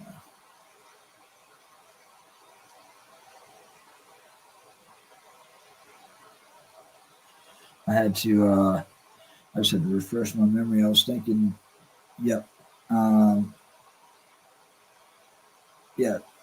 Standards of 10th. You don't really have to rely on the 10th that much, but the 10th actually, I did a video conference with my attorney and over in Texas, Ben Compagna, and we talked about the 10th. And the 10th is whenever, and this is on my YouTube channel, the 10th is when it's not already in the Constitution. The First Amendment, freedom of speech, freedom of the press, freedom of religion, all that's covered under the First Amendment. The right to bear arms covered under the Second Amendment. The right to be free from unreasonable, searches and seizures under the Fourth Amendment. The right to due process and against self-incrimination, the Fifth Amendment. But anything outside of that, okay, the 10th Amendment allows the states to control. A prime example of that, a great example of that would be marijuana. How you have some states that have legalized it medicinally, some states that have legalized it recreationally, and you've got some that, it's still illegal, just like alcohol as well, Another one would be abortions. When Roe versus Wade got overturned, that kicked the problem to the states, for the states to decide. And that falls under the 10th Amendment as well.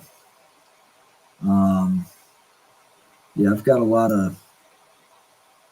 So I just changed up the style of the website. Man, this right here is so good. It's so good. Check this out.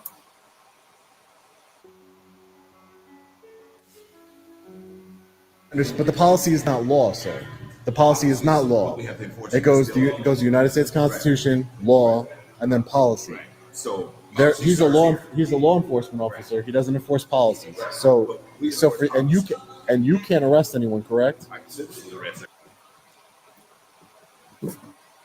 Sorry, guys. If they're committing in the commission of a felony. If they're in the commission of a felony. But what I'm saying is, when you put up a sign that says you're subject to arrest, you're intimidating the public and saying you will have your freedom taken away if you come in here. But neither. Remember what trespass is. Trespass meaning I said, Sean, you can't go in that area because it's confidential. There's documents in there. Sean, but you can't. No, but you can't just tell. You can't tell anybody else can go in there, but Sean can't because Sean has a camera. No, but you see, it's a double standard. It's a double standard. Yeah, I have questions for the city clerk. I can have the city clerk come out and speak. See, but I mean, I suppose you are, but I have to listen. In order, you've been very helpful. Listen, yes, and you facilitated. Yes, you did, sir. Yes, you did. You facilitated. I can get you any form you want out of there, or I can let you go in and fill out your form. Sir, I appreciate that. I'll get the city clerk to come out and talk to you. I understand. You know I will, man. I know you made it happen so far, and I appreciate that. But as I am a journalist and I am an activist, so I need to. In order for us things to change, there needs to be what's called. I need to have what's called standing. So even though I'm here to challenge. I'm here to challenge the authority of I created authority in restricting people from going into publicly accessible areas. That's what I'm here to do, as well as my FOIL request. I was very interested in doing that, but I'm also here to challenge that. So I'm going to go challenge it, and under threat of arrest, I will stop by this law enforcement officer here. It's a good thing he's here, but other than that, other than him saying I will arrest you if you do that, then I'm not going to stop. And then if he does threaten to arrest me, I have what's called standing, sir. And the only way I can really change something is in a court of law, right? I can't convince you. I can't convince the mayor. I have to change in a court of law. And I can't change it in a court of law unless I have what's called standing. I need to have been violated. My rights need to have been violated. So that's why it's not me trying to be difficult with you, sir, because you've been great. But I have to have what's called standing. So I'm going, if you want to tell him so we can make this quick, and you say, hey, if you get out of there, I'm going to arrest you, because I'm going to go into a publicly accessible area, sir. Do you have business in there? Are you going? I'm going in there to record. Correct. No, I'm going in there to record. But I understand the policies. But what I tell you is that our rights are bigger than the policies, sir. I got you, man. You smart guy, man. But you're saying you're going to challenge my authority. I'm challenging City Hall's authority for restricting people with cameras. Because if I was secretly recording, sir, think about it. If I was secretly recording, you wouldn't do. How would you ever know? You never know. Exactly my point. So exactly. So, but my point is that if you can't stop anybody from secretly recording, how could you? Why would you ever stop somebody from openly recording? Openly say video requires prior authorization. Yeah, I believe that's wrong, because that's like saying I can't exercise my rights without prior authorization. Did I give you authorization to record me? No. You know what? But you are though. But there's cameras all over. And so I can use that same argument. I'm recording for my safety because I don't know what you're capable of, what city clerk is capable of. You want to go in there and you want to record. Yeah, I have to. I have to. You can't go in there unless you're taking care of business. And then, or I'm going to say, are you going to arrest me? And then if you say yes, we're going to arrest you if you don't leave. Then I will leave, and then we'll take it up in court. But I mean, it's part of activism, sir. People gotta stand up for what they believe in, and I do it in a respectful way. I'm not here, trying to cause an issue with you. I'm very respectful towards you. You've been very respectful towards me, and I hope so, sir. I hope so. I hope so. We might have a difference of opinion, but that's just, that is life. That is life. So I'm going to, if you want to call them, I'm not gonna cause a disturbance, but I'm just gonna go exercise my rights peacefully, sir. Okay.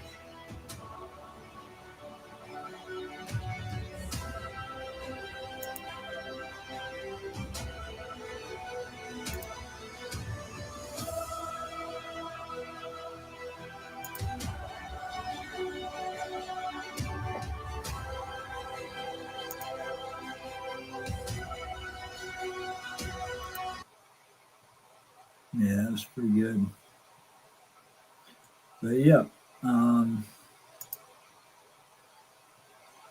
it's a lot of shit. It's a lot of shit. I've got my how the story starts right here.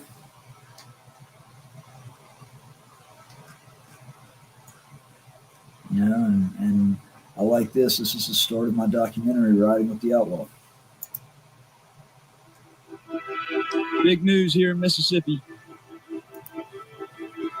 The jokesters that were elected as our state representatives decided to bypass a vote and went straight for the jugular to remove the state flag of Mississippi. My thing that I've said from the beginning is that if it goes to a vote, and if the overwhelming majority voted in favor of a new flag, you're not going to hear me complain. Because at the end of the day, Mr. Mayor, I want to speak my out statement has always been like about our constitutional rights. Okay? The rights that are afforded to us as citizens. It's not about us stars and bars. It's about the will of the people. Sure, but this is the taxpayers' house. They have a right to speak. You have vote of the absolutely people no doesn't right matter. to say that they can't speak. And you have elected officials that are making controversial moves that are ignoring that which the people vote for. You're a cultural Marxist. Just spelled out one an of you epic sitting there are disaster cultural Marxists. for society. Vote Because it to sets keep the flag precedents. down. And only bad things can come from it. You want to hear about one of the nastiest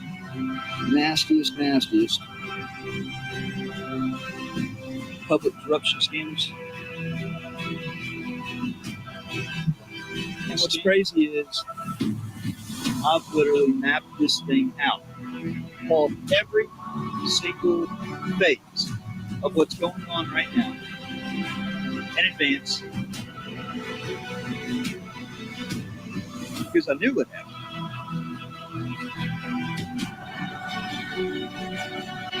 And you've got agencies that are obstructing justice, destroying evidence, and turning a blind eye.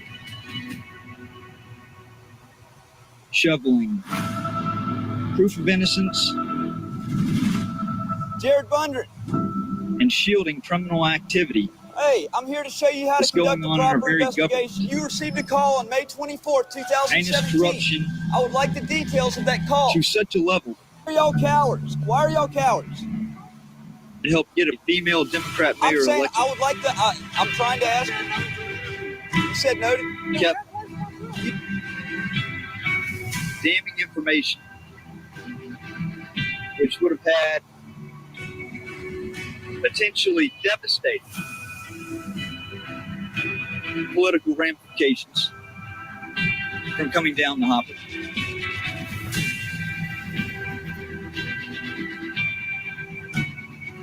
Her husband, the attorney of my ex,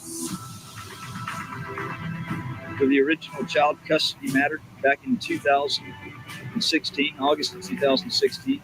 It was that time that my child was kept from me for approximately 2 months. It was the first extended period of absence that I took away from her. That was, she basically was used as a wedge, a negotiation tool, You got the May 1st, 2017 arrest. In front of that statue right there.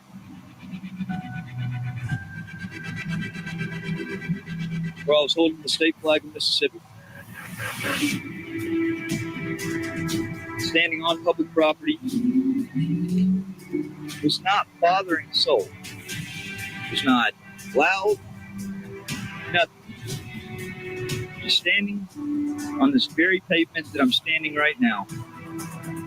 Holding the state flag of Mississippi. But because that didn't fit the agenda of this city, the city being that it took it on itself to remove the state flag from city property while all along taking taxpayer dollars from the state, from Jackson. My view hasn't changed on that. Never will. It's common sense. If you take state-funded tax dollars from your state, well, damn it, I think it should be an obligation that you fly the state flag. I don't think that's some far out there want and demand. May 1st, Deputy Sheriff Timmy Pruitt pulled up. He asked me if I had a permit to be here. I told him that I had the First Amendment. I'm a Marine Corps veteran. I'm a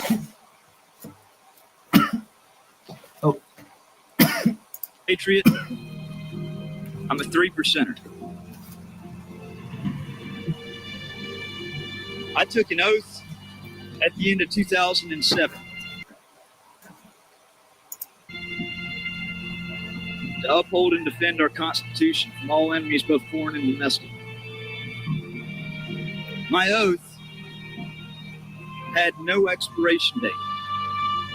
Nowhere in the military oath is there an expiration date that says that this oath is only good until the time of your service ends. And it's like that for a very particular reason. You see, when I took an oath back in 2007 to uphold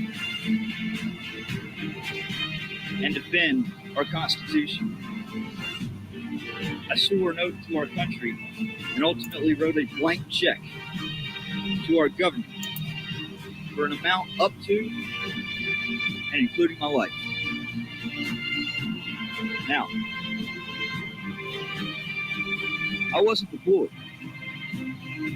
I was never sent to a deployable squadron. In fact, I was in the air wing, and I was part of a non-deployable squadron that actually trained new pilots to fly the AV-8B Harrier and then get assigned to a gun squadron and sent overseas to drop bombs on Iraq. So I personally find my MOS and my job very crucial to the readiness of the Marine Corps and its officers to go and drop bombs on the bad guys. Okay? So I wrote a blank check to the government for an amount up to including my life. It's that reason right there alone that the oath that I took doesn't expire. So I wanted to know, and I still want to know to this day, how a city and a county has the right, feels that they have the right to supersede the Constitution, the law of the land. Because last I knew, no law made by any city or any county ever had the effect of becoming a law and a lawful order if it directly clashed with that of the Constitution. And the First Amendment right guarantees my right to stand here on public property, whether or not I'm causing friction, whether or not I'm irritating people. It's my right, granted through the First Amendment, to have freedom of speech, freedom of assembly, freedom of the press. Just like, I'll point the camera over here, like y'all can see. You've got protesters over there holding signs, wanting the statue to come down. And I tell them every single time I talk to them, they have a right to be here. And honestly, they have the right to be here free of harassment. You don't even need to have a permit. It shouldn't even be a requirement to have a permit. But see, that's the liberal hypocrisy, because I'll never hear that said to me. In fact, being that I'm a conservative, just the opposite. Back in May of 2017, false reports were called up there about me causing problems on the square, even though I wasn't saying anything. I was just holding a state flag, had a gun on my hip. You know, I am audio and video recording, Mr. Brett. I don't care. You have a permit to be here. The First Amendment, actually. You have a permit to be here. No. All right, you gotta leave. Why is that? Because you're going to jail if you don't. I'm going to jail just for standing out here and holding a flag. Yeah. You have to leave. Okay. Where does that supersede? Let me just. Can I just ask you? Can I ask you a question? I'm gonna ask you one more time to leave. If not, I'm gonna go to jail just for the conduct. Okay, I'll leave and take this straight to my attorney. Then that's you can't threaten me with my First Amendment rights. Hey, I'm gonna tell you right now, Mr. Pruitt. One, this fucking city is ass fucking backwards. Ass fucking backwards. Y'all see that? Hey, what's your badge number, by the way, Deputy Pruitt? No, I'm not. I'm leaving. I was asking you. I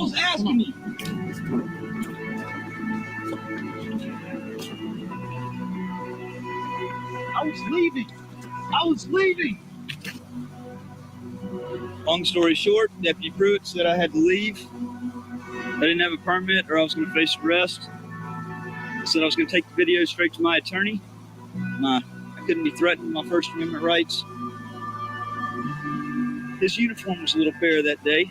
He had forgotten to put his badge back on before coming out. He took about 7 steps off, and I turned around to ask him what his badge number was. That infuriated him because it made him look horrible, as if he wasn't already doing a good enough job of that himself. When he came trying to trot, bring people better and Patriots' rights, stand there in solitude, by myself, not even as a group, holding the state flag of Mississippi.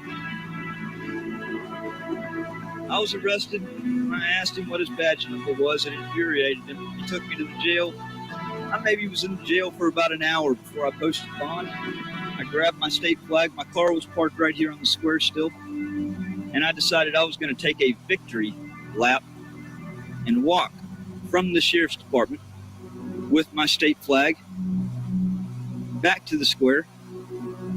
And I did a victory lap around the square, holding my state flag, proudly holding my state flag. Because I knew what I did was not wrong. You can try to paint me into a corner and try to demonize me all you want to. Fact is, even by the sheriff's department's own admission, and through multiple agencies, news agencies, I was arrested for holding the state flag on public property.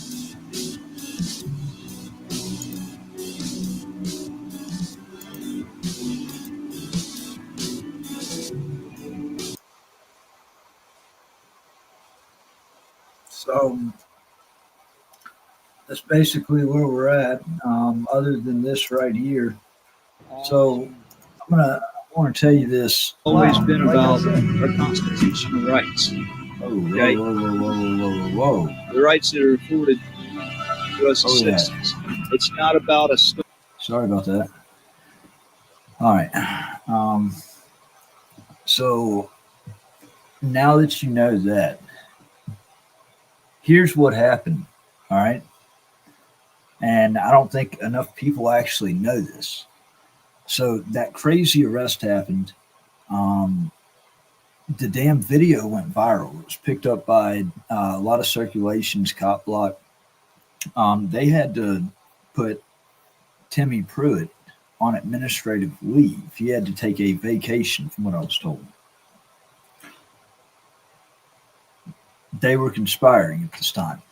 May 26th, I was hit with that aggravated stalking charge, saying that on or before May the 8th, 2017, I put Todd and Ashley Lynch, who own Frank and Marley's, in fear of their life with an AR-15, with my AR-15. I didn't purchase that weapon until May 20th, and I did it for self-defense. I've never threatened anybody's life. I would, I'm 100% for the Second Amendment to protect myself, my family, and other innocent people. And these people have literally gone out of their way to. I was hit with that charge. My crooked attorney had me sign off on the permanent restraining order of the Tannehills, telling me that if I signed it, it would make the bullshit felony charge of aggravated stalking go away. So he gave me bad advice right there, because it didn't go away. And so I stayed in jail until July 6th, 2017. And my attorney told me that he knew that I didn't commit the crime, that the evidence, it shows clearly. But that when the system wanted to get you, it would get you. And that if I didn't plea out to that they were going to just start adding on charges to, until they find something that stuck. Because they wanted to shut me up. They wanted to silence me. They used, I can't believe it. I pled out. And I've got the bill of sale. I've got literally every shred of evidence. I pled out because I was denied due process, all aspects of due process. That was state-sanctioned kidnapping and state-sanctioned human trafficking is what it comes down to whenever you're sent to the prisons and something like that happened. But they use that to indemnify themselves for May 1st and May 26th. They made me sign a covenant to not sue. Let's see.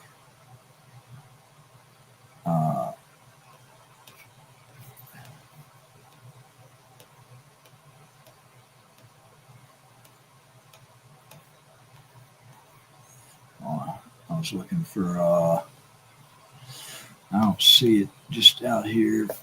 I'm not gonna look too hard for it either.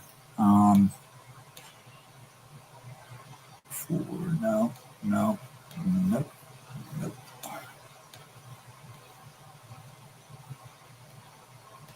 Petition. No. So I'll have to do that some other time. Let me just mainly do this right here. So I went ahead and I published 8 minutes ago, actually, while we're on here. I got the first 5-minute preview of my book. American Injustice: One Man's Battle Against Corruption and Retaliation. This book is more than my personal story. It is a warning. It is a testament to what happens when government corruption goes unchecked. and when those in power wield the legal system as a weapon against the people they are supposed to serve. I never asked for this fight. I never sought out enemies in the government. I never imagined I would become a political prisoner in my own country. But when you challenge corruption, when you stand up to those who believe they are untouchable, they do everything in their power to silence you. I was arrested, prosecuted on false charges, exiled from my own home, and even forcibly committed to a mental institution, all because I refused to stop speaking out. This wasn't about just me. This was about the Constitution, about free speech, about the fundamental rights that every American is supposed to have. My story is proof that tyranny doesn't always come in the form of a dictator or a military coup. Sometimes it wears a badge. Sometimes it sits behind the judge's bench. Sometimes it drafts laws designed to suppress those who dare to dissent. This is my story. This is the truth they tried to bury. And this is why I'll never stop fighting. If they can do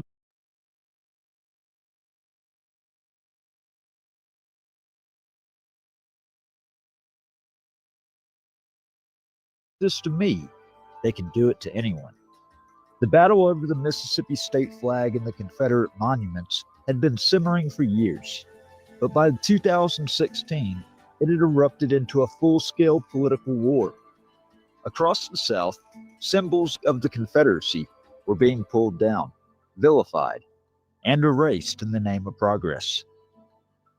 To some, it was an overdue reckoning with a painful past. To others, it was a dangerous rewriting of history. For me, this fight was about something far more fundamental than statues or flags. It was about democracy, the Constitution, and the unchecked power of those in office. I never saw myself as an activist. I was a Marine Corps veteran, a journalist, and a father.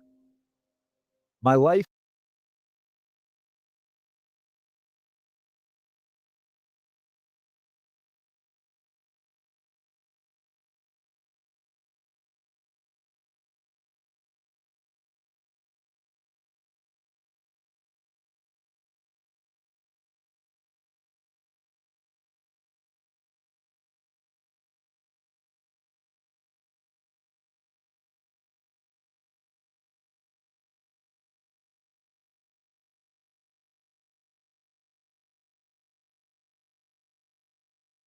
had been shaped by discipline and duty, molded by an oath that didn't expire when I took off the uniform. That oath, to support and defend the Constitution, wasn't conditional. It wasn't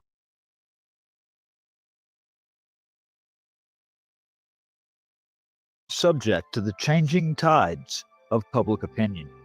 It didn't bend to political correctness or the loudest voices in the room. So when I saw politicians and activists disregarding the will of the people, erasing history, and trampling constitutional rights in the process, I couldn't sit by and watch. I had no choice but to stand up. The deeper I got into the fight, the more I saw how little government officials actually cared about the Constitution they claimed to uphold. Transparency? A joke. Accountability? Non-existent. And the more I pushed for answers, the more resistance I faced. At first, it was just bureaucratic red tape, public records requests ignored, officials refusing to engage. But when those tactics failed to silence me, they escalated their efforts. The whispers started first. Rumors spread to discredit me, to paint me as an extremist. Then came the harassment, the intimidation. They wanted me to back down. But nothing could have prepared me for what came next. Looking back, I see 2017 as the turning point. That was the year my activism transformed into something far more dangerous. at least in the eyes of those in power. That was when I became a true threat to the system. And that was when they decided to destroy me.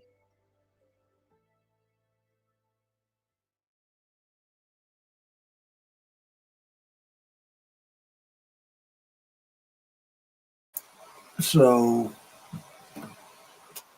yeah, I've got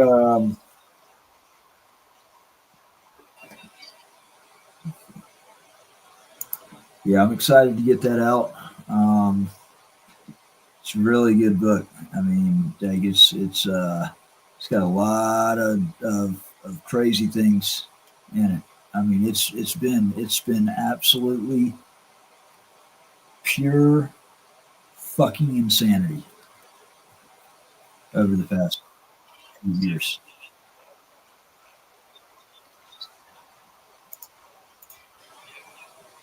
Sorry. Pure fucking insanity. Yeah, I don't think there's really. I've got, like I said, I try to keep this website right here updated. All right. It's got the DWI arrest we got right here. Okay. I might as well go ahead and talk about this. Got an article on here. This was published. I published this 2 days ago. But we've done some digging into Chase Allen. He's a guy in Farmington, Utah. For those of you that are that the only way you can actually know what happened is for you to actually see what happened. All right. So if you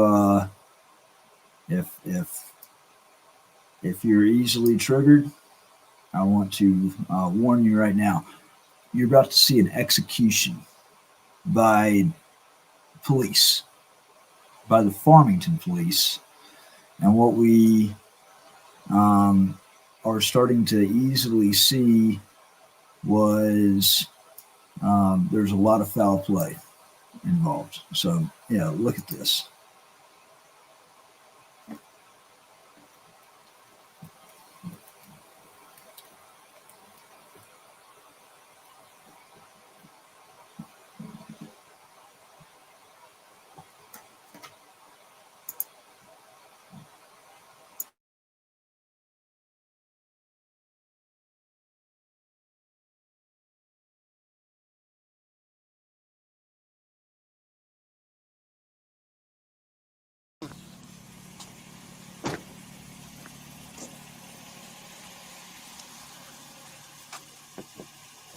How's it going? Good, how are you? Good, I'm Officer Farmington Police. The reason for the stop today is there's no registration on your vehicle. I don't need registration and I don't answer questions.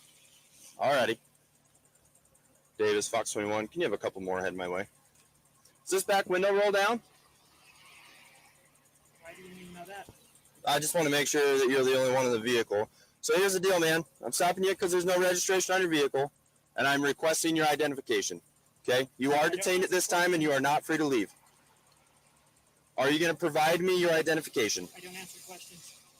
Okay, so I'm going to take that as a no, that you're not going to provide me your identification. Is that the route we're going? Or would you like to provide your identification to me, and we can have a conversation, we can discuss the laws that you're breaking, and then we can go from there? If you want my identification, you'll be under duress, and you accept surety and trusteeship over it. Meaning you will be responsible for any debts that you're trying to incur here. Okay, so I'm not trying to incur any debts or anything. I'm trying to investigate why your vehicle doesn't have any registration. 1692, you are trying to incur debt and legal action for something Okay. that's not allowed. Okay. And under So, 18, Section 245, traveling is a federally protected activity. Okay. in which I understand what you're saying. involved in. I understand what you're saying. And what I'm telling you is that you do not have an option to identify yourself. I do. You are lawfully required to identify yourself. So you can provide your identification to me, and we can have a conversation about the laws that you've broken, or you can fail to identify it to me, and we can go that route too. I'm perfectly okay with either way you want to go, but the direction that this encounter goes is 100% in your hands. Sir, Utah Code, United States Code, Okay. is a corporate policy Okay. in which you have to be contracted and to be required to follow it. Unless you Okay. can provide me a contract with my wet ink signature on it saying that I'm required to follow it, Okay. then there is So do you want to identify yourself to me, or do you want to go a different route?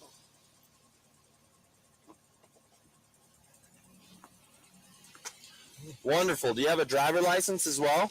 I am not giving you jurisdiction. Okay. Do not stop. Do not detain. You are not allowed to stop me. Let me see that. On your list, I didn't see what you just tried to show me. Can you show that to me again? What's this? This is a passport. It says, do not stay up, do not detain. And if you go on to the first page, Okay. it says, the United States hereby requests all who may it concern Okay. to permit the citizens Here's what I'm telling you. of the United States named herein Here's what I'm telling you. without delay or hindrance. Okay. You are Will you hand that to me so I can read it? You want me to look at it through this tiny crack in your I am not window? handing it to you. You're not going to hand it to me? If I hand this to you, you accept trusteeship and surety, and you are obligated. Sure, I'll accept trustingship if you just hand me the document so I can identify who you are, because you're required by state law. I am not Thank you required so to much, identify Mr. myself. Chase Allen. That is not me. That is a piece of plastic paper. So you have a fraudulent passport? No. that is a Wonderful. piece of paper. That's what I'm hearing. Okay, step out of the car for me. No. Sir, step out of the vehicle No. right now. I am not required to. Step If out you of this try and vehicle force right me, now. Then we're going to have an issue where you're Step gonna have out of to the come car to right me. now. Step out of the car. We're gonna break the window and pull you out. Step out of the car. Gun, gun, gun, gun, gun, gun, gun, gun. She's fired! She's fired! She's fired! Not fired. Sarge, step back. Sarge, step back. That was fucking overkill. David, Fox 20, where's the close up? We have shots fired. We have suspect down. 10 is more. Show us your fucking hands! Show us your hands! Don't move! Fucking hands! Here, I'm gonna go. Keep him on gun. Keep him on gun. Keep him on gun. Okay, I'm coming up. Coming up. Close in here. Close in here.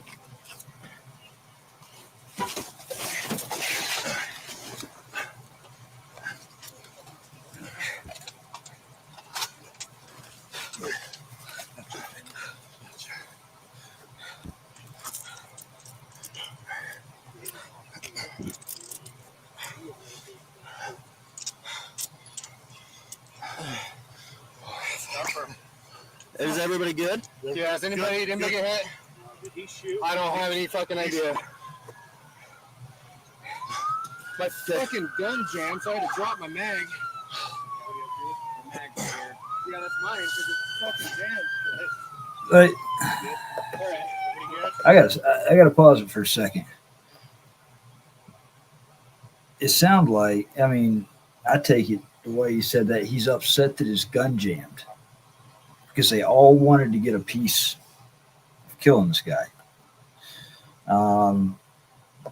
There's a lot of stuff that's coming out right here with all this. So, All right, come and grab that IFAC real quick.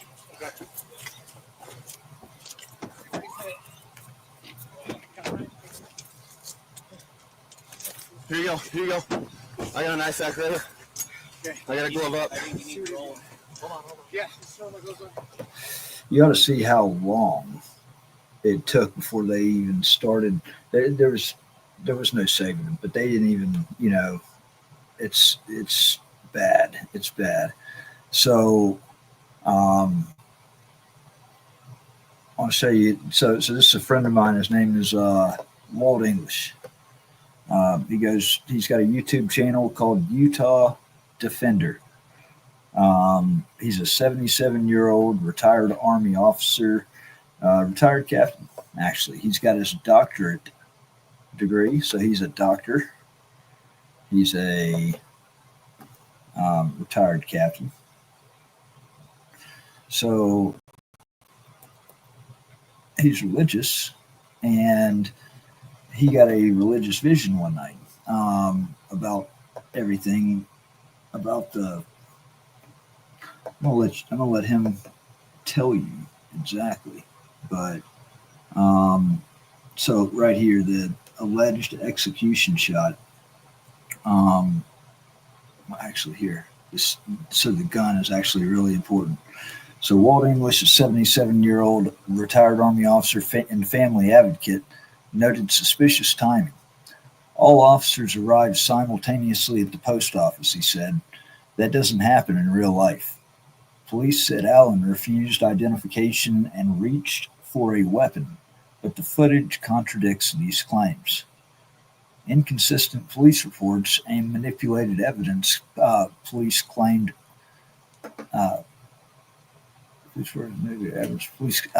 Evidence police claimed Allen reached for a gun, prompting officers to shoot. Yet body cam footage never shows Allen holding a weapon. We watched this closely, Walt explained. Officers Jacobson and Butcher ordered Allen to open the door, and he complied. Activists highlight contradictions about the firearm's location. Police said it was on the passenger seat, yet body cam footage doesn't show it there.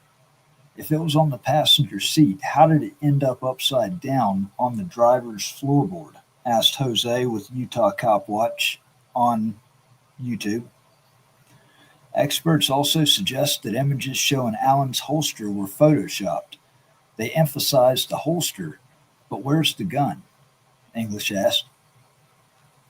The alleged execution shot. Activists point to footage they describe as an assassination shot fired after Allen was incapacitated. That revving noise is Allen being shot in the back of the head by Officer Kyle Carey, Walt claimed. The police never publicly shared this angle. A crucial still frame allegedly shows Officer Carey's hand entering the vehicle just before Allen was fatally shot. The footage then abruptly stops. Okay, there's another video. If you want to see that, go look at that article. Cover up media silence. Activists criticize local media for inadequate coverage. Why isn't the media covering this? Asked Jose. We're the ones fighting to expose the truth. The legal and political fallout. Legal experts and former law enforcement officials label Allen's killing as police misconduct. Despite this, District Attorney Troy Rollins declined to prosecute the officers, stating they met the legal standard for deadly force. Critics argue Rollins' reasoning sets a dangerous precedent. He's suggesting police can shoot anyone carrying a concealed weapon if they feel threatened, Walt argued. That's unacceptable. Activists demand an independent federal investigation and criminal charges against the officers. They've been caught in so many lies, said activist Cliff Williams with the Vigilance Committee. I am a part of the Vigilance Committee, as you know. On YouTube, they're covering it up. Farmington Police Chief Eric Johnson refuses to address these allegations, dismissing the activist as unimportant. I'm not important, Walt mocked, recalling Johnson's dismissal. According to them, none of us matter. The Allen family continues seeking justice. Advocates warn that without accountability, police violence will continue unchecked. Walt English operates the YouTube channel Utah Defender, encourages all to subscribe to his channel and the channels of the other contributors. Jose with Utah Cop Watch, Cliff, the Vigilance Committee, Matthew, Patriot News Activism. Now enjoy this video of English having his run-ins with Eric Johnson, the Farmington, Utah police chief. This is crazy. So you had to kind of... All right, guys and gals, today I got a video showing the best of Utah Defender versus the Farmington, Utah police chief. So here's Utah Defender, and he's going to explain the background on exactly what you're about to see. This all goes back to the Chase Allen murder that happened in 2023. Make sure you hit that like button and that subscribe button, folks. Hi, this is the Utah Defender, and I want to go over some things that have disturbed me because of the chief of police with Farmington. I'm not going to spare my words, because I think he is the son of a bitch. He's a criminal with a badge, and he angers me. And yeah, I have a foul mouth, but I'm going to share with you, he tried to degrade and mock my religious visions that I had in regards to Chase Allen. So I want to go over them so that you understand them. After watching the body cams of the police officers when they murdered and assassinated Chase Allen, I had a dream from Heavenly Father, and he basically told me, get involved. This was a murder of Chase Allen by the Farmington police. The first night I had my vision, though I wanted to know where the gun was, and the Lord said that it was between the seat and the center console the whole time. As far as the gun that was found in the vehicle, that was planted by Sergeant Taylor Jacobson. Not one body cam on those 6 officers ever show a gun pointed at them. They never show the interior of Chase Allen's vehicle. Why wasn't there? If Taylor Jacobson went into the car, you would have seen a gun in the hand of Chase Allen. And they never showed that, did they? Because there never was a gun pulled out. And that tells you this was a murder. And this tells you they tampered with evidence and that Troy Rollins, the DA, backed up a lie. And on Thanksgiving Day of that same year, in 2023, I had another vision in the kitchen area of my friend's house. And all of a sudden, Chase Allen was standing in front of me with his hands up in the air. And the way I saw him was the back of his hands. And I didn't see a head. I just knew Heavenly Father was showing me something. I had to ponder it through prayer. And that night, the message of what the Lord was trying to tell me came through, which was they didn't want Chase Allen to get out of the car and show 2 empty hands with no guns in it. If you look at the videos, it clearly shows Chase Allen getting out of the vehicle. He opened his door. I believe it was Taylor Jacobson rolled his back window down so that Kyle Carey could do the assassination shots that he trained to do. And then I had another, that same night, I had another vision of Taylor Jacobson and why he bum rushed Chase Allen. Remember, they said get out of the car. He was complying with that.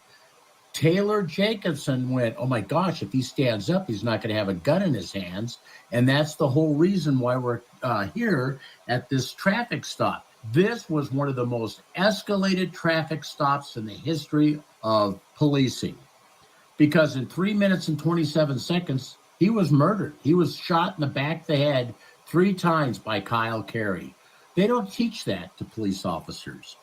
They escalated the police stop. Why? Because they wanted him dead. 3 minutes and 27 seconds, the kid was dead. They never gave him first aid, immediate first aid, check the airway, check the wound, or anything. They stood around with their thumbs up their ass and did nothing for him. And Eric Johnson, the chief of police, is a piece of shit because he manipulated the body cams to tell the narrative to get his police officers off the hook in a planned conspiracy to murder Chase Allen. That's what that was. Where's the felony for tampering with the gun? That gun never fell there. That gun was put there by Sergeant Taylor Jacobson. He is a big fucking liar. The chief of police, Eric Johnson, the son of a bitch, tried to belittle my visions that I had and make fun of me about it. This was a murder. I'm tired of going over the same points and having jackasses like Eric Johnson and Sergeant Troy Rollins and the DA get away with murder. They covered it up. I'm telling you, you got to get angry. You got to get involved. Well, how you doing? Terrible. Why's that? I just want the information. Okay, what can I do for you? I'm on my way out to a meeting, but what can I help you with? You got somebody else that can talk to me and I don't have to be hurried? Regarding what? Doesn't she talk to you? About the evidence from the incident? Okay, Yeah, she was called on Friday. She feels that you guys, Diane Chase, I'm her advocate. Okay. And she was called on Friday, told to come down. Her legal advocate? I'm her advocate. I don't know what that is. What do you mean by that? I represent her. I stand here and I represent her. I'm talking to you and we're trying to find some information out. Okay. Okay. So. But understand that I don't have an obligation to speak to you about something that. Let's not get on the wrong foot. I don't need to hear that. You know my background. You don't have to say that. Well, you're the one that when I walked out, I said, how are you? And you said terrible. You know, there's a lot of people that are going to see this and see how you conduct yourself. I know there's a lot of people. There's like a whole 100 people that follow you. No. Oh, yeah. You're not really? important to me, Walt. You're not important. Thank you for your defamation of character. Now, my question is, what does she have to do? You can tell me, what does she have to do to get those items released from Kaysville? I'm pretty sure the legal team will be addressing that. Well, the legal team could be up in the sky someplace. No. What legal team does she have to call? Give me phone numbers, addresses, and people to talk to. That's what she has to do. They've given her nothing. They said she had to come and talk to you, and your interaction with her has been terrible. She's totally fearful of you. I haven't spoken We to have her videos. We for have 2 videos. years. Well, we have videos. Really? So, yeah. Videos. Oh, I got to hear this. Yeah, we have videos me of your talking to- interaction with her. Just like you told her you And when was that? handle anybody with a passport. And when was that? I've already seen them. I can't give you the dates right now. Oh, okay. All I'm asking So is you rather can't than give me you be information, but you argumentative, expect me to steal information. Okay, rather than you be argumentative with me, One of the I came in here very peacefully. Okay. They told me you were terrible when I said, "Hey, how you doing?" You are, because you play this game every time. Look how you've gone off half-cocked and You're the angry, only person telling me playing that you're in a big hurry, that you don't have any time to talk to me. Oh, you're going to be surprised what you just said. But the bottom line is this, okay? You are something. I tell you what. You know what I am? I'm a veteran that served this Why don't you country back for 20 off years. Don't take another step For towards 20 me, years. Walt. For 20 years. That's great. Appreciate your service. Don't care too much of how you behave nowadays. Are you going to give me the information or not? That I'm what she going has to to meet with one of the people in the meeting I'm going to is our city attorney. I will let him know that Diane has contacted Kaysville, and I'll get this resolved. Okay, ASAP. tell us what's going to be taking I'm not going to place. tell you anything. I'll get a hold Okay, of go Mrs. fuck Allen. yourself right up your ass, you stupid piece of shit. And everybody that's watching will agree with me. You're a fucking tyrant. You're a piece of shit. You shouldn't even deserve chief. That's fucking army insignias. You insult me by that. Your fucking blue line flag. You desecrate the American flag. I fought for it for 20 fucking years. I don't give a shit. You deserve every goddamn dirty word there is. Do I? And I can use every one of them. You're a Keep going, smiling Walt. prick. Keep going. I'm You're a sure big your giant viewers love phallus, and the only thing that holds I'm you sure up is your your viewers belt. love this. Kiss my ass. They will. They love it. They hate your guts. You don't know it. And by the way, I have more than 100 viewers, dickhead. So get the fuck out of the way of the door so I can That walk door's out. wide open. And you can kiss my That ass. door's wide open. Help yourself. No, I don't want you behind me. How's that shit? I know how to play police officer. That's all you're doing. You're a prick. You're a human piece of shit. You guys purposely targeted this young man and murdered him and assassinated him. You guys tampered with the gun. You don't have one video. You don't have one body cam with the gun on it, do you? You don't. You don't. No. And what about the assassination shot? Why didn't you show the assassination shot at the back of the head? 3 shots to the back of the head. It's in the autopsy. You're going to deny it in front of this camera? What I'm going to say is you're completely ridiculous. No, I'm not. You're a prick. I'd rather be ridiculous than We're a gonna do prick this all like day, you. Walt. Go fuck yourself. You We're can gonna do leave this all any day. fucking time you want to, So you can piece you, of Walt. shit. I'm not leaving until you do. How's that shit?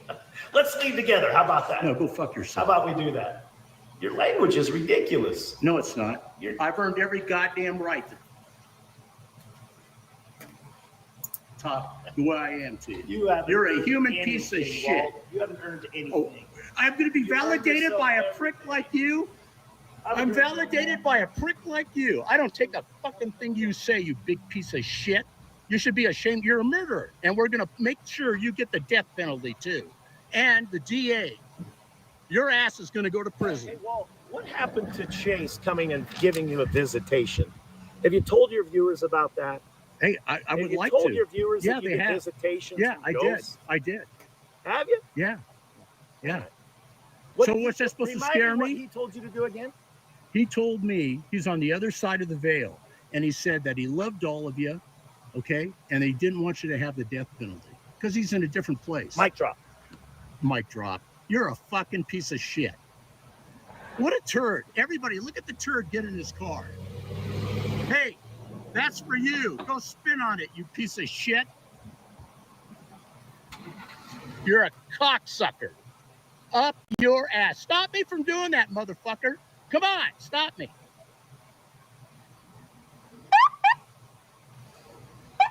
Little child in a pickup truck that's probably provided by the city. So this is what we go through every time I talk to this piece of shit.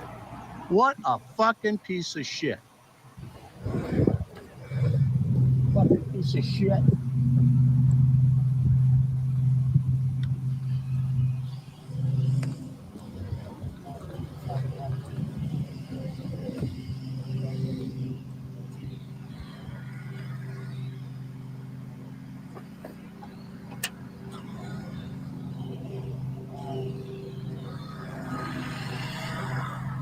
What's your name? Hey, stupid.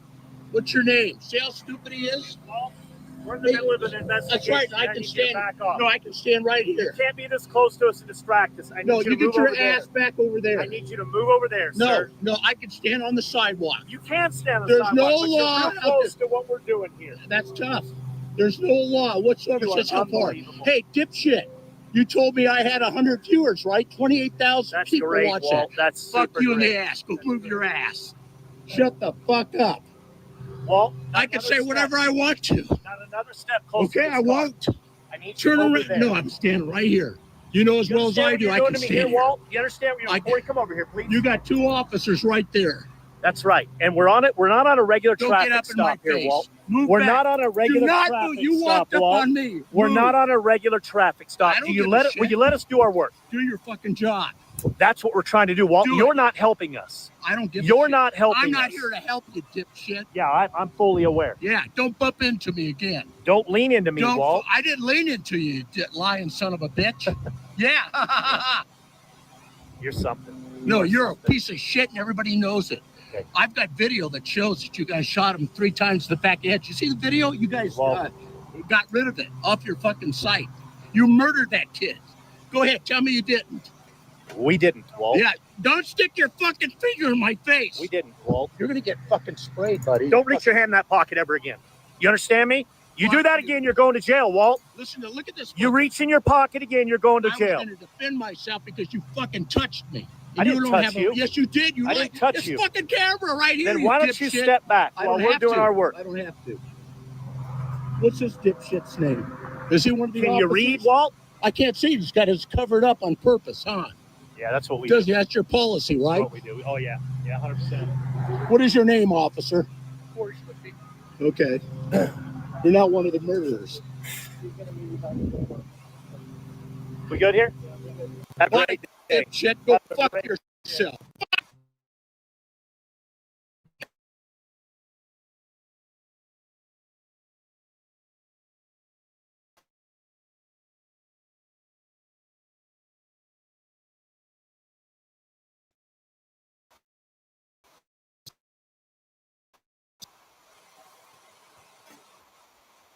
You fucking coward. Fuck you. You know what that means? Is a cop-splaining? That means fuck you. Fuck you. Make sure you get your big lard ass.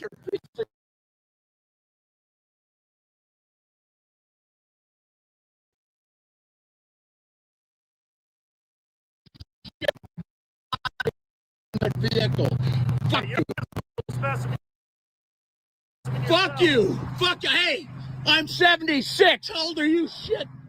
You fucking chicken shit piece of shit.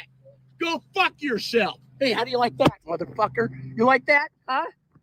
You like that? Yeah, wave, you prick. You just showed your ass off. Fuck you in the ass. You fucking piece of shit. Everybody knows you are. I'm coming after your ass for the death penalty. I'm going to get it too. I'm getting your ass for the death penalty. Get your fucking shit out of here. Move it. Get out of here, you piece of shit. Fucking ride up on my ass.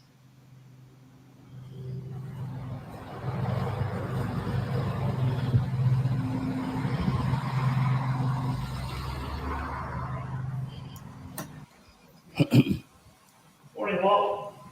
Nothing good about it. So here's my, I said nothing good about it. I know. I have I'm a sorry right to to hear say that. that.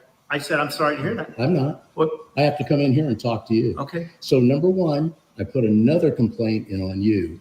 You had no right to tell me to get my hand out of my pocket yesterday. I do. No, you don't. If No. I'm concerned about my safety. See how you don't know the law? You need to find out what the law is. Okay. I wasn't detained. You had no right to tell me to get my hands out of my pocket. You broke the law. I had every right to defend myself. We can talk a lot more about that. I don't have to talk about anything. I already know it's true. Right. The second thing is, what do you need from me today? stop calling me Walt. You can call me. That's your name. No, you don't have the privilege to call me Walt. So here's what you can call me. You can call me Mr. English, Dr. English, or Captain English. I've earned those 3 titles. You do not have the right, nor do your officers, like the one dumbass yells out Walt to me. You guys do not have the right. I've already written your city manager and your mayor and all your people that are on the council that you don't have the right to do that. And you don't. You call people sir or Mr. or whatever they tell you, you can call them. But you do not have the right to call me Walt, so don't do it again. Is that when you said a right, is that a law? It's in your policy, meathead. I can, you know what? I'm not on the same standards as you. I'm not on the same standards you are. You have duties. You don't have rights. Okay. I don't know how you got to be chief. I don't know how you got to be chief, but you're the most illiterate, stupid person I've ever met as a chief. I don't know your experience. And if you think you got problems with people bothering you right now, I don't do any of that. They're not bothering me. Well, your phones aren't on. We already know that. They it are goes to on. dispatch. No, they're not. Well, you don't know how our office works. You think you do, but Well, you say all this bullshit what in else front can of I me. do for you? You don't know. I don't want nothing else. Then You're why are you in dismissed. here? Then why are you in here? I have every right to You don't goddamn be dismiss in me. here. I spend taxes in your city, dipshit. Okay. So get your ass back to work. You're dismissed. Here's the deal, Walt. No, there's no deal. When you guys go, here's the work deal. for you. It's all You don't bullshit. dismiss I don't me. want to hear a word you got to say. You don't dismiss Nah. Yeah, you work for me, dipshit. Go check it out. Yeah, you do. See, everybody's going to love this don't live because in you are Farmington going to be City, Walt. sorry. You don't- Hey, you I don't don't live in have to live in this city. You serve citizens. You're right, I do. Yeah, so get your ass turned.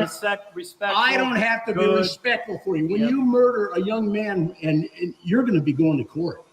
You think? Yeah, you're going to get the death penalty too. I'm going to make sure you get it. Look at the smiling So- ass. He you are thinks it's so funny delusional. when I say You're it. No, I'm delusional. not. No, I've been through psyche valves you've never been through. I'm sure. I've been through shit you've never been through. I believe it. And you worry about my spray and my thing? That's what you got to worry about. Go fuck yourself. Is that a threat, Walt? Oh, what? So you can arrest me and I say yes? No, it's not. How's that, dipshit? You do this every time I've met you. Every video shows, like when I walked up and I held my camera up onto you, back off, run, blah, blah, blah, or get your hand out of your pocket. Don't fucking give me orders, dipshit. I'm not your fucking puppet. Fuck you. There's the turd. Bye. You're going to get some more mail. I always have a great day. I'm in charge of it, shithead. So here we have the fucking dipshit. Police Americana dipshit. Hey, you're going to ride a bike? Dipshit? I want to see this. My hand's going to be in my pocket. You going to shoot me?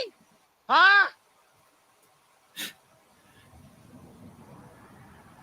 So the chief is going to come. It's about time your chubby ass got some exercise. You.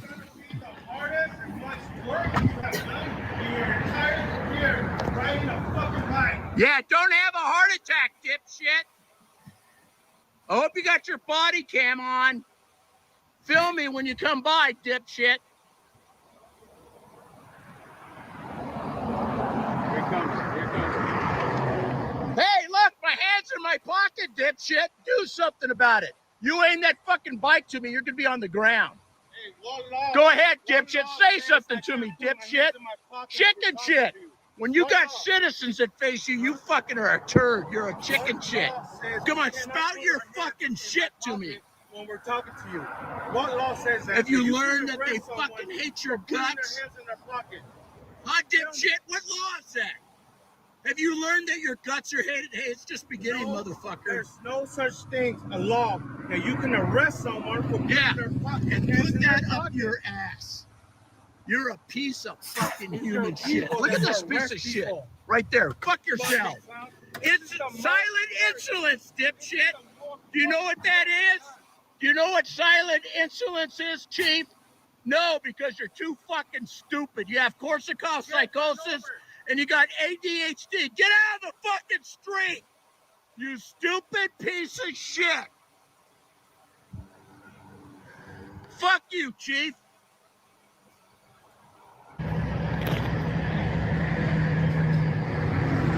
Hey, dipshit, how are you? Are you Pence? Are you one of the guys that murdered Chase Allen and did the assassination shot? You human piece of shit. They hate us so much because they know they cannot do to us what they usually do to people. Hey, if we didn't have these cameras, we'd be dead. Yeah. We would have been shot already. Yeah. Yeah, you know what? No, they shut the fuck up because they know that everything they say, it's not 100 followers. No. Fucking thousands and thousands of followers. Supporters, they call here all the time. Thanks to San Joaquin, thanks to Direct D for doing these videos, for exposing this fucking corrupt system here in Davis County. And we need more and more to expose this. Me, myself, and Utah Defenders, only two of us doing this out here as much as we can. We are the voice. We the people are the voice of Chase Allen, rest in peace, and the Allen family. And everyone else in other states and everything, get together and start calling these corrupt police department, the corrupt Davis County justice system. They're all corrupt. The city manager, he should have put a stop to it. He should have put a stop to it, but no, he let it go because he's involved in this too. The city manager. Today is the first day of a movement that we're going to get rid of qualified immunity. We're going to get rid of internal affairs investigation. We're going to make sure that these fucking stupid ass police officers get exactly what they deserve, the death penalty, to include that dumb chief that was on the bike. Yeah, you see he was dying. He was dying and chewing his gums and like he wanted to say something, but he know that anything that comes out of his mouth is so fucking low as his IQ is that he will not fucking know how to respond to us whatsoever. Look, there's a police officer going the back way. No, that's not. No, I think that's pretty sure it's a police officer. The black car that went in? The black car that went in? Yeah. So what we have over here is a imbecile who's making noise at us because we're standing out here. He must lick their boots, another bootlicker. What is he? But today, he's making he's trying to interfere with our videoing. He's being a retarded. He's being a chief. Yeah, he's being a chief. But the thing is, today is a historical day. They have a lot of what we call June 24th, or they call it the 24th in Utah, which is when the pioneers came through the Salt Lake City Valley. And Joseph Smith said, this is the place. And then they all celebrated like this. Yeah. What I should do is go and film his. Yeah, we should go film his ass. Yeah, he can't do a damn thing about it. Yeah, call the cops over here. Yeah.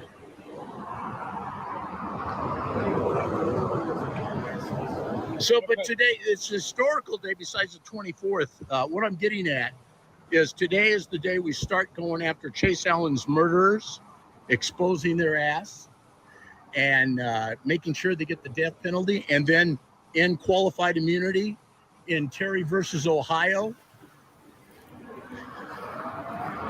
We can put it over the fence. I think he has headphones on. Yeah. Oh, he's doing Indian yells? If he's fucking say something over here. Yeah. So the bottom line is this. Today's the first day. It's like a breath of fresh air. We want you to call. You saw at the beginning of one of my films, and if you go to my films, yeah, you'll see where we want you to call. Yeah, we got another one coming out. He's going into the garage door? Yeah. Good morning, dipshit.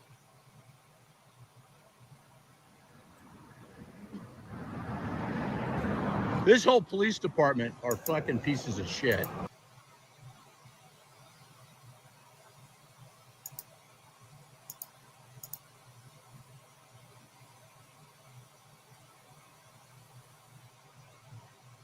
So, because y'all are up, I'll stay up with you so long as people are on here. Because honestly, man, like I need like all this stuff on here. It's gotten overlooked for far too long, and it needs to actually come to the surface. This was about a week ago. I went to Salt Lake City a week ago, week and a half ago, and it was a pretty shocking discovery over there.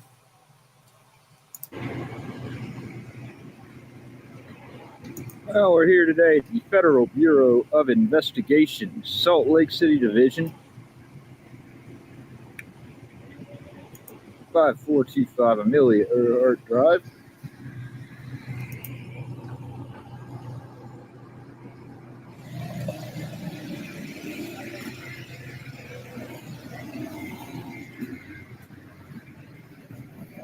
How are you?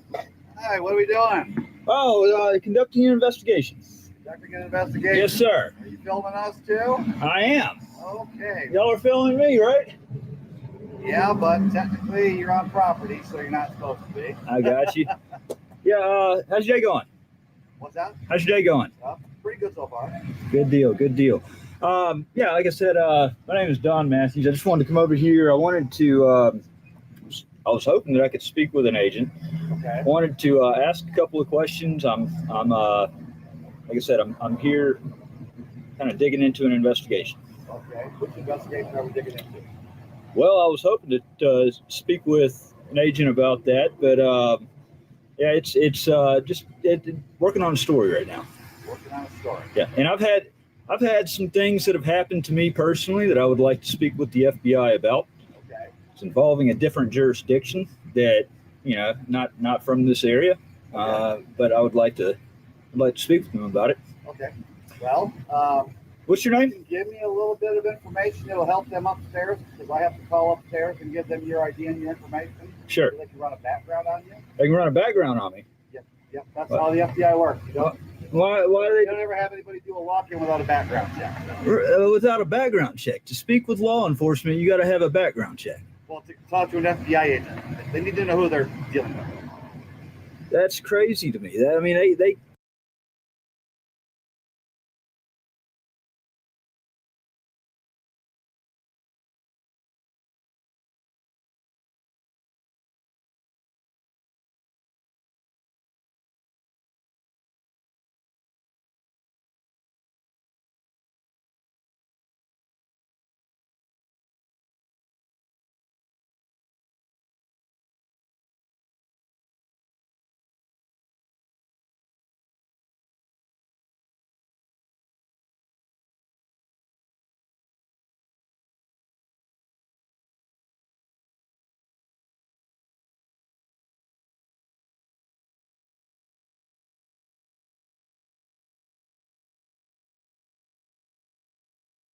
they can know who they can still come out and talk. That doesn't seem right to run a background check on somebody just to simply. Well, you know.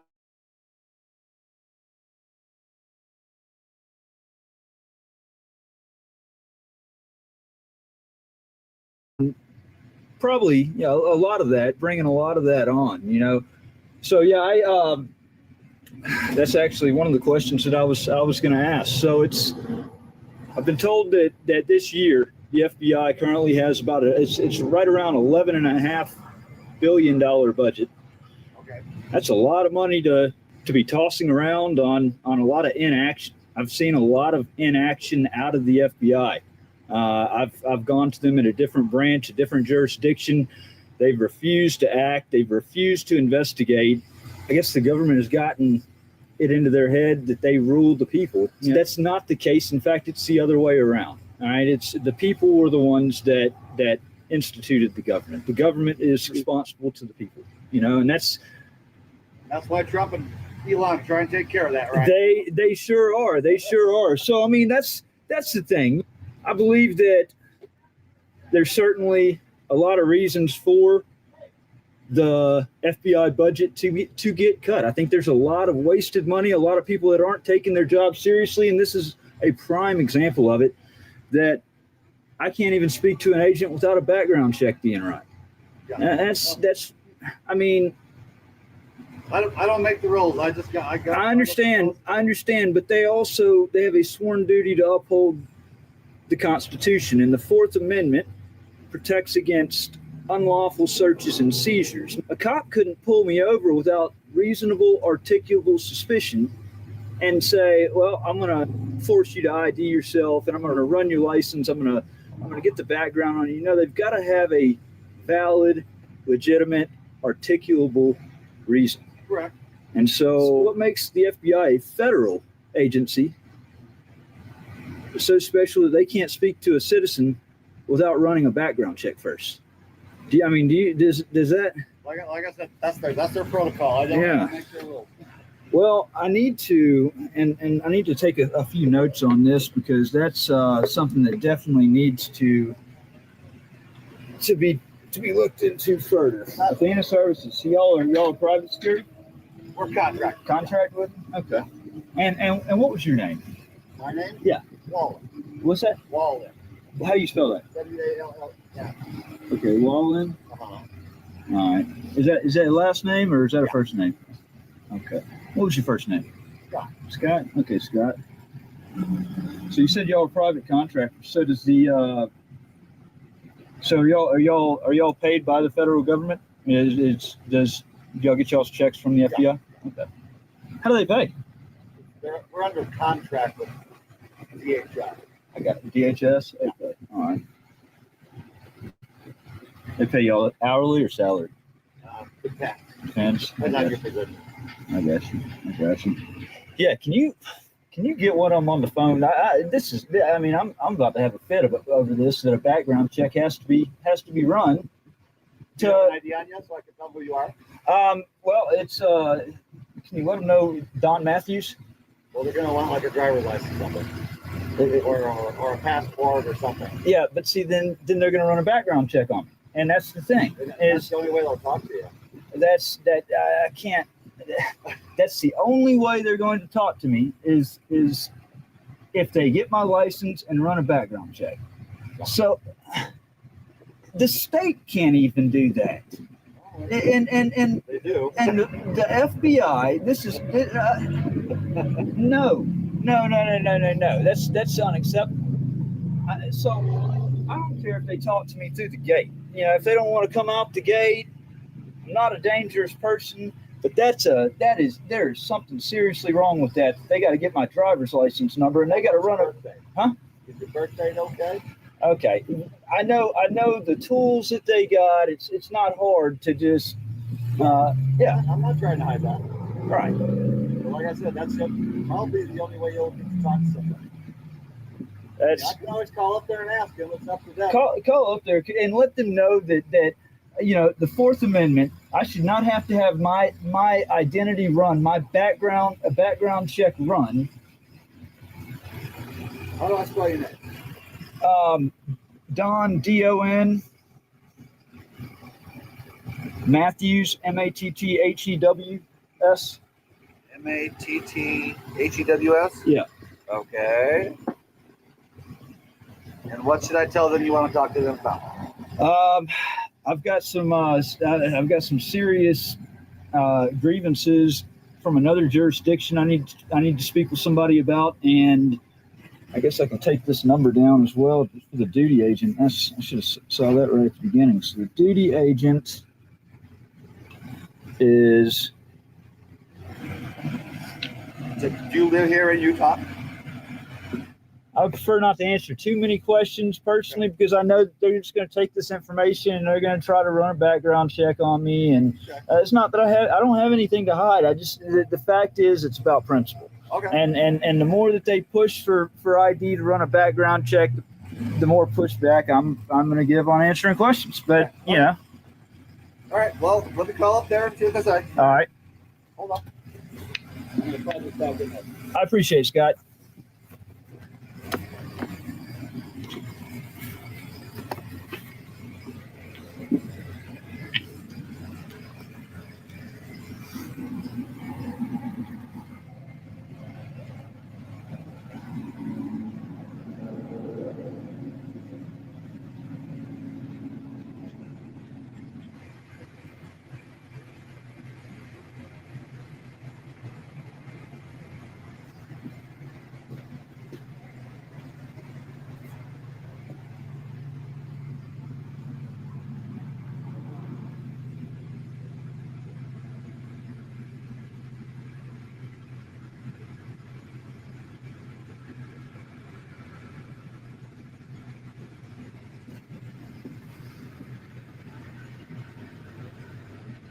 All right.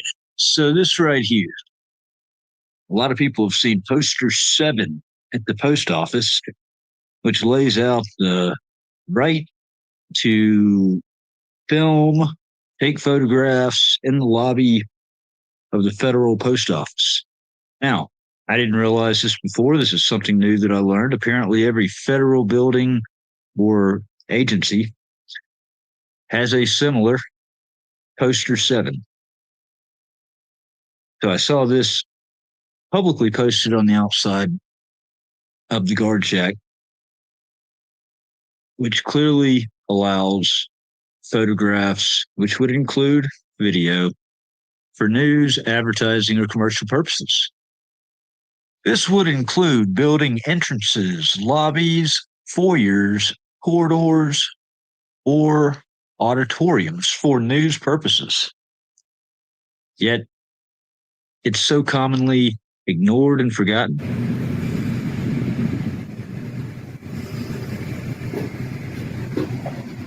Okay, so right before you walked up, we had an agent go in with another guy about another crime. So that might be the guy you might talk to if he wants to. I gave him your name, told him about your complaint about Lafayette. So they're going to get with the agent and see exactly what he wants to do, if he wants to talk to you or not. So it's kind of one of those wait and see things. It's a wait and see thing. But if you want to, if you want to talk to them inside, you can call that number. But what you got to do is you got to wait. You got to wait for the entire computer prompt thing to go through and quit. Don't push any numbers. Don't push any buttons. Give it enough time to track my phone, pull all They know you're here. They know you're here. But what that? No, I know. There's 2 ways to get in. Right. If you start messing with the computer prompt, you could get any building in the country. Right. If you do it here and you let it run through and just let it run through and then it stops and goes dead for a while, then the phone will ring inside this building. And then you can talk to somebody in there. Right. So it's up to you if you want to do that. But I gave them your info, so they're going to run it by the agent and see what he wants to do. Okay. All right. Well, I'll just hang around. I saw your rules and regulations governing conduct on federal property. It's kind of similar to poster 7 at the post office. Yep. I am a member of the press, so it talks about explicitly on there about how the taking of photography and and video in the foyers, the lobbies, public spaces are okay. Right. Okay. So if you want to have a seat on the bench right there, you can sit there and land. All right. Yeah. Let me go get my charging cable out of my car. I didn't realize the stick was about to die. Yeah. All right. Thank you. Hey, I was going to ask you, what are they doing right here? I see they're doing a lot of construction right here at the gate. Oh, they're fixing the ramps because they break down a lot. They break down a lot? Yeah. What? Who goes? So I take it the employees or the agents and all that have their entrance right back there at the back. I passed that on the way in here. So once they fix that, what is that gate used for? Same thing. It comes on with the same property. They're just two different employee entrances. Oh, got you. Okay. Okay.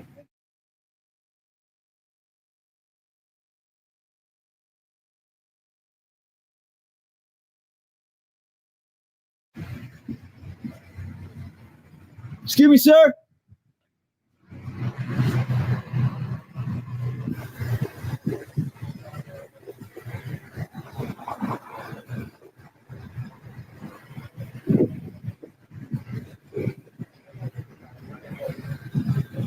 Hey, sir.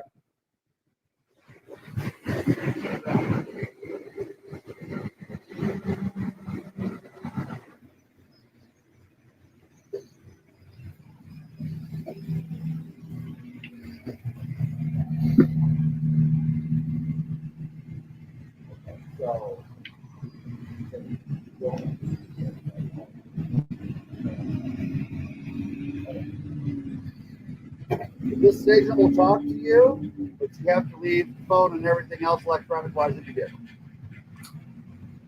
What about the host that you have right there? I'd like to speak with him. We can speak in a public area. I'm not trying to. What do you want to talk about, sir? A few things. So first of all, your poster right there, for news purposes, it states that I can record. I'm in a public area.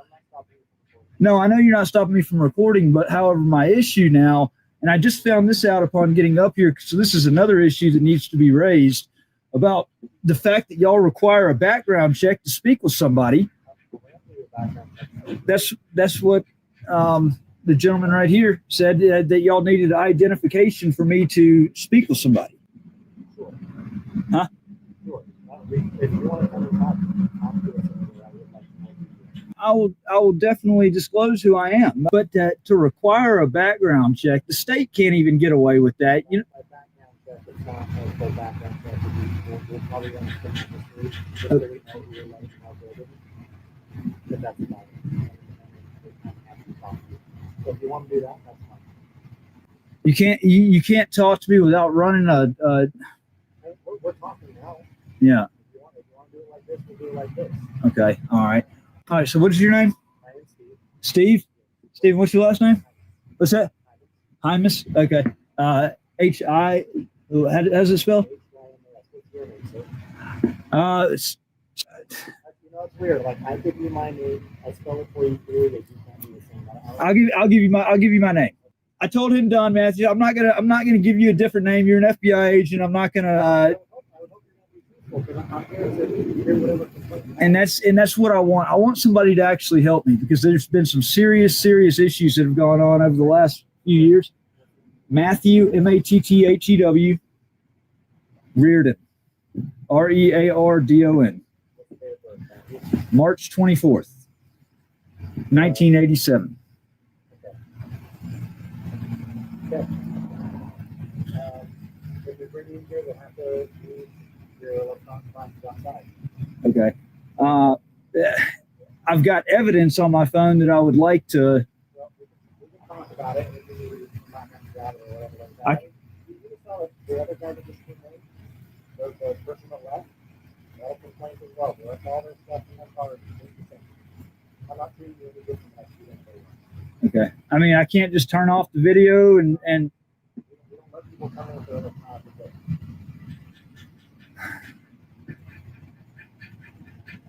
All right. I don't like that because I mean, the thing is, I'm a fan of. I understand, but transparency. You know, I have gone to the local, well, over in Oxford, Mississippi. The FBI over there, they have been resoundingly silent on an issue that they know that they should have come forward years ago on. I got screwed over by a sheriff's deputy lying on stand in court. I'm banished from Oxford, Mississippi, from Lafayette County, Mississippi. It was all part of a setup by the county to indemnify themselves. I'm an investigative journalist. I called the FBI office to let them know, look, I'm banished from the county, but I'm allowed to come in for official purposes. I've got evidence of law enforcement corruption involving the Holly Springs, Mississippi Police Department, as well as the Lafayette County, Mississippi Sheriff's Department that I desperately needed to talk to them about. The guy said they don't do appointments, but we had agreed that I would come up there in the next hour and a half. So I got off the phone and I recorded the call. I called the sheriff's department to let them know that I needed to come up to the FBI office for official. It was lawful reasons. I'd already spoken with the FBI. They ended up lying on stand in court and saying the sheriff's department did. They said they called over to the FBI and they said that I didn't have an appointment. Everything's clearly documented on call recordings that I did everything right. They lied on stand in court and sent me to prison, saying that I violated my banishment. I got served a 1-year prison sentence. When I got out, I published the proof that the deputy lied on stand in court, and you know, the call recordings that completely contradicted what she said. They retaliated on me. They ended up revoking my probation, my unsupervised probation again, and giving me a 2-year unlawful prison sentence, which got vacated January 21st. There's a lot that you're going into. I know, but I wanted to make sure. There's a lot that you're going into. If you want to come in here and sit and talk about it, that's fine. But you are not going to bring your electronic equipment. Right. I just wanted to basically, just for transparency's purposes, in case I get retaliated on whenever I go in there for any reason, I just wanted to specify up front what this is about, you know.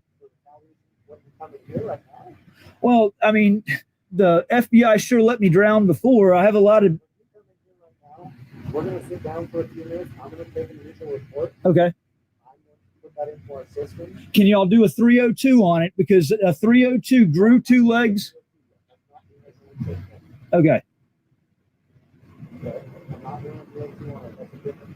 I got you. Yes, sir.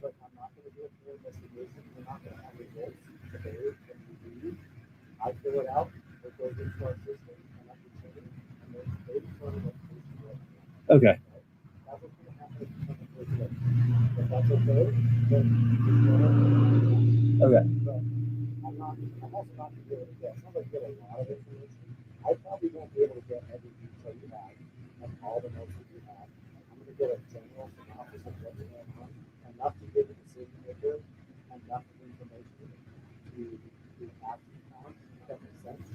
So that's what's going to have to be. Yeah. And see, yes, I know this. We're dealing with Mississippi, and I'm over here in Utah. They would not. I mean, y'all are connected in. You know, the FBI is all across the country. DOJ. So I'm hoping that y'all can help me where they refuse to. They have basically shielded state officials, committing egregious acts of public corruption. Outside of the FBI, you want to talk to the OIG. I've already sent an OIG complaint in. I actually did that a couple of days ago. Yeah. If I were you to make a complaint against the FBI, that is where the file is. Yeah. I sent it in, to the DOJ OIG division. I don't know if you want to jump in here and take time to chat about it or not. I don't know if you want to wait until the OIG some point somehow returns to you with some kind of response or what. That's up to you. Yeah. Man, if you'd be willing to talk to me, because it's what has happened is beyond a miscarriage of justice. It's actually shocking, and I need somebody to talk to about this, because I feel like I've been You know, I've been abandoned by people that, you know, should have, you know. Okay. All right. I'll put this in the car, Scott. Yeah. All right. I do. Yeah, I do. I mean,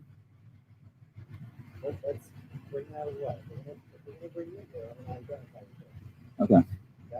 All right.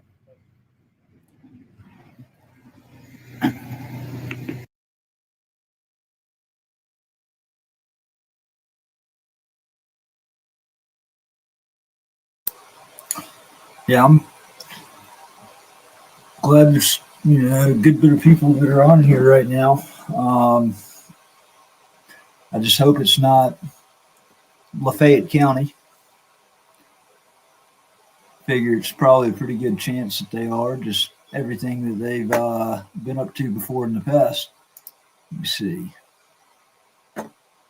So this guy right here, I went to the Capitol, the state Capitol. I went to the Attorney General's office first after I got out of prison in 2023. Then after the Attorney General's office stand down, I went to the state Capitol. And these people gave me such a hard time. I've got the whole 2.5 hour video on Lafayette County audit. And actually, I probably need to move that over here and go ahead and put it public on Patriot News Activism. But listen to this guy. So I literally tear into this guy's ass. Are you the captain? You are. Well, we can talk right over here. Step over here. You can talk to me right here. Step over here, sir. If you want to talk to me and try to get a resolution. Okay. It's about time. All right. What can I help you with first of all? Well, first of all, your policies. I've got several complaints out of everything that happened. I can already tell. I'm a very good reader of body language. I can already tell that you really don't give a shit about any of this, and none of this is a priority. Well, that's your opinion. None of this. I mean, it's not a priority to you because you would have been here sooner. Instead, I've been waiting for 45 minutes, waiting for you to show up, and you just now get here. All right, your policies are wrong.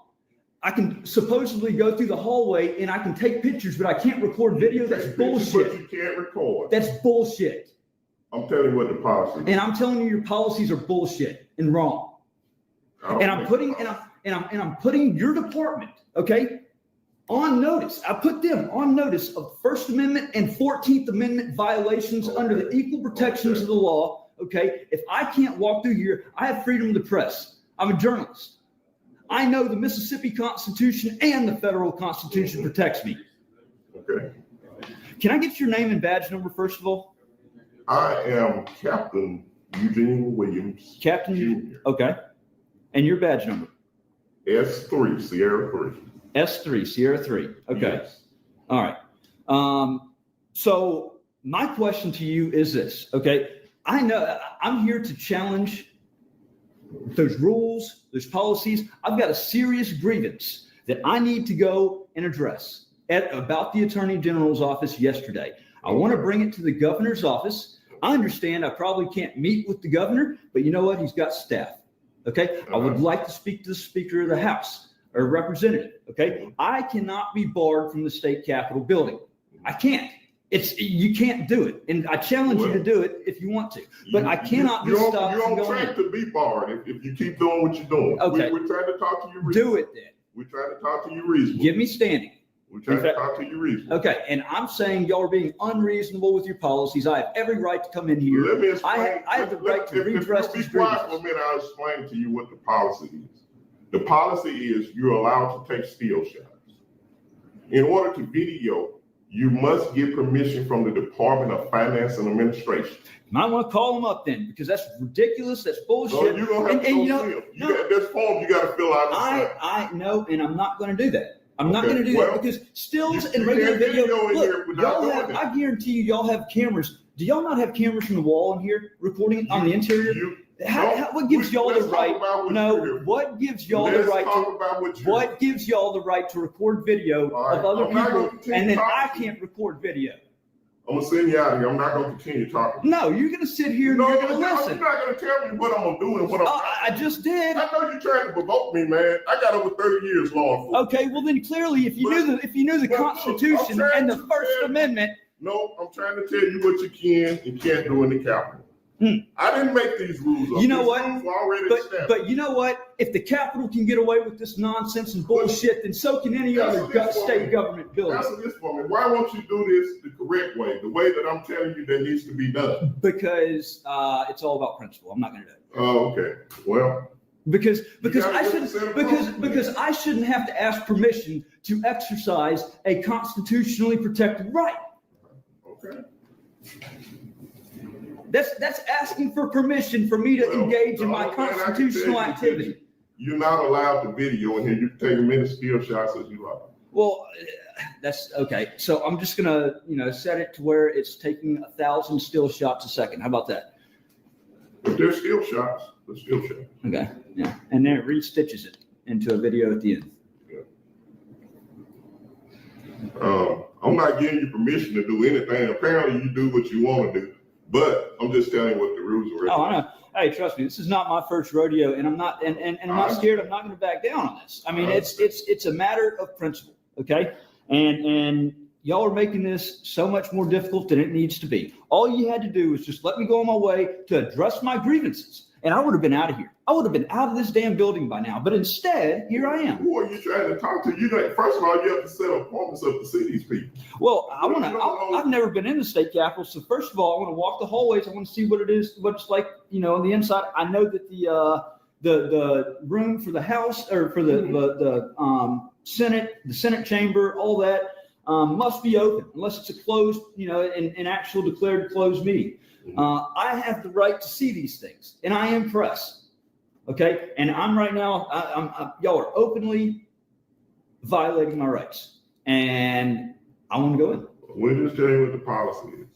Huh? Just telling you what the policy is. Okay, and your policy's wrong, and so somebody needs to fix it. I mean, surely y'all are making yourselves look horrible right now. I mean, absolutely horrible. I don't know if you've talked to your department, but they've gotten probably, I don't know how many calls they've already gotten in. All you have to do, there's got to be somebody that you can give a call to and say, hey, can you just let this guy come in? It's as simple as that. It doesn't work. If I had a hidden camera on me, if I had a buttonhole camera, you wouldn't know that I was recording video. It doesn't work like that. It doesn't. Why doesn't it? It doesn't. It just doesn't. So if I had a hidden camera on me and I was walking through here recording, you wouldn't know any different. So because I have a camera and I have it in the open, excuse me. Policy police. That's what it is. Did you not take an oath to uphold the Constitution? Now, what you say your representative name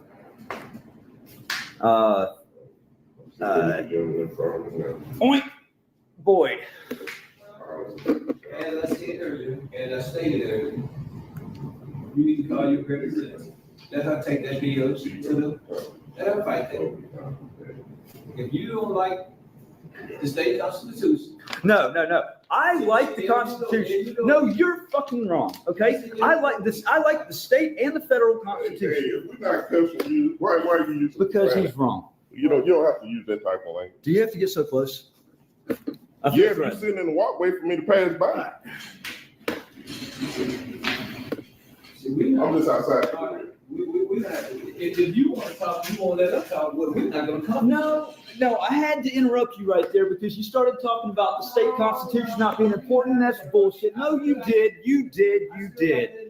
No, it's policy that's more important to you than the Constitution. The state constitution backs up the federal, and both of them give me permission to be in here, but you want to cite some bullshit policy and say that I can't walk in here with a camera, and I'm telling you that's bullshit. The First Amendment protects me as well as the Mississippi Constitution. I'm not really sure what the article is because really, to be honest with you, the federal Constitution is really what the meat and potatoes that I based my life around and protecting. I say again, what's your representative's name? What's your name? Nicole Boyd. That's free speech, motherfucker. Now listen to me. Now my captain just said we ain't cussed you not one time. I don't give a fuck. So now basically you get to the point where we're going to escort you out. See, now you bring. No, you're not. You're really not. No, you're not going to escort me out because I'm trying to redress an issue. No. You have no right to come here with that kind of language. Well, we haven't addressed you one time like that. We've been respectful towards you and everything. All we ask is for the same. Be respectful towards you. That's all we ask for. We understand your crime. If you don't like the Constitution, hey, you got a right to go to your representative. If I don't, do you hear what you just said? You said, if I don't like the Constitution. I love the Constitution. It's y'all that don't like the Constitution. Y'all are the tyrants. You just said, if you don't like the Constitution, address it with your representatives. When did I ever say I didn't like the Constitution? In fact, when did I ever say anything that was counter to the Constitution? I'm trying to get y'all to uphold the Constitution, to do your duties and not violate my rights. It's right there. That's all. This is not the Constitution. I have every right to be livid right now at this. After yesterday, after all this shit today, bunch of fucking pigs is what you are.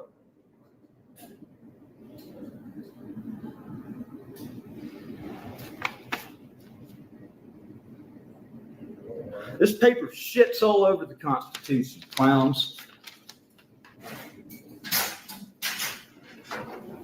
All right.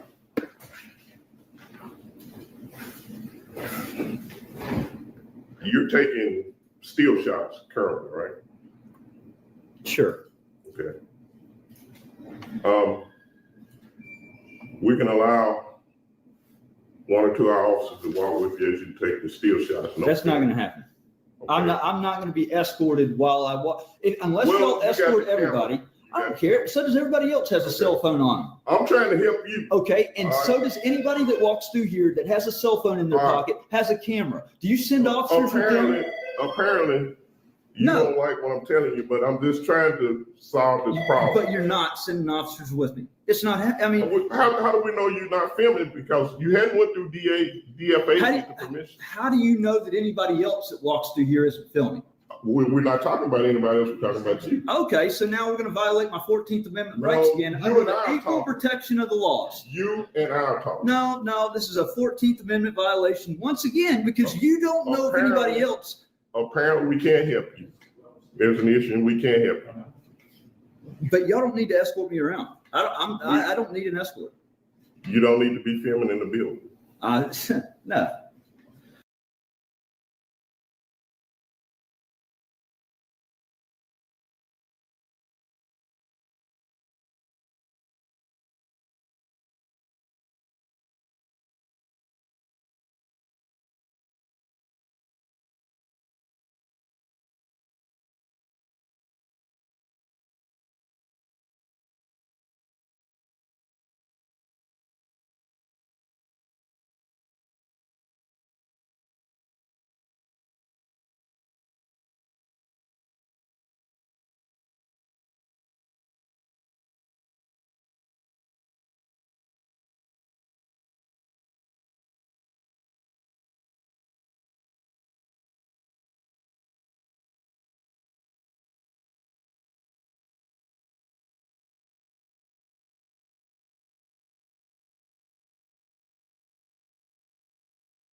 Oops.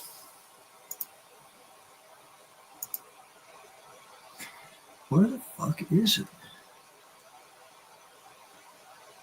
I just literally up. It shows it's live. This was crazy.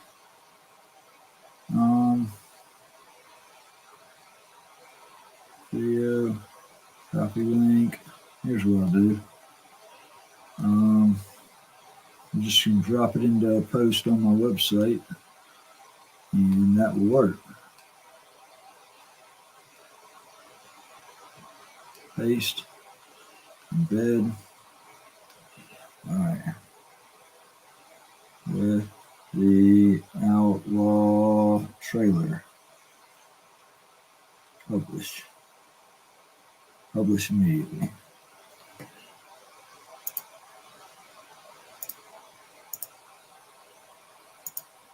All right.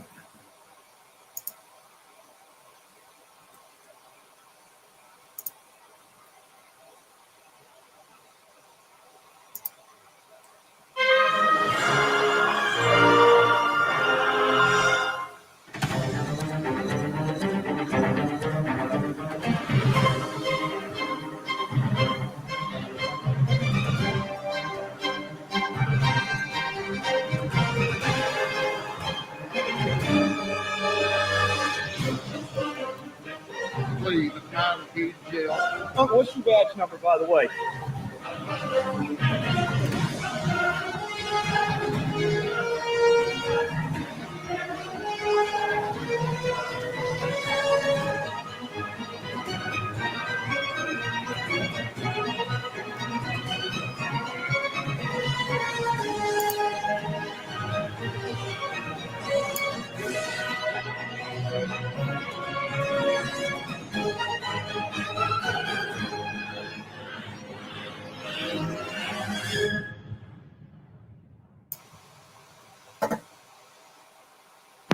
Good afternoon, U.S. Attorney's Office. Yes, Blowhard Bob in. Bob Norman. Okay, may I ask? That was actually a good one. So, just so you know, here on my page, if you go down, I got Riding with the Outlaw, episode 1, 2, 3, and 4. And they're one of our things. Remember.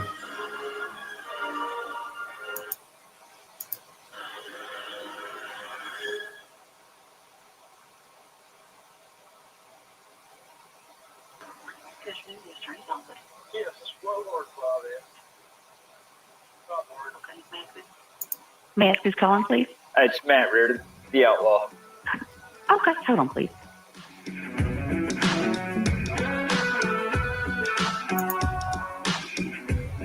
can't tell me the deck is stacked.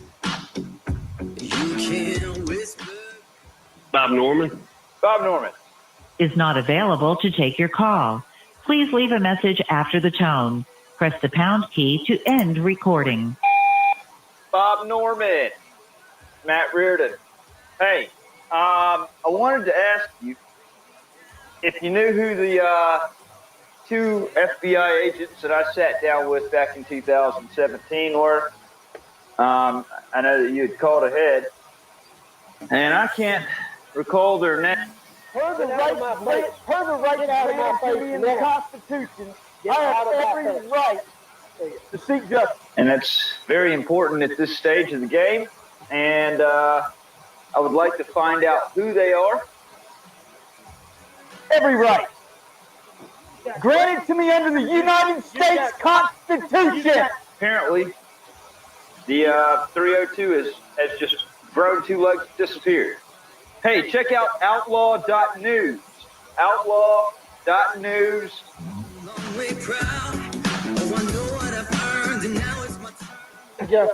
Under the United States Constitution, you're a crooked son of a bitch.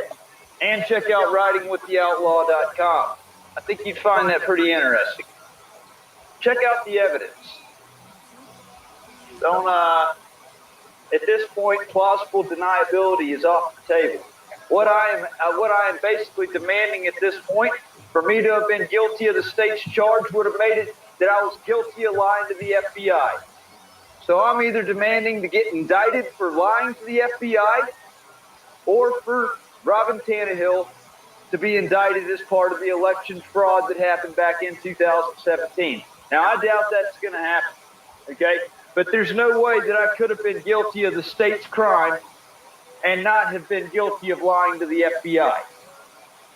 So, one way or the other, the evidence deserves its day in court. It deserves a trial. And that's what I'm asking for. 662-812-1613. 662-812-1613. Thanks, Bob. Remember this phrase. When freedom is outlawed, only the outlaws will be free. I don't mind being an outlaw at all. I don't mind wearing it on my shirt.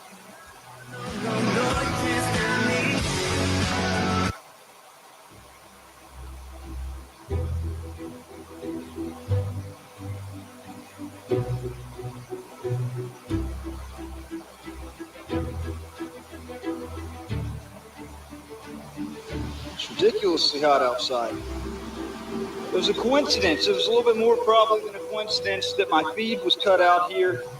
Of all places, welcome, welcome, welcome. For those that are on here, I'm Matt Reardon, the Oxford Outlaw. If you do not know me,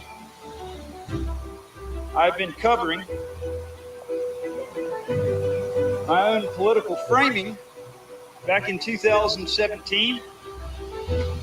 And on Friday, I hand-delivered my letter here to the U.S. Attorney's Office in the Northern District of Mississippi, right to the hands of Assistant U.S. Attorney Bob Norman. I did so on those very steps right there. Bob gapped it off. I asked him if he remembered me. I had put my trust in this Assistant U.S. Attorney back in May of 2017 when I had a death threat issued to me, when my right to free speech and in petitioning the government for a redress of grievances was ultimately shot and destroyed by the Tannehills, the incoming mayor of Oxford, Democrat, socialist mayor. I was on the agenda to speak out June 6th, the day of the election, and that was effectively canceled when an emergency injunction was taken out on me, barring me, keeping me 500 yards from the soon-to-be incoming mayor. The soon-to-be incoming mayor. My wife just brought me a snow cone. And on a hot day like today, a snow cone really does help. Okay. So, to fill you in, Friday I hand-delivered my inked letter to Blowhard Assistant U.S. Attorney Bob Norman. And I didn't have that nickname for him before until I figured out that his corrupt ass was part of the problem.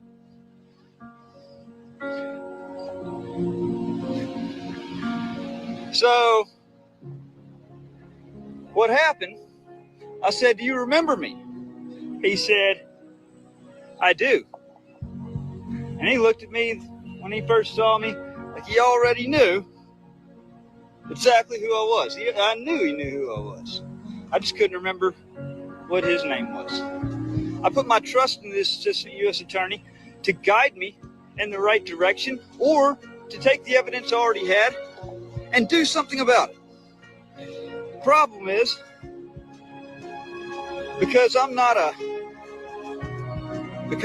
disgusting liberal, because I'm not a socialist, because I'm not a Democrat, because I don't fit the agenda of this city that they're aggressively trying to shove down the throats of the citizens in this area, because I take a stand for what's right, for the Constitution, for Southern heritage. I had information that would have had ramifications on the incoming mayor and her husband back in May of 2017. I told Bob I was trying to find out why the U.S. Attorney's Office for the Northern District, which has a fiduciary responsibility, a moral responsibility to investigate crimes of corruption and certainly to prosecute them if they exist, why over about 2 months' time, I got the runaround, I got kicked to the back. They refused to give me a call and look at all the evidence that I had gathered in regards to this being 100% framed, my civil rights being conspired upon to be removed. He wouldn't give me an answer.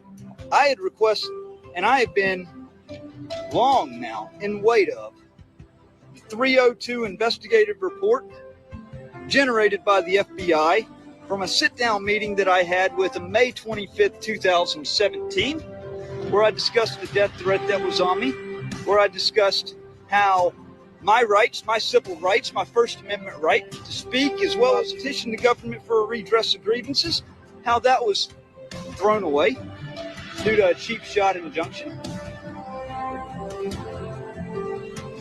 Anytime the FBI meets with a citizen, anytime that there's any kind of interview, especially at a field office like it was done, it's supposed to be done in the presence of a second agent. And that was the case. There were 2 agents that sat down with me in the conference room of the local field branch office in Oxford, Mississippi. In a FOIA request, a public records request, I have requested the 302 from that sit-down meeting to corroborate everything that I've said. I also know that the FBI is a politicized weapon. They've been a politicized weapon. They especially were activated as a political weapon when the 45th President of the United States, Donald J. Trump, was elected to office. You see the proof with General Flynn, how the crooked FBI illegally wiretapped him in order to purposefully frame him to try to get inside of the Trump organization. And so I know not to trust the FBI to do the right thing.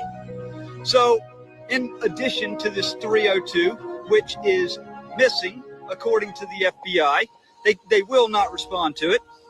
I also requested the video evidence of this sit-down meeting to corroborate the accuracy of the 302. And what do you know? The video is deleted after a certain amount of time that they could not specify the amount of time. They simply said that it's up to their technicians to determine. So when I pressed Bob Norman for this, for why they sat by with a moral and fiduciary obligation to answer the call for help, to prevent public corruption, he wouldn't give me an answer. I asked him about why his office would not even so much as return a phone call to examine the evidence. He would not give me an answer. I said, Bob, your office, and this is why I put together the open letter that I did, because whether or not the U.S. Attorney for the Northern District of Mississippi wants to provide answer or not, that letter needs to go on file at the Department of Justice in Washington, addressed to Attorney General William Barr. This corrupt bullshit has gone on long enough. It's affected enough lives. It's destroyed enough lives. And God knows it's destroyed mine. Marine Corps veteran, patriotic citizen. My rights are brutally trampled on, and nobody seems to give a shit. And what is apparently a dumbed down society from people drinking the Kool-Aid that's been given by our government pushing some kind of alternate plan here. And I have full faith and confidence in our Commander-in-Chief, Donald Trump. There are enemies of our country embedded in the alphabet agencies, such as this right here, the FBI, the CIA, the NSA, that are directly causing significant harm to our society. They're not going to stop. They're not going to back down until they completely destroy it. And it's on the citizens themselves to step up and grab the reins and either do something about it or allow it to happen. And if you allow it to happen, you're not going to have your opportunity to save it later. And that's why I'm taking the aggressive approach that I'm taking and trying to vindicate myself through riding with the outlaw, to trying to get to answers. Assistant U.S. Attorney Bob Norman, when I told him that he and his office had a moral and fiduciary obligation to protect American citizens, to go after, to prosecute the real criminals. His answer to me, which was absolutely gawky, was our office is protecting is protecting the public from criminals such as yourself, knowing that everything, the letter, the DVD that I just gave you, everything that I've uncovered and I've published, there's absolutely no way I could have possibly committed the crime that they accused me of. The FBI knew it. That's why the 302 is missing. That's why they will not respond to the FOIA request. That's also why the Sheriff's Department in Lafayette County, as well as Lafayette County's attorney, when pressed for details about that May 24th, 2017 phone call, which through the Sheriff's Office, through their own admission, was what sparked the warrant, what generated the warrant for them to come after me, for them to ambush me on the square in Oxford when I was going to a bar to sit down with a friend to have a beer on May 26th. That was what that came from. And this blowhard U.S. attorney wants to call me a criminal. He's the criminal. He's the problem. He is directly the problem.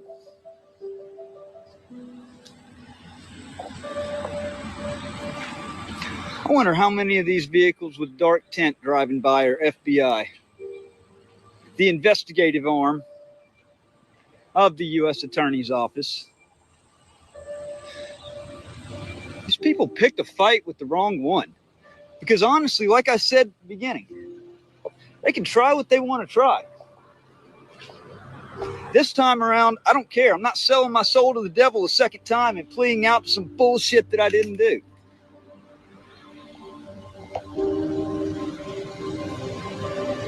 I'll sit it out like a patriot would, proving my innocence. I'm not allowing this to happen. Because see, here's the thing. I got 4 kids. I got 3 that are biologically mine. All of them are girls. And if I sit back and allow this to happen, if society as a whole has been trained to turn a blind eye to something such as this. If agencies are allowed to conjure up anything that they want to conjure up in order to politically motivate another, in order to remove the liability off of an agency that made a false arrest at the beginning of that month, well then, my daughters, unfortunately, don't have a future or a shot in America anyways. Because America will have long consumed itself before then. So I owe it to them, and I also am doing this to help prevent something like this from happening again.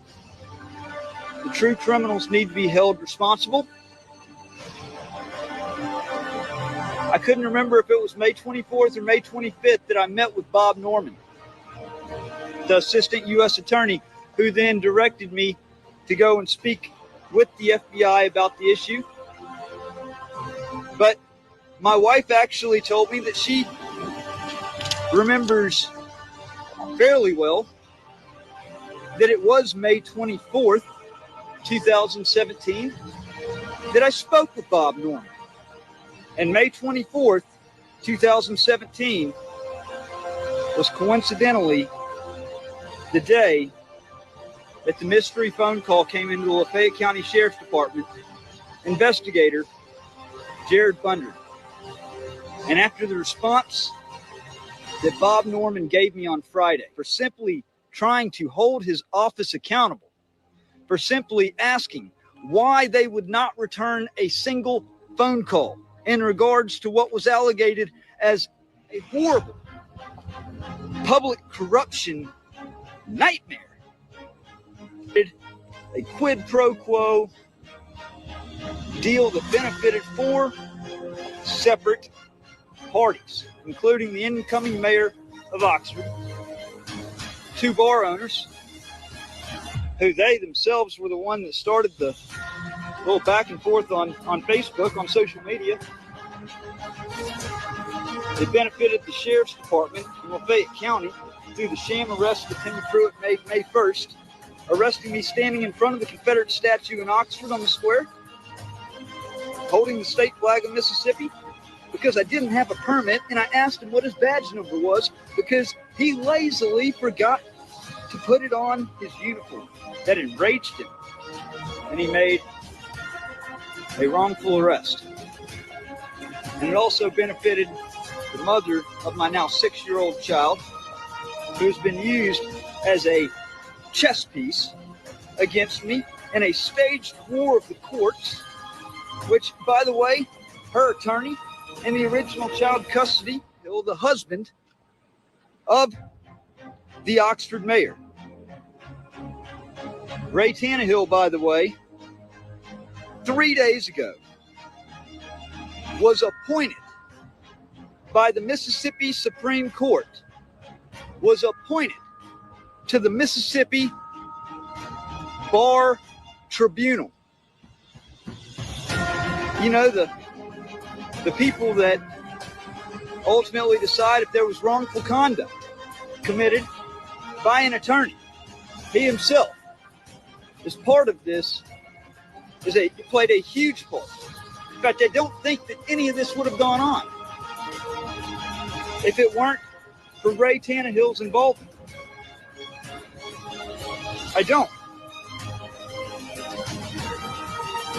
And how someone like himself gets appointed by the Mississippi Supreme Court to a position that he had absolutely no Reason being in light of the serious allegations made, is beyond me. And it just shows how much tougher of an uphill battle this is going to be. That they are, one by one, maneuvering pegs in place to try to once again obtain a favorable outcome at the expense of another. And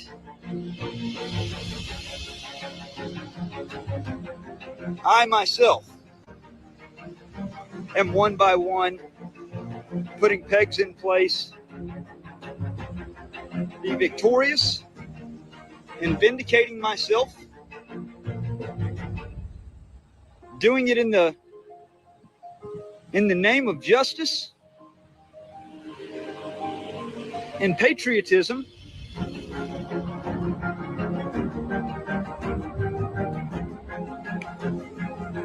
and to bring the truly responsible parties to justice. In that open letter, go read it if you haven't read it yet. There's a landmark U.S. Supreme Court ruling by the late and great Judge Antonin Scalia. It was United States versus Williams, in which he ruled that the grand jury does not belong to any three branches of government. Rather, the grand jury belongs 100% in its entirety to we the people. And that by that,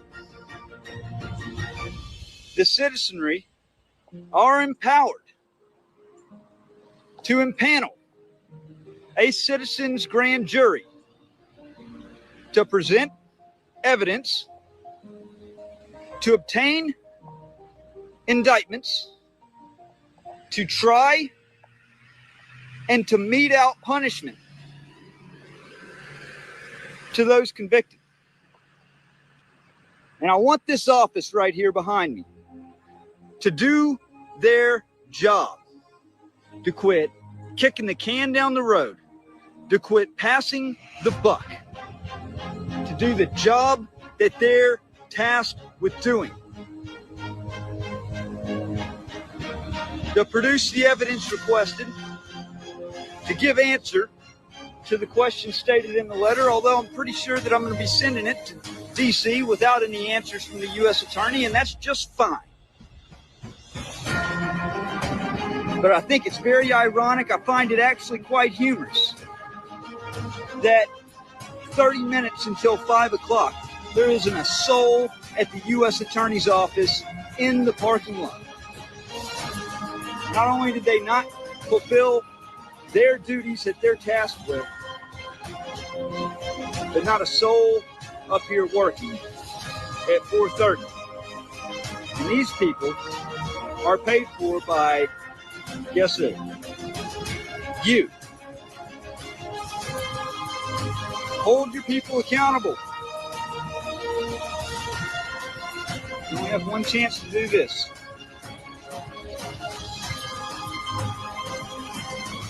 It's nearing bad times in America. Soros is trying to usher this in. Gates is trying to usher this in. Socialists are trying to usher this in. Take a stand for America before it's too late, folks. Matt Reardon, the Oxford Outlaw. Thanks for tuning in. Share this live stream.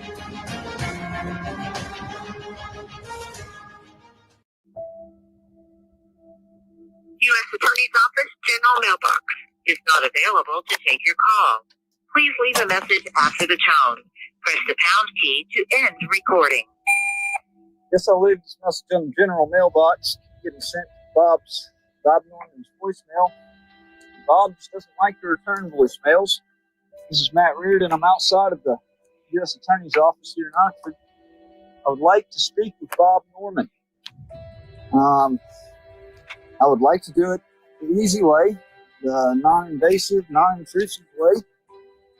But outside of that, and deposing, I don't know. There's been some new evidence that surfaced. I need to speak with Bob about this. That's actually, I need to ask him direct questions. Not trying to cause any problems. Trying to do my due diligence here. I noticed on y'all's website, y'all have a victim witness forum. And different rights for victims and witnesses. Right now, I feel like my rights are being heavily violated in regards to that. Nobody at this office has yet to even speak to me in regards to the evidence. I need somebody to speak to me. Nobody wants to do it willingly. I'll deploy all the reporting gear, and we can just have a news conference out here. But I would like to have a cool, calm, and collected discussion news conference out here. But I would like to have a cool, calm, and collected discussion. I'm live on scene at the U.S. Attorney's Office for the Northern District of Mississippi.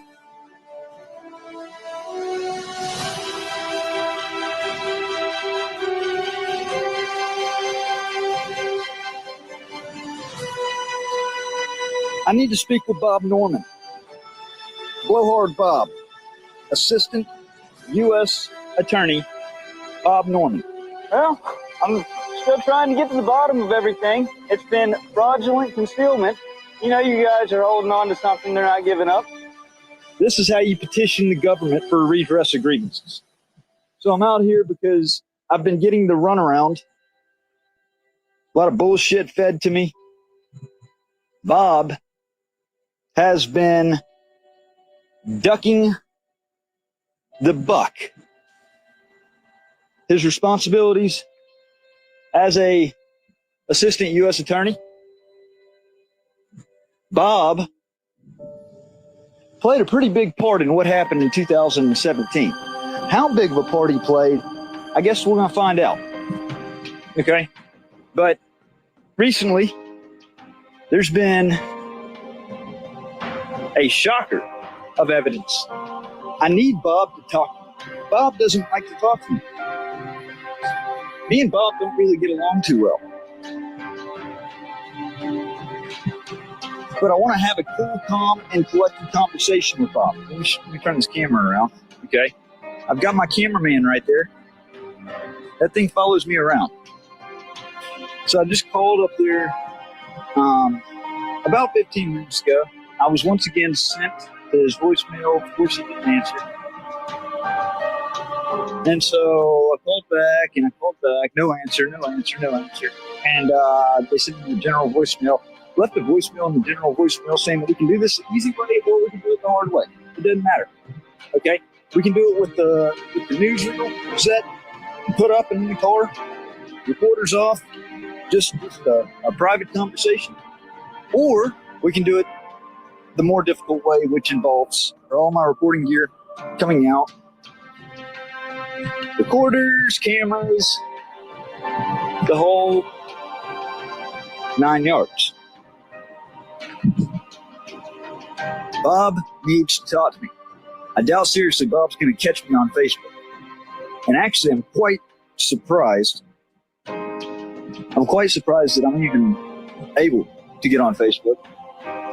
It's funny that Facebook and Twitter and all that, I've gotten some of the most unfair treatment on social media.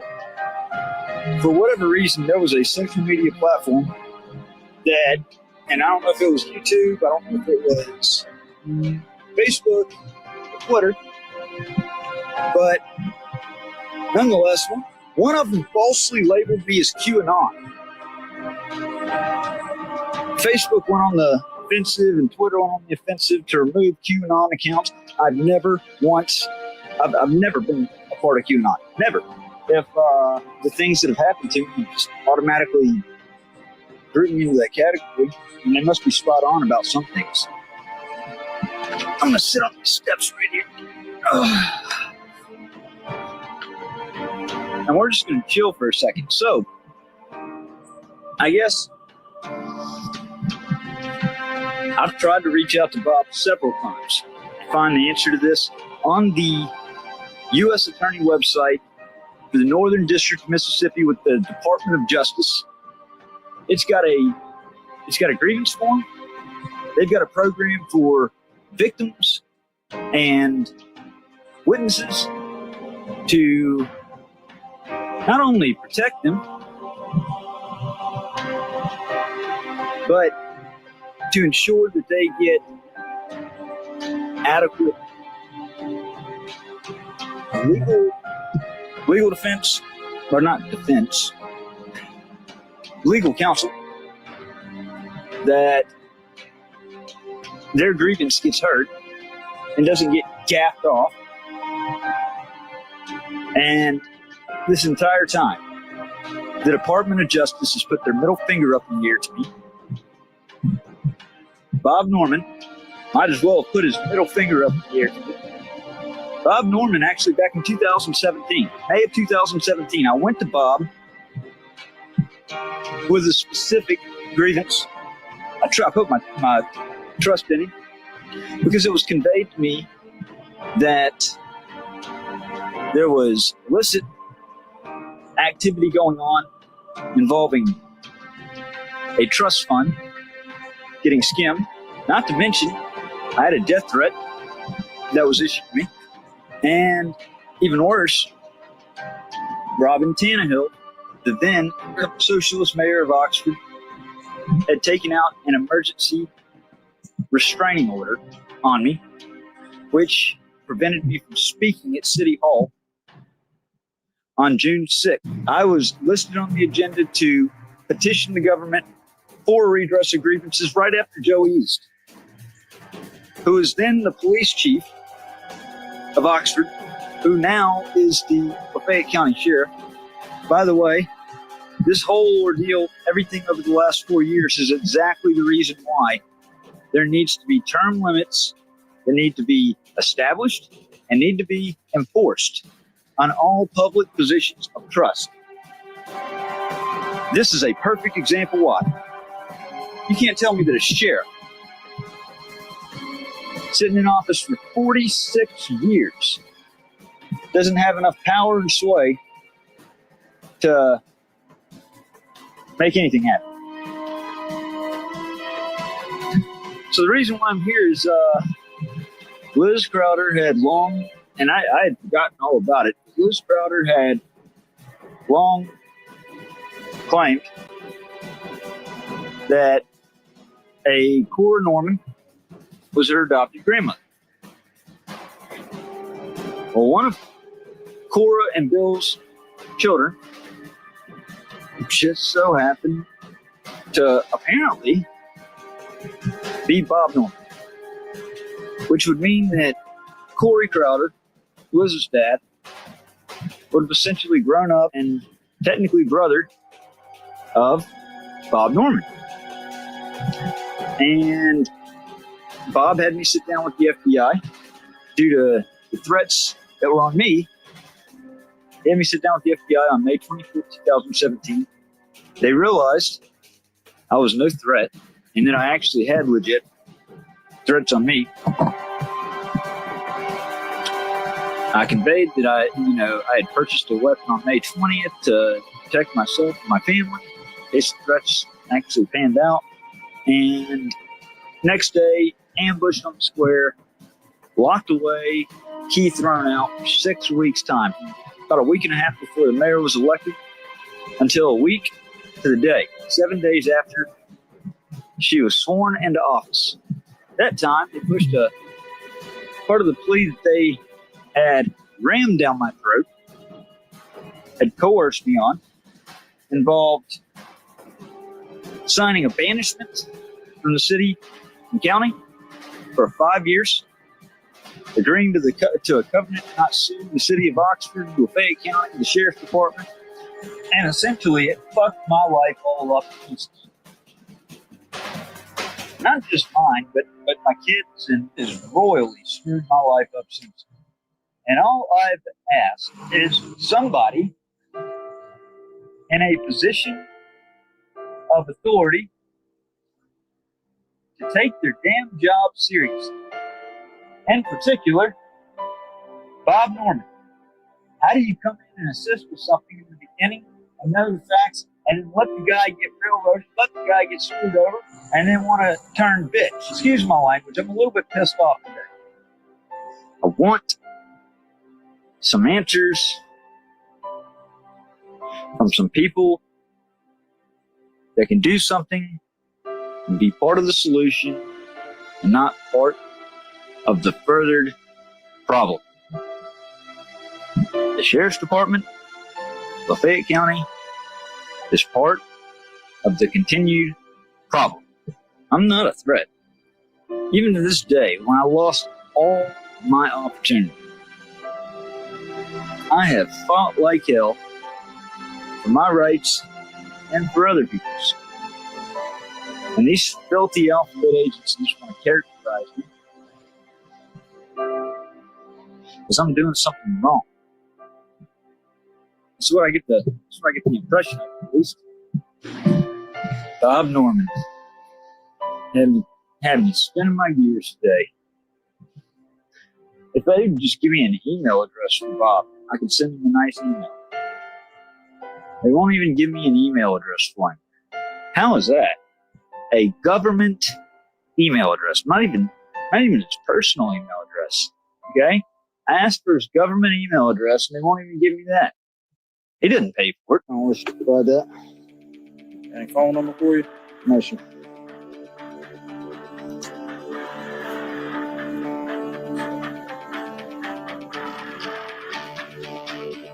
I didn't realize it was illegal to come up to government property and to report.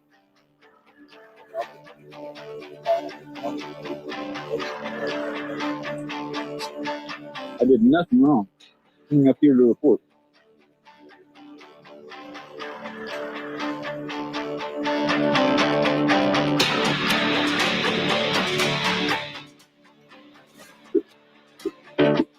I was framed for a crime I couldn't possibly have committed back in May of 2017.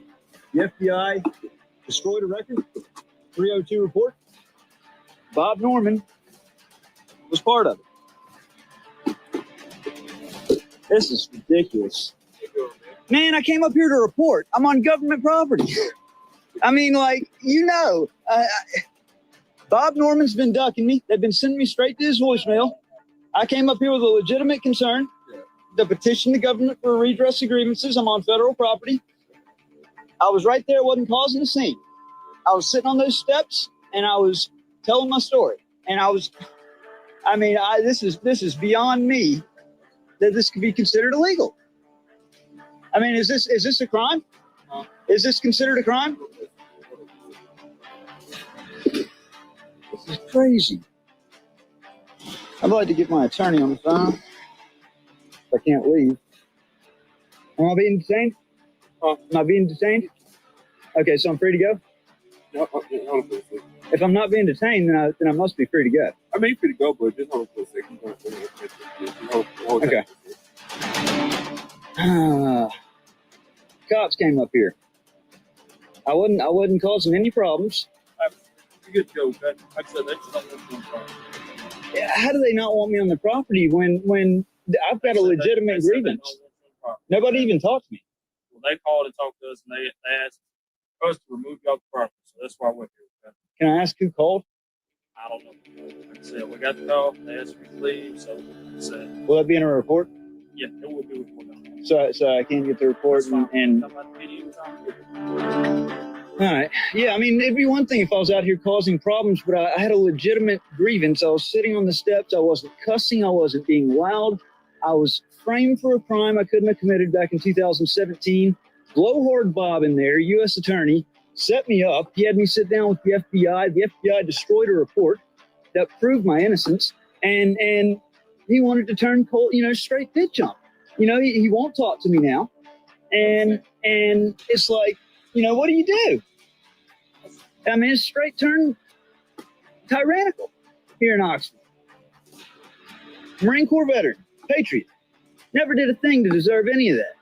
and they want to demonize me for coming up here and trying to speak to the assistant U.S. attorney that I put my faith in back in 2017. This is ridiculous. I got you. I was just leaving anyways. Whenever you pulled up, I was honestly, I was quite shocked that this was actually that y'all were. Okay. All right, guys. Take care. Hey, sir. Come back up.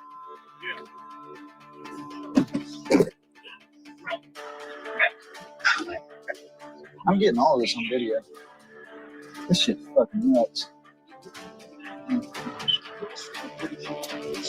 I mean, fucking nuts.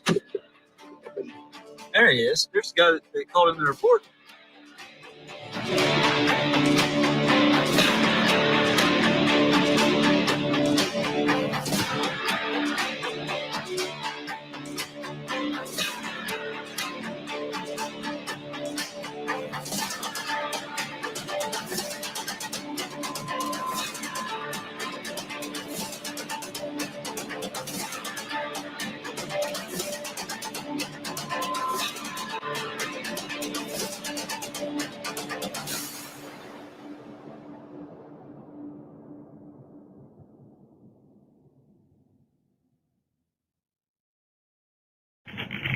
U.S. Attorney's Office. Yes, ma'am. I was calling to see if the U.S. Attorney's Office had any comment for the First Amendment attack on a citizen yesterday outside of your office. Okay, can you hold them up, please? Sure.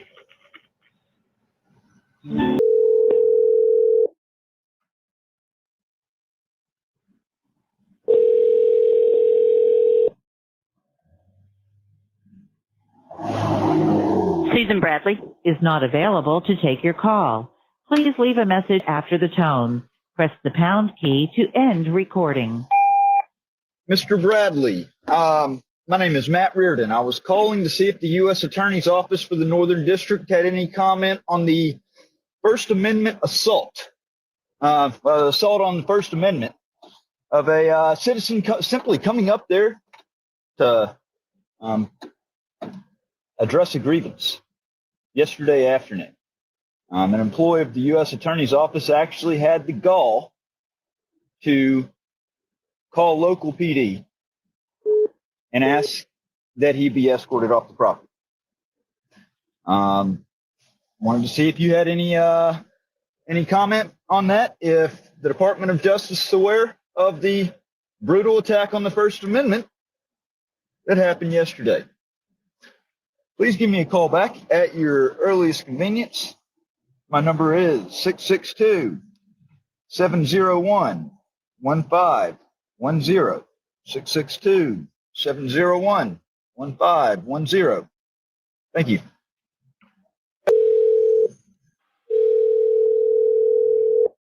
U.S. Attorney's Office.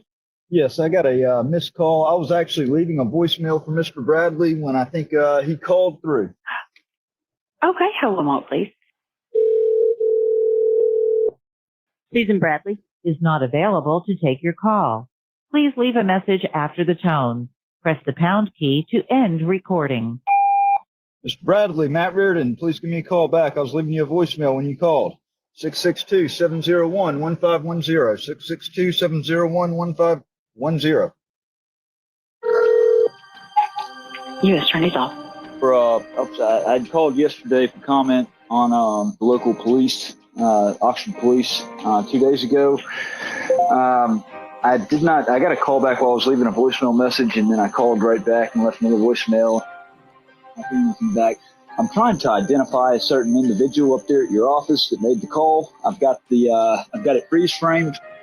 Who can I speak with to find the answers to my questions? Okay, hold on, please.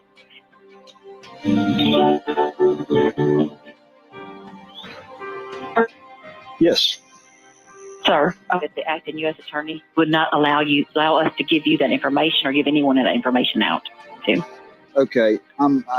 Is there anybody that can at least address the serious issues? There's been ethical concerns, conflict of interest raised on Bob Norman that was the reason why I was up there in the first place. Is a familial tie that was brought to my attention, and simply for being up there on outside. I mean, it was on government property, federal property. Y'all are supposed to be steadfast to the federal Constitution.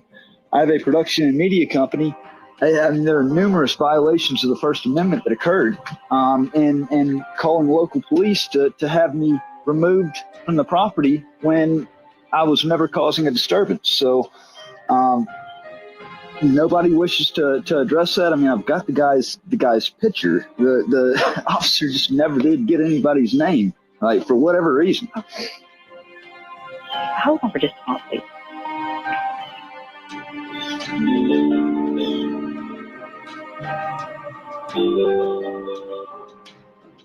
Clay Joyner Is not available to take your call. Please leave a message after the tone. Press the pound key to end recording. Mr. Joyner, my name is Matt Reardon. I've got some serious issues with your office right now. There are ethical issues that are raised, conflict of interest in regards to Assistant U.S. Attorney Bob Norman, familial ties back to my ex, her adoptive grandparents being Bob Norman's parents.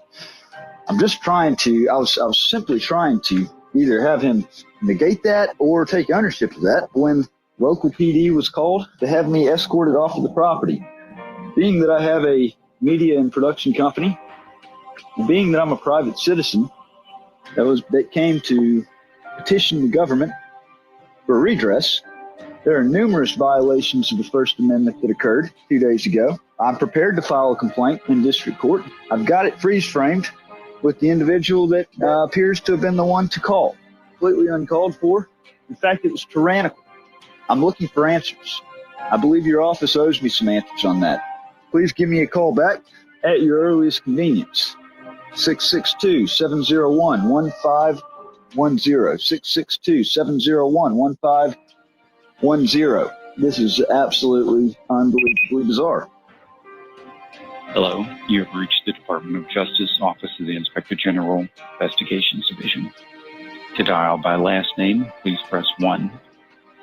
To report what you believe to be wrongdoing by employees of the Department of Justice or within the Department of Justice or its programs, you may file your complaint by completing the online form at the Department of Justice Office of the Inspector General website at oig.justice.gov/hotline. To speak to someone, please press 2.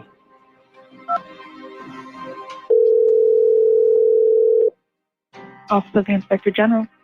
Yes, ma'am. I was calling. I've got a major issue going on in Oxford, Mississippi.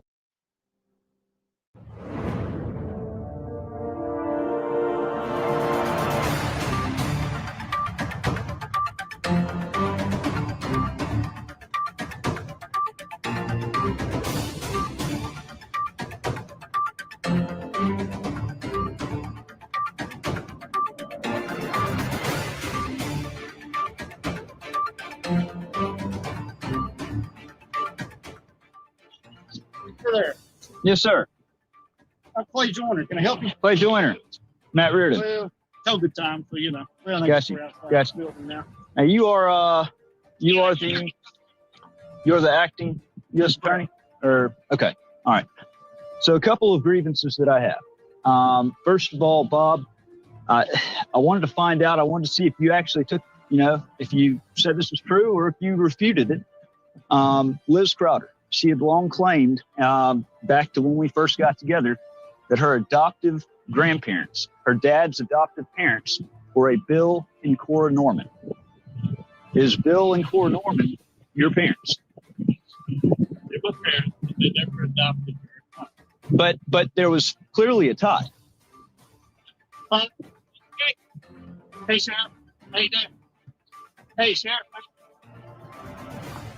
But there was clearly a tie. Boy traffic next door.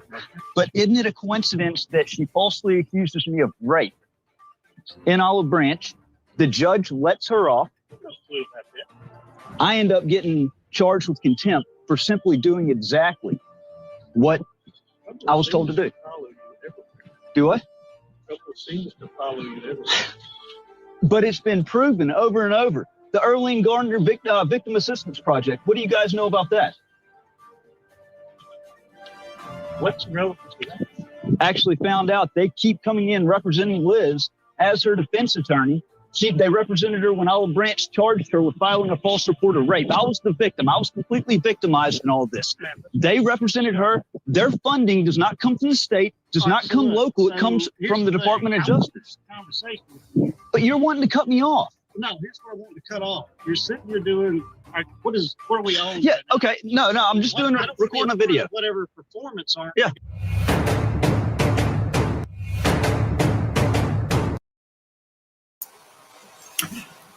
All right.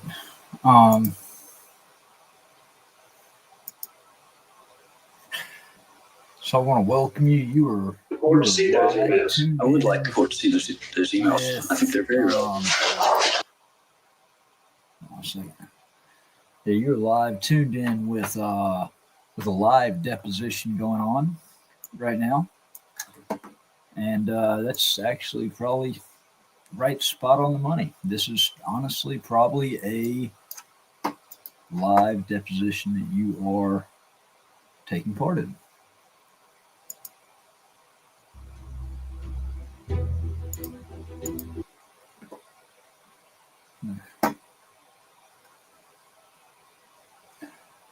This really hurt me making this one, and I'm just doing it's.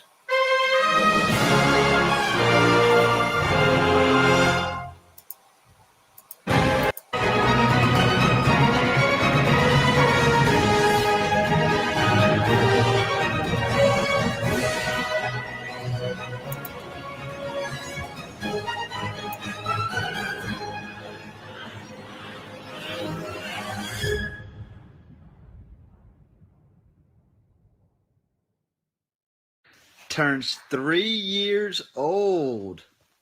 Not this Saturday, but next Saturday. So she is turning into a big girl. Hey, say Dada again. Dada? All right, good girl. What's the doggy say? What's the kitty cat say? What's the horsey say? What's the moo cow say? What's the duck say? What's the bird say? What's the chicken say? Hi, this is Matt Reardon. Like I said, I called over here just a little bit too late. I need to get an emergency hearing or something before this court. Like ASAP pronto in regards to this treatment that I'm getting with this court. It's been completely one-sided. They have not produced the first strand of evidence to suggest that they've got a valid, legitimate claim. In fact, I've asserted every time that it's false, and I've got recordings out there with Department of Child Services asserting that she's lying through her teeth and that she needs to be held in contempt. But the court wants to continue favoring her side, allowing her attorney to draft up an order and then to sign off on the order without a signature from me. I am the counterparty here, so something like that I naturally would think the other side would consult as far as agreeing or not agreeing. Because right now, this is just a complete biased mess. And I'm sorry, my rights have been just trodden on and destroyed the last 3 years at the malicious hands of Phyllis Crowder. And something's got to be done about it. This cannot be allowed to stand. Please give me a call back, 662-812-1613, 662-812-1613.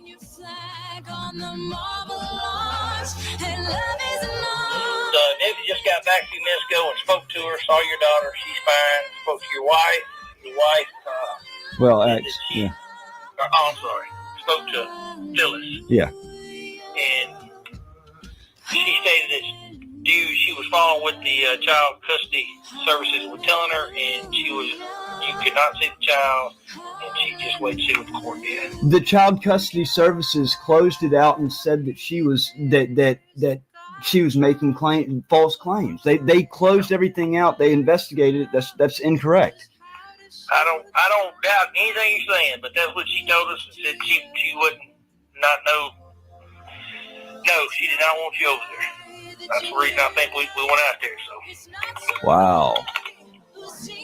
She said So that. if I was you, I would get my attorney or go through rural legal services and get the process going. Okay. We will have a report on file stating just what I told you. I've made sure to document every other Friday I drive to Pontotoc. It's a 30-minute trip for me to go meet up for visitation, and I do that because I don't. The one time that I don't, she's bound to show up and say I wasn't there. But I made sure that my wife sends her a text message every other Friday that Matt will be in Pontotoc at 5 o'clock per the visitation schedule. And she will not respond back. Has not responded back once. I've wasted my time and my gas every other Friday driving to Pontotoc and driving back empty-handed. And it's crazy. I believe you're doing what's right, so I think you'll come back here to pay off for you. Okay. Yes, ma'am. I'm looking for Mercedes. She no longer works for our office, sir. She doesn't? Okay. Maybe you can assist me then. My name is Matt Reardon. I've got everything was closed out. My ex has repeatedly made false reports. She's actually under indictment right now for filing a false rape charge in DeSoto County. And she has kept my child from me since the middle of January. Hadn't let me see her or talk to her. And the Fayette County Sheriff's Department went out there about a week ago because I wanted to see her and talk to her. And she told them that her caseworker told her that I was not to see or talk to my daughter. And Elena confirmed that to not be done. She said that is absolutely false. That's not something that we would probably do. Yeah, she said she was going to try to reach out to the caseworker, which was Mercedes. Mercedes has been gone from our office for over a month. Okay. So first of all, she hasn't talked to Mercedes recently, I can assure you. It would have been originally back in probably the last week of January. So what is it you want me to do? Well, I mean, my ex is invoking y'all's agency's name and saying that y'all are saying that I can't see or talk to my child. So I was hoping, the case is y'all had closed out the case. I was hoping that somebody could reach out to her. Hold on, you gotta let me get to my computer. Most of our office is down, so we're all working remotely from home. It's got me stuck between a rock and a hard place because I worry about my daughter. This woman is crazy. I haven't even. Yes, and she is in direct contempt of the judge's order, and she doesn't care. The problem is, we had a baby born on Christmas Day that spent almost 2 months at Le Bonheur. Our living expenses doubled, and it put us financially between a rock and a hard place. I understand. I just thought I'd ask you. Yeah, I had to shut my company down that I started last year because of the operating expenses increasing, and now with this coronavirus, it's like I have to pay money to file. You can't get out and do it, I know. Yeah, so I didn't know. I'm trying to use my computer. What is this child's name, by the way? Lydia Reardon. Bear with me. I'm waiting on my computer to come up where I can log in to try to look it up. Yes, ma'am. And I, March 26th, my birthday was March 24th. I called on March 26th, and I definitely didn't want to sound, like I was trying to abuse the system at all. I called just simply out of worrying about my daughter. I didn't talk to her on my birthday, hadn't seen her since middle of January, and I called, for there to be a welfare check done. Clearly, since I haven't seen her in seen her or talked to her in over 2 months. And Elena said that was still open, that hadn't been closed out yet. And I just didn't want y'all to think that I was doing it just kind of to stoop to her level. Is Elena the mama? No, Elena is the Child Protective Services agent up here in over in Tupelo. That's Yeah. right. You told me. I'm sorry. But hers is closed. Hers is closed out. She investigated it, found it was closed out. Everything unfounded, unsubstantiated. This woman. Yeah. What I can see, huh? She made a fake allegation back in November, like October or November of 2017, that I had touched my daughter. I would never. In a million years. Well, I believe you there because she's obviously lying to you about what I can corroborate with you, that we haven't told anyone that you can't see your child. That's, the only way we would do that is if you've been arrested for some type of sexual offense and you know what I'm saying? You've been in jail for something like that. You know what I mean? Of course. So she's lying anyway. Right. Not that should surprise you based on what you're telling me. I wish there was, I'm trying to get back in my computer. I wish there was something that y'all could do. Remotely from home. Right. Honest to goodness, I do not know. Like I say, other than having to get an attorney and take her butt back to court. Okay. Hang on, I'm trying to get in the computer, so bear with me. Okay. And being the clerk, I'm the bookkeeper. Okay. There are certain screens that I cannot see. Okay. Or navigate to, but I'm going to do my best. So bear with me. This machine will stop acting like a horse's butt. Well, it's the state of Mississippi, and we all know that that's all underfunded. And unfortunately, as I told Elena, when you have people abusing the system, the process, and calling in fake reports, it's just wasting the little. Okay, tell me that child's last name again, please. It's Reardon, Reardon. And the first name was what? Lydia, Lydia. Lydia. I got you. We just talked so much, I forgot it. It's sad that my child is probably all over y'all's system. No, I mean, I see her name in here. Okay, there is no type of open case. I see where there was an investigation on the 26th of March, like you said. Let me get in here, if it'll let me. Okay.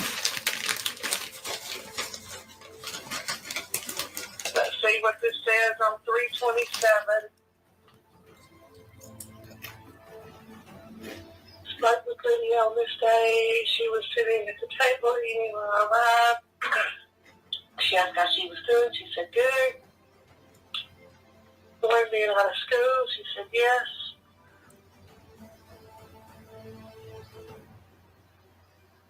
She asked if she liked staying with her mama. She said, yes. Dressed well, groomed well. There was no marks, any bruises. And the worker thanked her and left. Okay. I wouldn't think that she would be an abusive mom, but she's just so crazy, like it's so unpredictable because of what all, I've just been surprised. But she's not. The social worker actually laid eyes on her on March 27th. She was having lunch when she walked in. She asked her, was she okay? Was she happy there with her mom? She said, yeah. And like she said, there was no marks, no bruises on her, and, she excused herself and she left. Okay. So, she's not abusing the child. Right. And like I say, she's going to obviously, from the sounds of things, she's going to keep lying to you and trying to pull your chain and that kind of stuff. And I'm sorry she's not letting you see her. Let me ask you this. Do you have any kind of court-ordered visitation? I do. I have normal. In fact, I did have until she pulled a stunt in 2017. I had joint legal custody, and for whatever reason, that Exhibit A never got scanned in. It somehow disappeared from Chancery Court, and there was a new Exhibit A entered that gave her full physical and legal custody. I pay $600 a month in child support. I'm not behind. I'm current. I'm supposed to get her every other weekend and holidays. I believe it.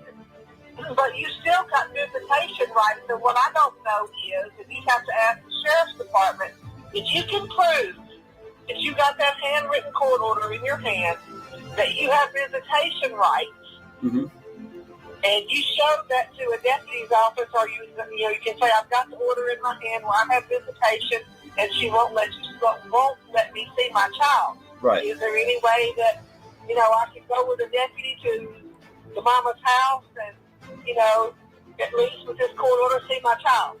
Right. Because other than them doing that, and I don't know if that's something that they do, then your only other option is to take this woman back to court. She's definitely in contempt. Sure.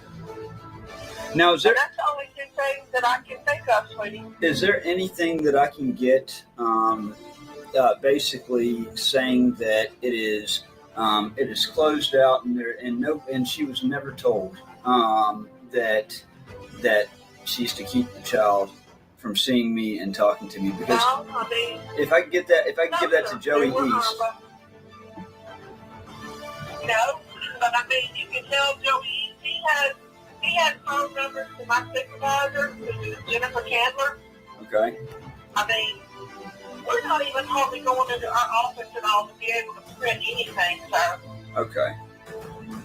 So, I mean, he can call Jennifer if he wants to. They have access to our phone numbers, such as we have to get them on-call schedules with, all of our staff, information as far as phone numbers are concerned. Okay. But, I mean, if you've got a court order there, you can just ask him, if there's somebody that will escort you to the house with that court order and let you see this child. And like I say, that may not be something that they can legally do. I don't know. Yeah. Because if not, then your only other option is get this woman back in court. And of course, it takes a long time That's the only other option I'm aware of. with the backed up court schedule and everything's shut down. Yeah, they talk like it was a civil issue. Mm-hmm. Yeah. I don't know of any other thing. Like I say, if the police department would escort you there with that court order, if you showed it to them, like I say, that's going to be up to them. Like, I don't know if that's something they do or even if they can legally do it. You see what I'm saying? Yeah, definitely. And I'm sorry, I'm not going to help in that. No, I appreciate it. Are you there? Yes, ma'am. I appreciate it. It's been a horrible situation, and when our other daughter was born back in April of 2018, she did the same type of thing, and it was like a jealousy issue. Because we had a newborn baby, she wouldn't let me speak to my daughter for months. I understand, sir. Well, like I said, talk to them about having that order that you have proof of visitation, and you can see what, law enforcement has to say. Okay. All right, sounds good. Well, thank you so much. Liz Crowder honored shenanigans here, and she called me for support. I know. Have you ever had somebody file so many in a short period? I mean, she is literally, she's a key part of everything. You found nothing up here lately. I'm surprised. I mean, if she's following something. In fact, since your last public record request, that's the last time anybody. I think you've called me before she had. You asked. It's just to ask, follow up on. Right. You email or when me and you talked. I haven't. April 1st, send an officer out there to do a welfare check. Yeah. But that was also, I mean, I think that was warranted after 3 months. Absolutely. If you ain't seen your kid and worried about it, there's no time limit on that. Yeah. Just make sure she's okay. I get you. Yeah. That's the last time I heard report her name in it. Yes. I shouldn't have to just dealing with enough. I'm under a world of stress as it is. And then just out of left field. This is the stuff I've had to put up with. Right. For you would get, I don't know how you do that. That's hard. I mean, the thing is, they said it's a cancer issue. And that's the thing that sucks is until the courts actually change it, where just like if you're in contempt of something, how you can get arrested, and held in contempt.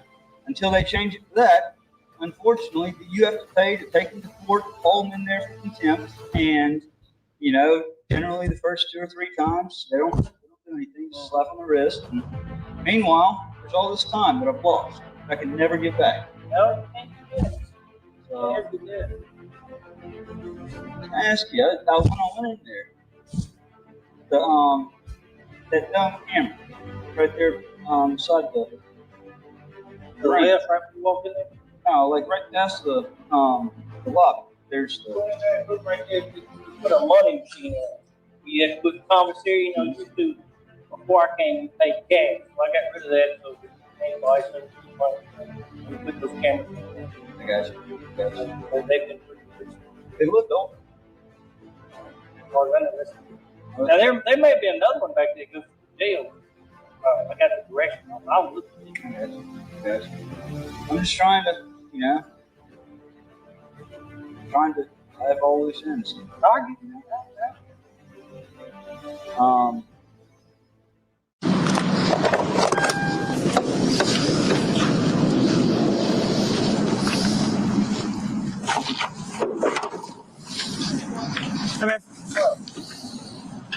Hey, you gotta move that. I'll move when I talk to Joey. Joey knows I'm out here waiting. He needs to come out and talk to me. I'll move when I talk to Joey. Like what? When Joey wants to talk to me, I'll move.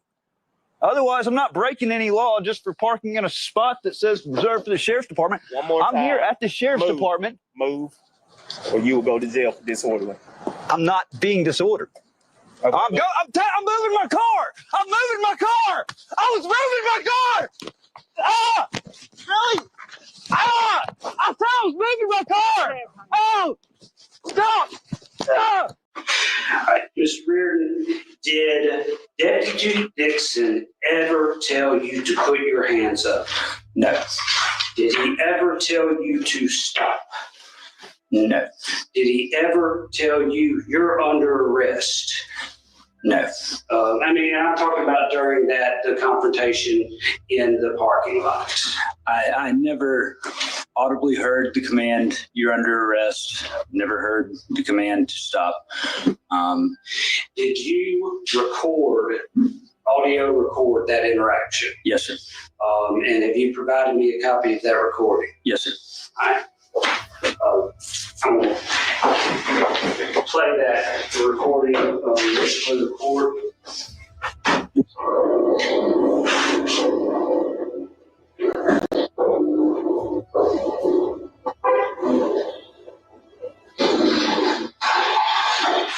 I know this is just background noises and stuff. Mr. Reardon, you recognize that as a recording you took of leading up to the events on December 28th, 2020? Yes, sir. That honk was Deputy Tidwell locking his car after he got out.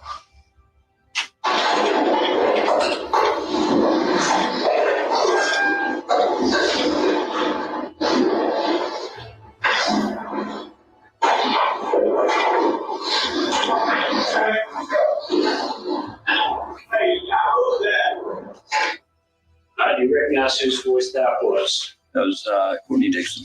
Do you understand that that was a request to move your vehicle? Yes. Oh, when I talk to Joe. Yeah. Is that your voice, Mr. Reardon? Yes, sir. Yeah, come out here waiting. He needs to come out and talk to you. I'll move when I talk to Joey. When Joey wants to talk to me, I'll move. Otherwise, I'm not breaking any law just for parking in a spot that says reserved for the sheriff's department. I'm here at the sheriff's department. Move. Okay. I would have asked you, what did the sign say that you were parked in front of? Reserved for sheriff's department. Okay, and you just said you were there for what? I was there to see the sheriff in regards to my daughter. Joey East. What are you doing out here in the parking lot? I needed to get a little Q&A with you. I don't do Q&As. You don't do Q&As? No. Well, can you answer a few questions for me? No, I can't. Why were you parked in that spot? I parked in that spot because the driver's side window was knocked out of my car. I did have a tarp there. Where I was parked, I could not hardly see see when the sheriff was coming out through the rear view mirror. I couldn't see the side view mirror. And I simply wanted to speak with the sheriff because I couldn't get a response from him through email. Why is the county not wanting to comply on the public records request? You told me. You probably have to ask the county, man. You told me that if I submitted it, y'all would comply. That was the last time that we spoke. I told you we'd look at it. And why did you think that sign didn't prohibit you from parking there? Well, there's the jail and the sheriff's department. If I figured the sign would have said for sheriff's deputies only. It had to have said authorized for official vehicles only or for sheriff's deputies only. I would have inferred it to be that. It's saying sheriff's department, reserved for sheriff's department. I was there on what I felt was official business to address the sheriff about a redress, about a grievance.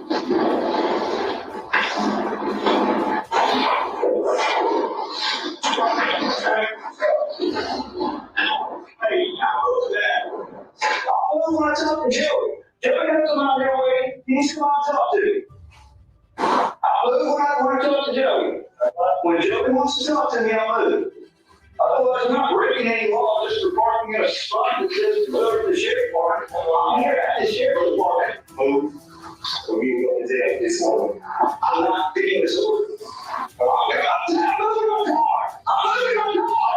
I'm moving my car. I'm moving my car. Oh, stop. Matt, is that a true and accurate reporting of the events we've seen on the sheriff's department's video camera from the jail? Yes. Did you hear on that Officer Dixon give you any commands to stop, put your hands up, or anything like that? No, sir, I didn't. And what did you know? Did you know why he was stepping towards you? I just felt as if a aggressor was coming towards me when I was simply trying to find the answer as to how this would be disorderly when I wasn't acting in a disorderly way. So I thought that I was there to see the sheriff about my daughter. Were you holding things in your hands? I had my cell phones in my hands.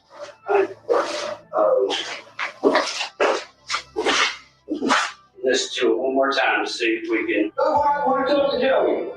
When Joey wants to talk to me, I'll move. Otherwise, I'm not breaking any law just for parking in a spot that says go to the sheriff's department. I'm here at the sheriff's department. Move. We'll give you an example this morning. I'm not picking this order.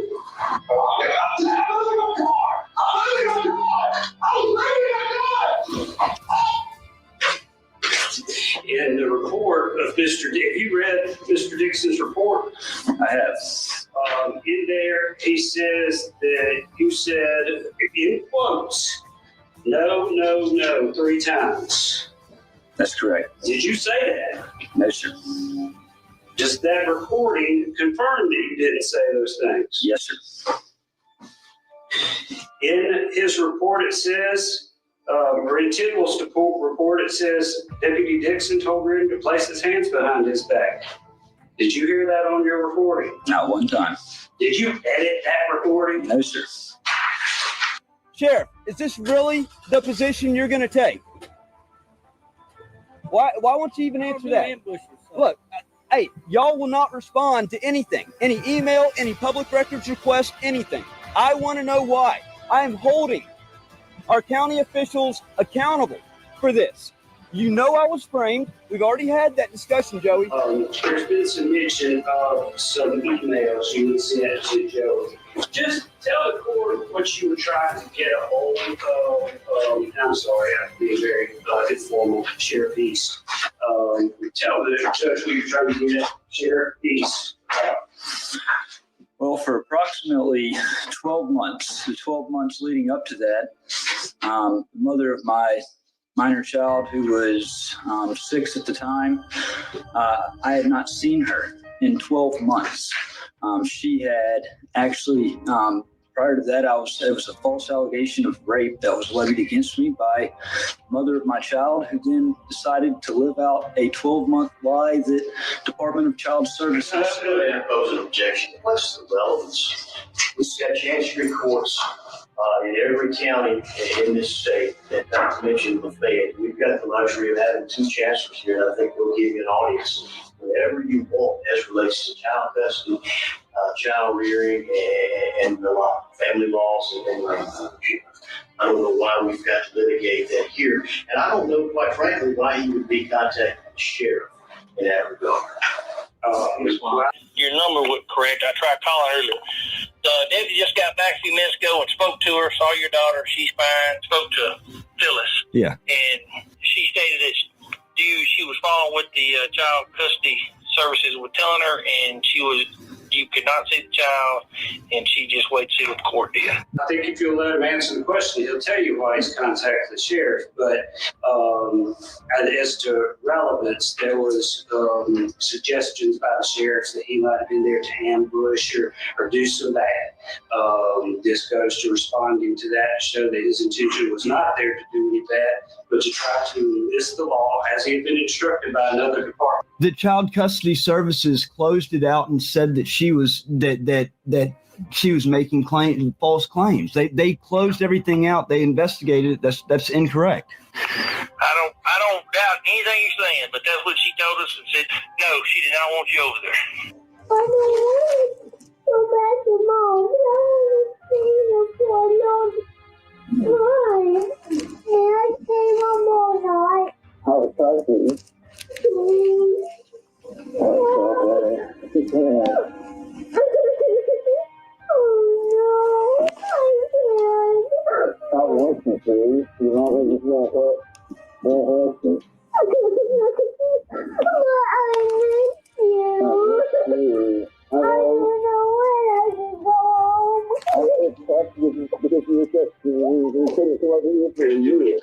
But to try to enlist the law as he had been instructed by another department of the state to do in order to obtain some visitation rights. I'm more sustained as far as I don't want to go too far down a rabbit hole explaining any wrongdoing or what he feels, what is the reason for the issues. I was hearing why he was there. Because it's important for you to know that here lately over the last year, one of our fundamental rights as Americans, freedom of speech, has come under attack big time. Big time. And you know what? When freedom of speech comes under attack, the only thing to fall back on is freedom of expression. Just like you with your purple glasses, okay? It falls into his care and jurisdiction and responsibility, if you will. That was one of your ringleaders right there. That was one of your ringleaders right there. Matt, did you plead guilty? You know that y'all coerced me. Did you plead guilty? Y'all coerced me under stress and used my daughter. To your knowledge, there anyone else on the out there in the parking lot when this event occurred? No, sir. All right.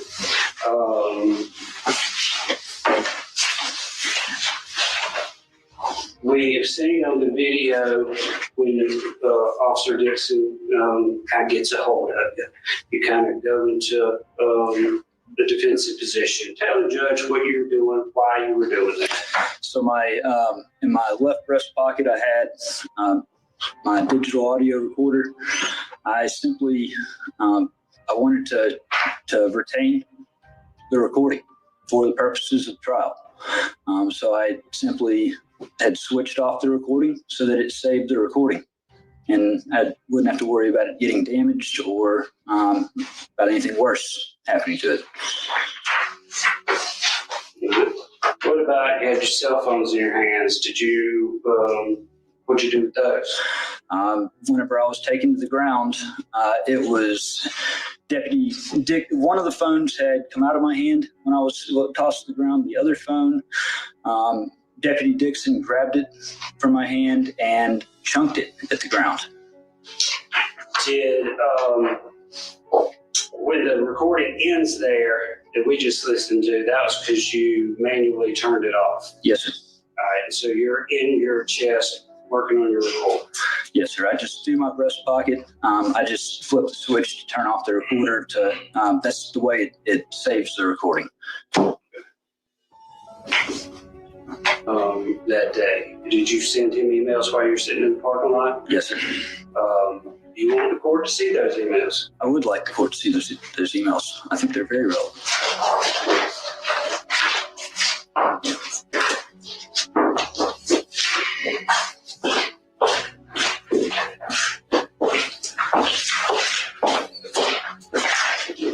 Those the emails that you sent.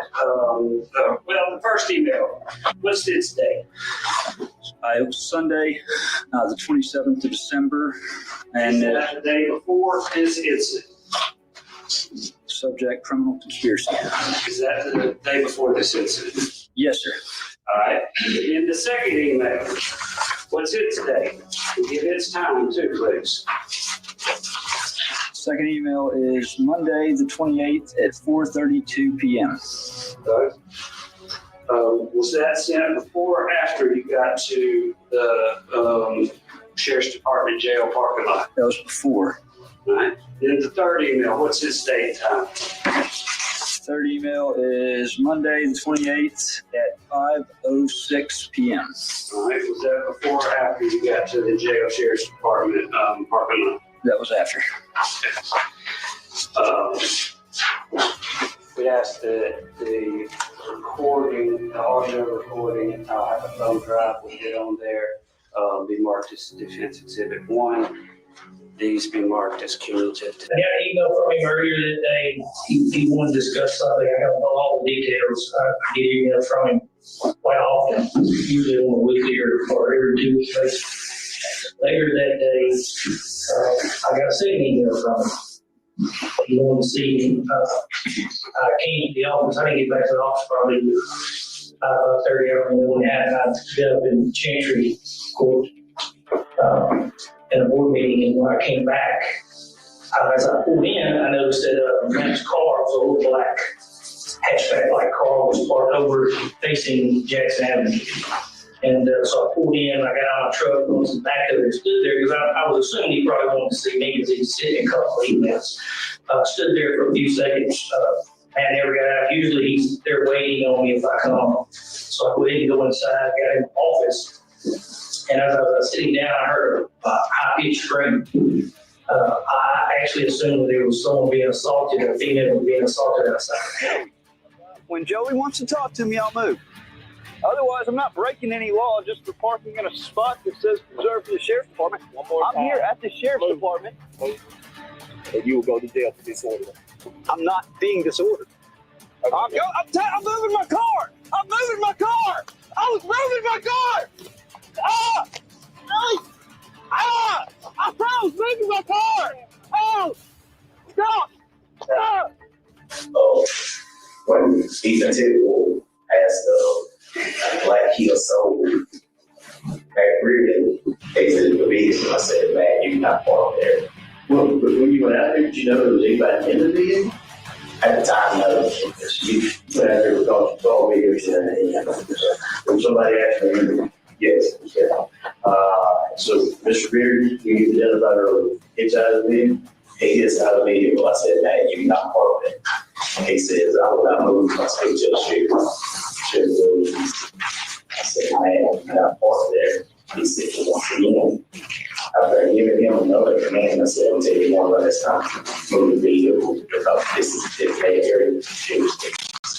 He said, I will not talk to us here. I will not move my speech up my shield or east. I said, if you put your hands behind that, I'll be on the way. He said, from the way.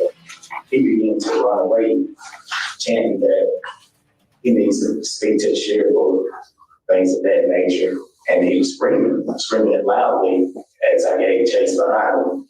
Then the Ethan Tidwell gave chase also. He was running sideways, so it wasn't like a long chase, but it was short. And I restrained him, took him down, and as we were trying to place him in cuffs, he was in like a fetal position. competition, family with sneeze. And so you're equal to it. You got all these legs to hold these legs and try to keep it screaming. Well, I tried to get my hands from under his chest because he was tight. He had his arms like he was very tense.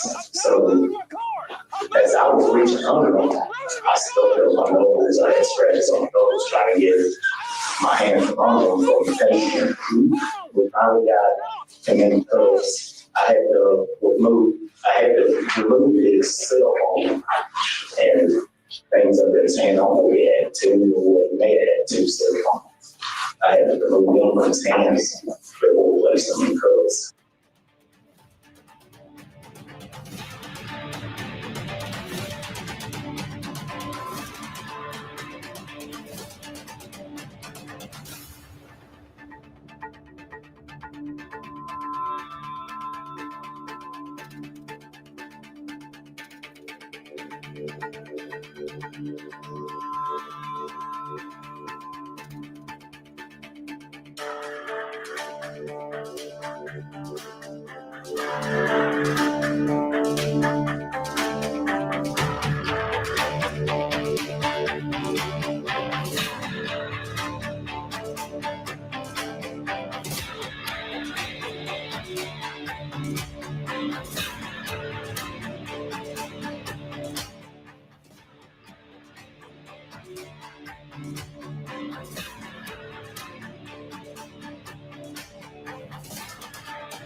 Buddy. Hey.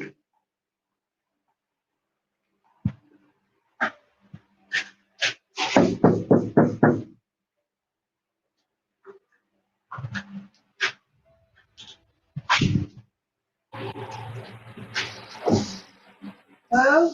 Hey, I was, wanted to see Lydia. Okay, let me get Lydia, okay?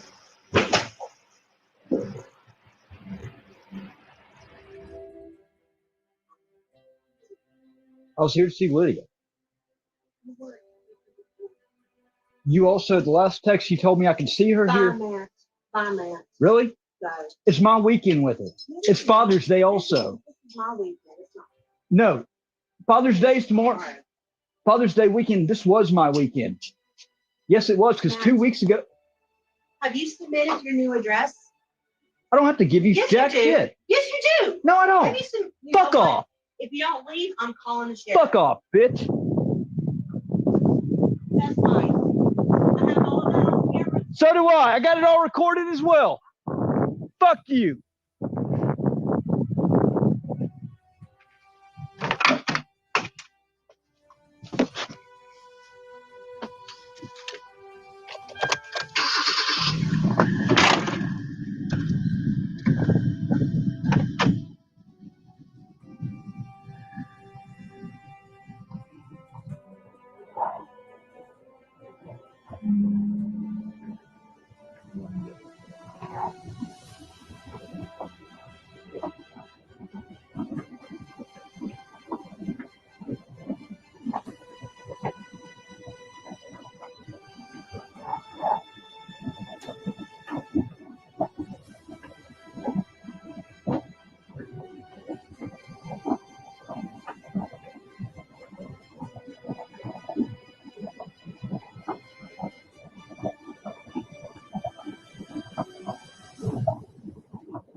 Huh?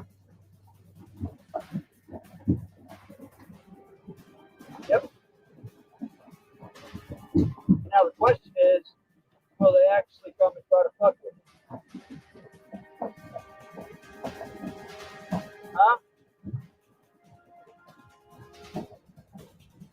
would they come and fuck with me on any other topic that we've done before? Because they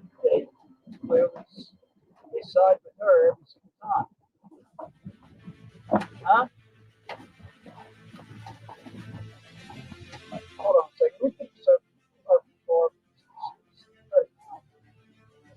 Can you hear me? Yeah. All right.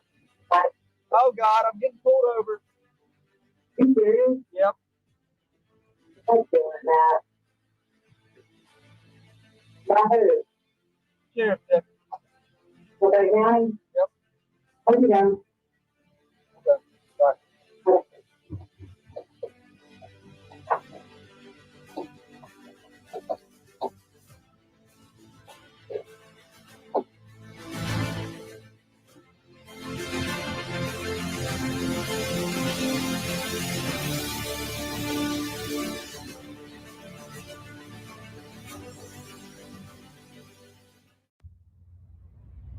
Do you have the video of the field sobriety test for us to look at now? Yes, sir.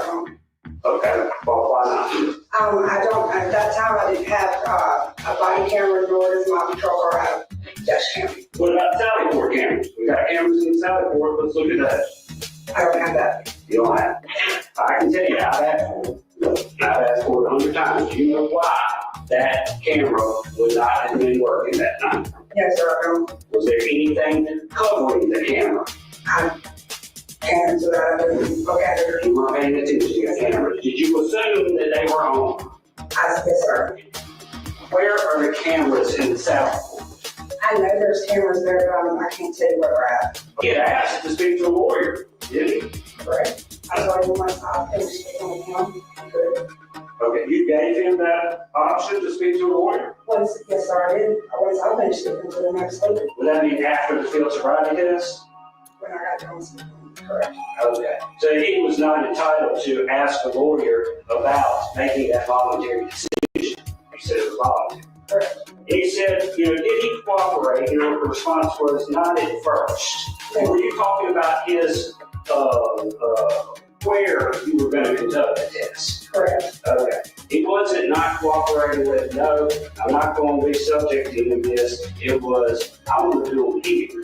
At first, he didn't want to do the test, and I explained to him that based off his admission of telling me that he had smoked marijuana, that I wanted to make sure that he was all right to drive. Sure. And then once I explained all that to him, he was fine with doing the test, but he didn't want to be transported anywhere. He wanted to do it there at the scene? Yes, sir. Okay. When you made the decision to go to the South? Yes, sir, I did. All right. And did you radio in that you were taking a possible subject to the Sally Port? Yes, sir, I did. Did you let Mr. Reardon's wife drive the car from the scene? I believe that he was said that she could. I never spoke with her. Did you know who Matt Reardon was when you first encountered him? I've never, I've never met him. I've heard of him, but I've never met him. That's right. And did you know him by reputation? Just stuff that's happened in the past, what happened, I think, on the square in 2016. Sure. Yeah. Okay. Now, described to the court, he said he was unable, there's no description of how he did not maintain his balance during the instruction phase. So, in the instruction phase, there's two clues that we look for, and that is unable to maintain balance and starts too soon. Right. He breaks, I put him in the position. I tell him to go ahead and put his left foot on the line and put his right foot heel to toe to keep his arms down by his side, and he breaks that stance. Okay, so he broke his stance. Yes, sir, that's considered unable to maintain balance. Okay, so even if somebody just decides I'm going to stand here instead of standing in this uncomfortable position, then maybe not a balance issue, but if they break their stance, it's counted as a failure to maintain balance. And can you describe the mode in which, or the way he failed to perform the turn part of it? Yes, sir. I demonstrate to him how to do the turn, and I explain to him the small series of steps to take. Mr. Reardon did like an about-face military turn. And you physically demonstrate that? Yes, sir, I did. And would you have been in sight of that Sally Port camera as you did that when you did that? Yes, sir. And his turn would have been in sight of that camera as well. Is that correct? Yes, sir.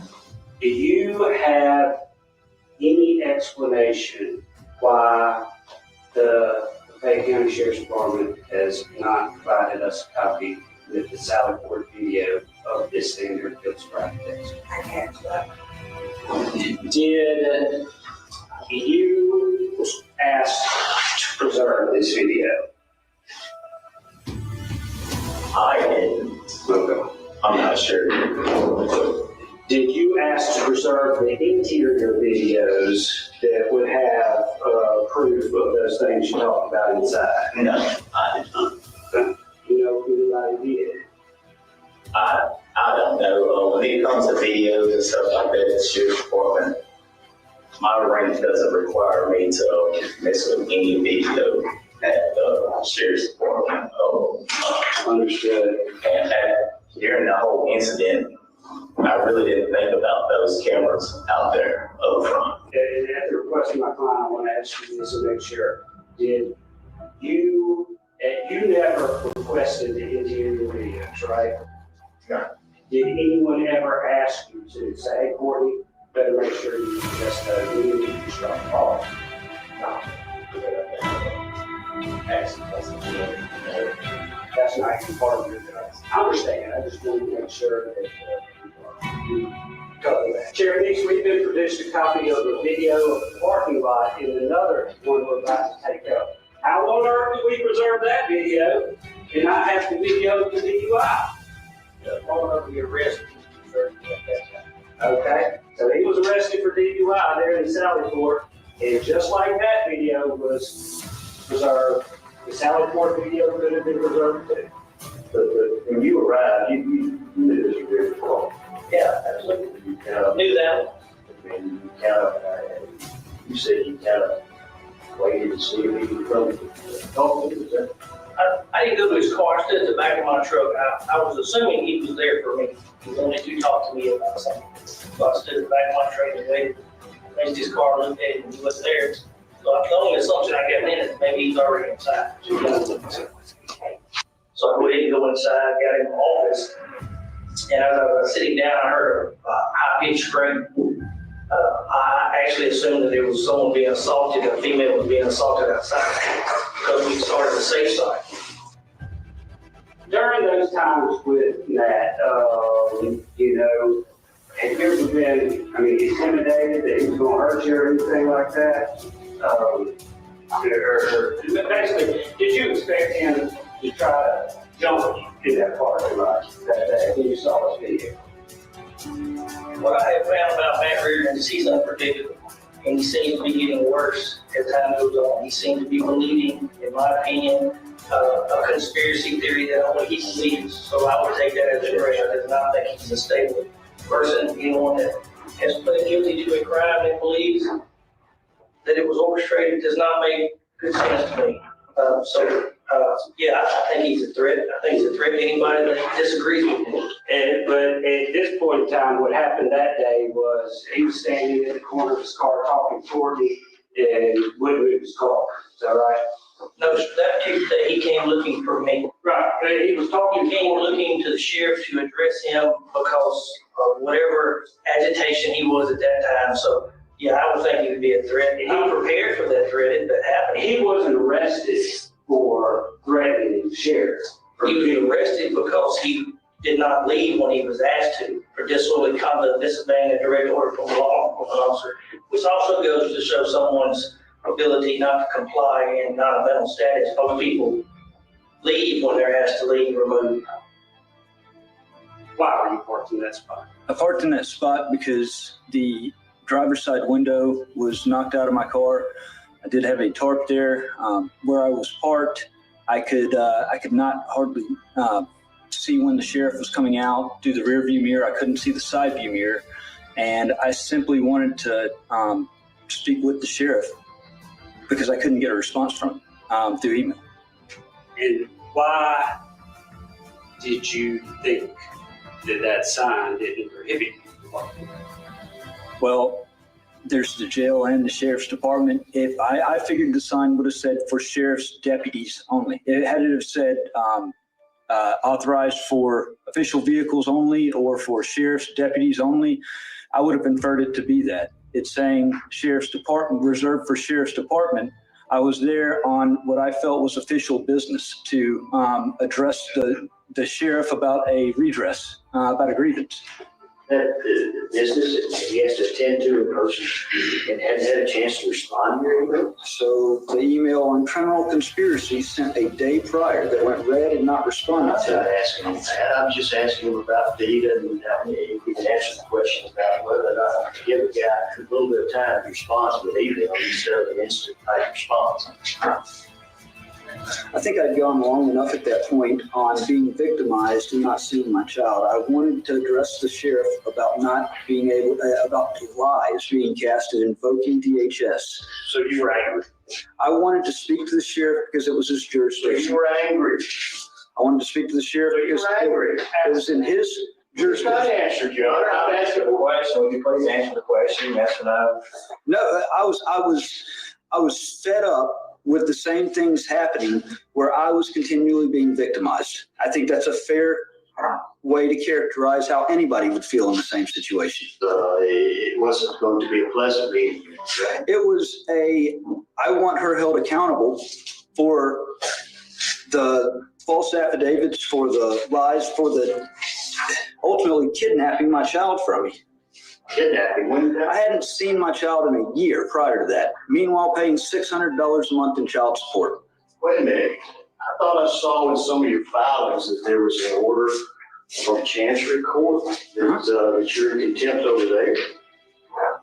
I'm in contempt over there? Yeah. No. For not submitting to a drug test? You're absolutely wrong. I'm wrong about that? 100%. Well, because before, prior to court then, sir, objection. You from seeing your daughter. Relevance. 28th, which was your regular day. Then we go to June the 4th, which was your regular day. Then June 11th, that's 2 weeks later. So, right? Do you not see the inconsistency here? You don't get to ask the question. I'm asking you a question. You understand the question? Yes. Do I need to repeat it? I'm a little confused why the state is injecting itself so badly into a family matter. Well, there's family courts for that. I wish y'all would avail yourselves of that. We've got a criminal charge in front of us now, okay?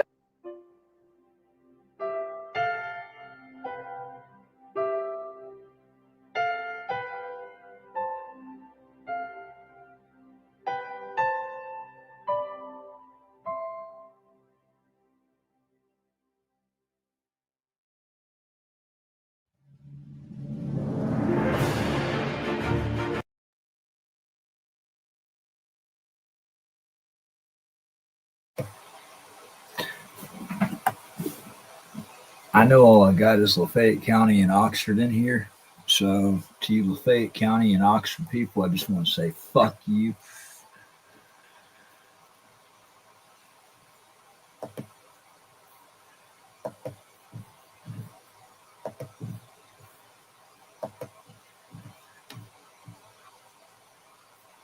Now, I'm going to go ahead and end this shit. I ain't going to give you all the satisfaction anymore. I just wanted to waste the city of Oxford's resources.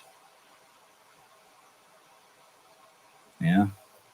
And because I figured it was y'all that were probably on there. And not ashamed about anything I put out. It's the truth. You just sat through a live deposition with me. So I'm going to end it with this. Hope everybody has a good night or a good day today.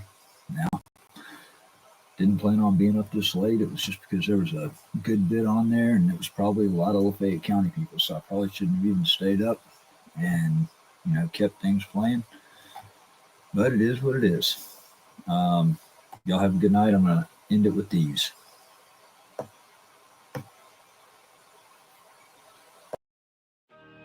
Caught red-handed, their lies laid bare. These public officials thought nobody would care. A conspiracy deep, but the truth's coming through. The system's cracking, now they'll pay their due.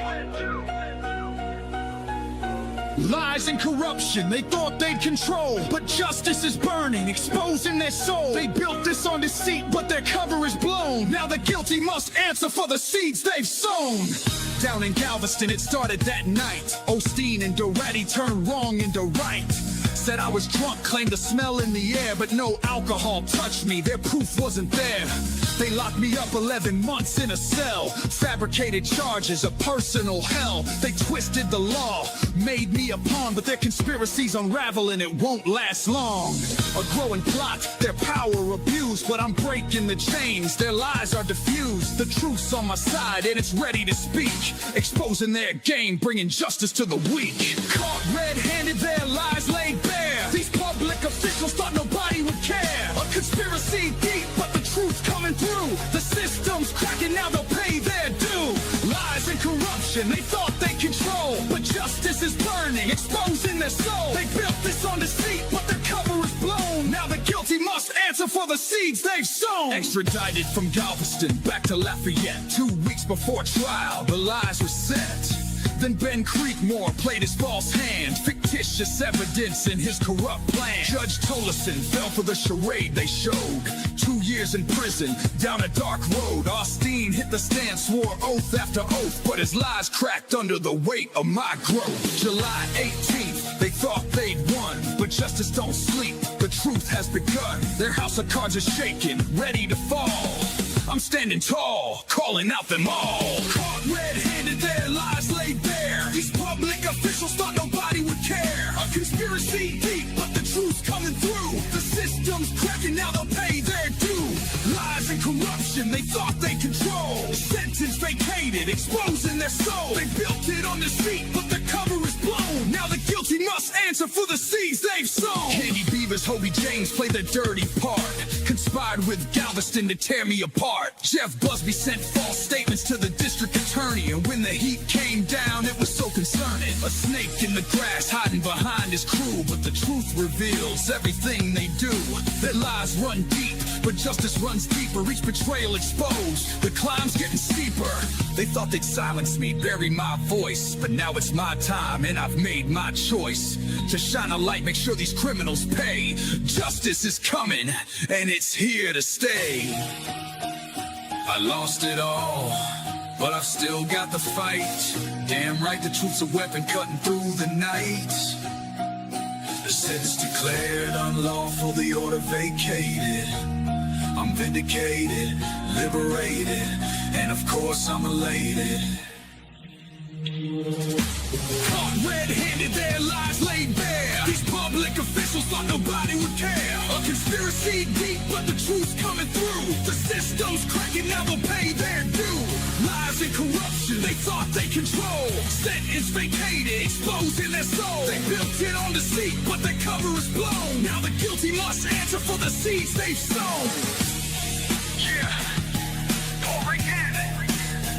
Damn right, the truth's a weapon, cutting through the night.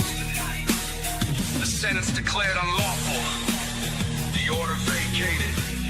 I'm vindicated.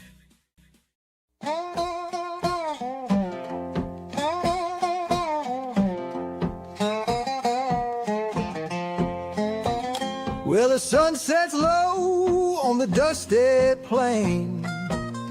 Justice walks slow, but it ain't the same. The law can't reach and the sheriff's gone, so we take the reins and we right the wrong. The vigilance committee's here when the law ain't enough. We take it into our own hand where the road's getting rough. In the dead of the night, when the sky's turning blue, we make our stand. Ain't no fear, we see it through.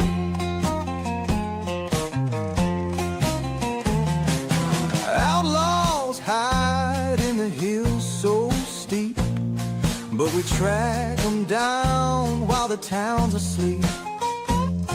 No badge on our chest, but we swore an oath. Justice and accountability, we want both. They call it the Vigilance Committee when the law ain't enough. We take it into our own hands, where the road's getting rough. In the dead of the night, when the sky's turning blue, we make our stand, ain't no fear, we see it through. We ain't no angels, but we ain't the sin. When the law won't listen, that's when we begin. With a steady hand and a fire in our soul, we bring the justice, we pay the toll. They say it's a game that the brave must play, but the lines get blurry when the law won't sway. Ain't no judge, ain't no jury here, just the cold wind blowing and a voice you can hear. They call it the Vigilance Committee when the law ain't enough. We take it into our own hands, where the road's getting rough. In the dead of the night, when the sky's turning blue, we make our stand, ain't no fear, we see it through. So when the law can't save you and you're all alone, just remember the Vigilance Committee, we'll be taking you home.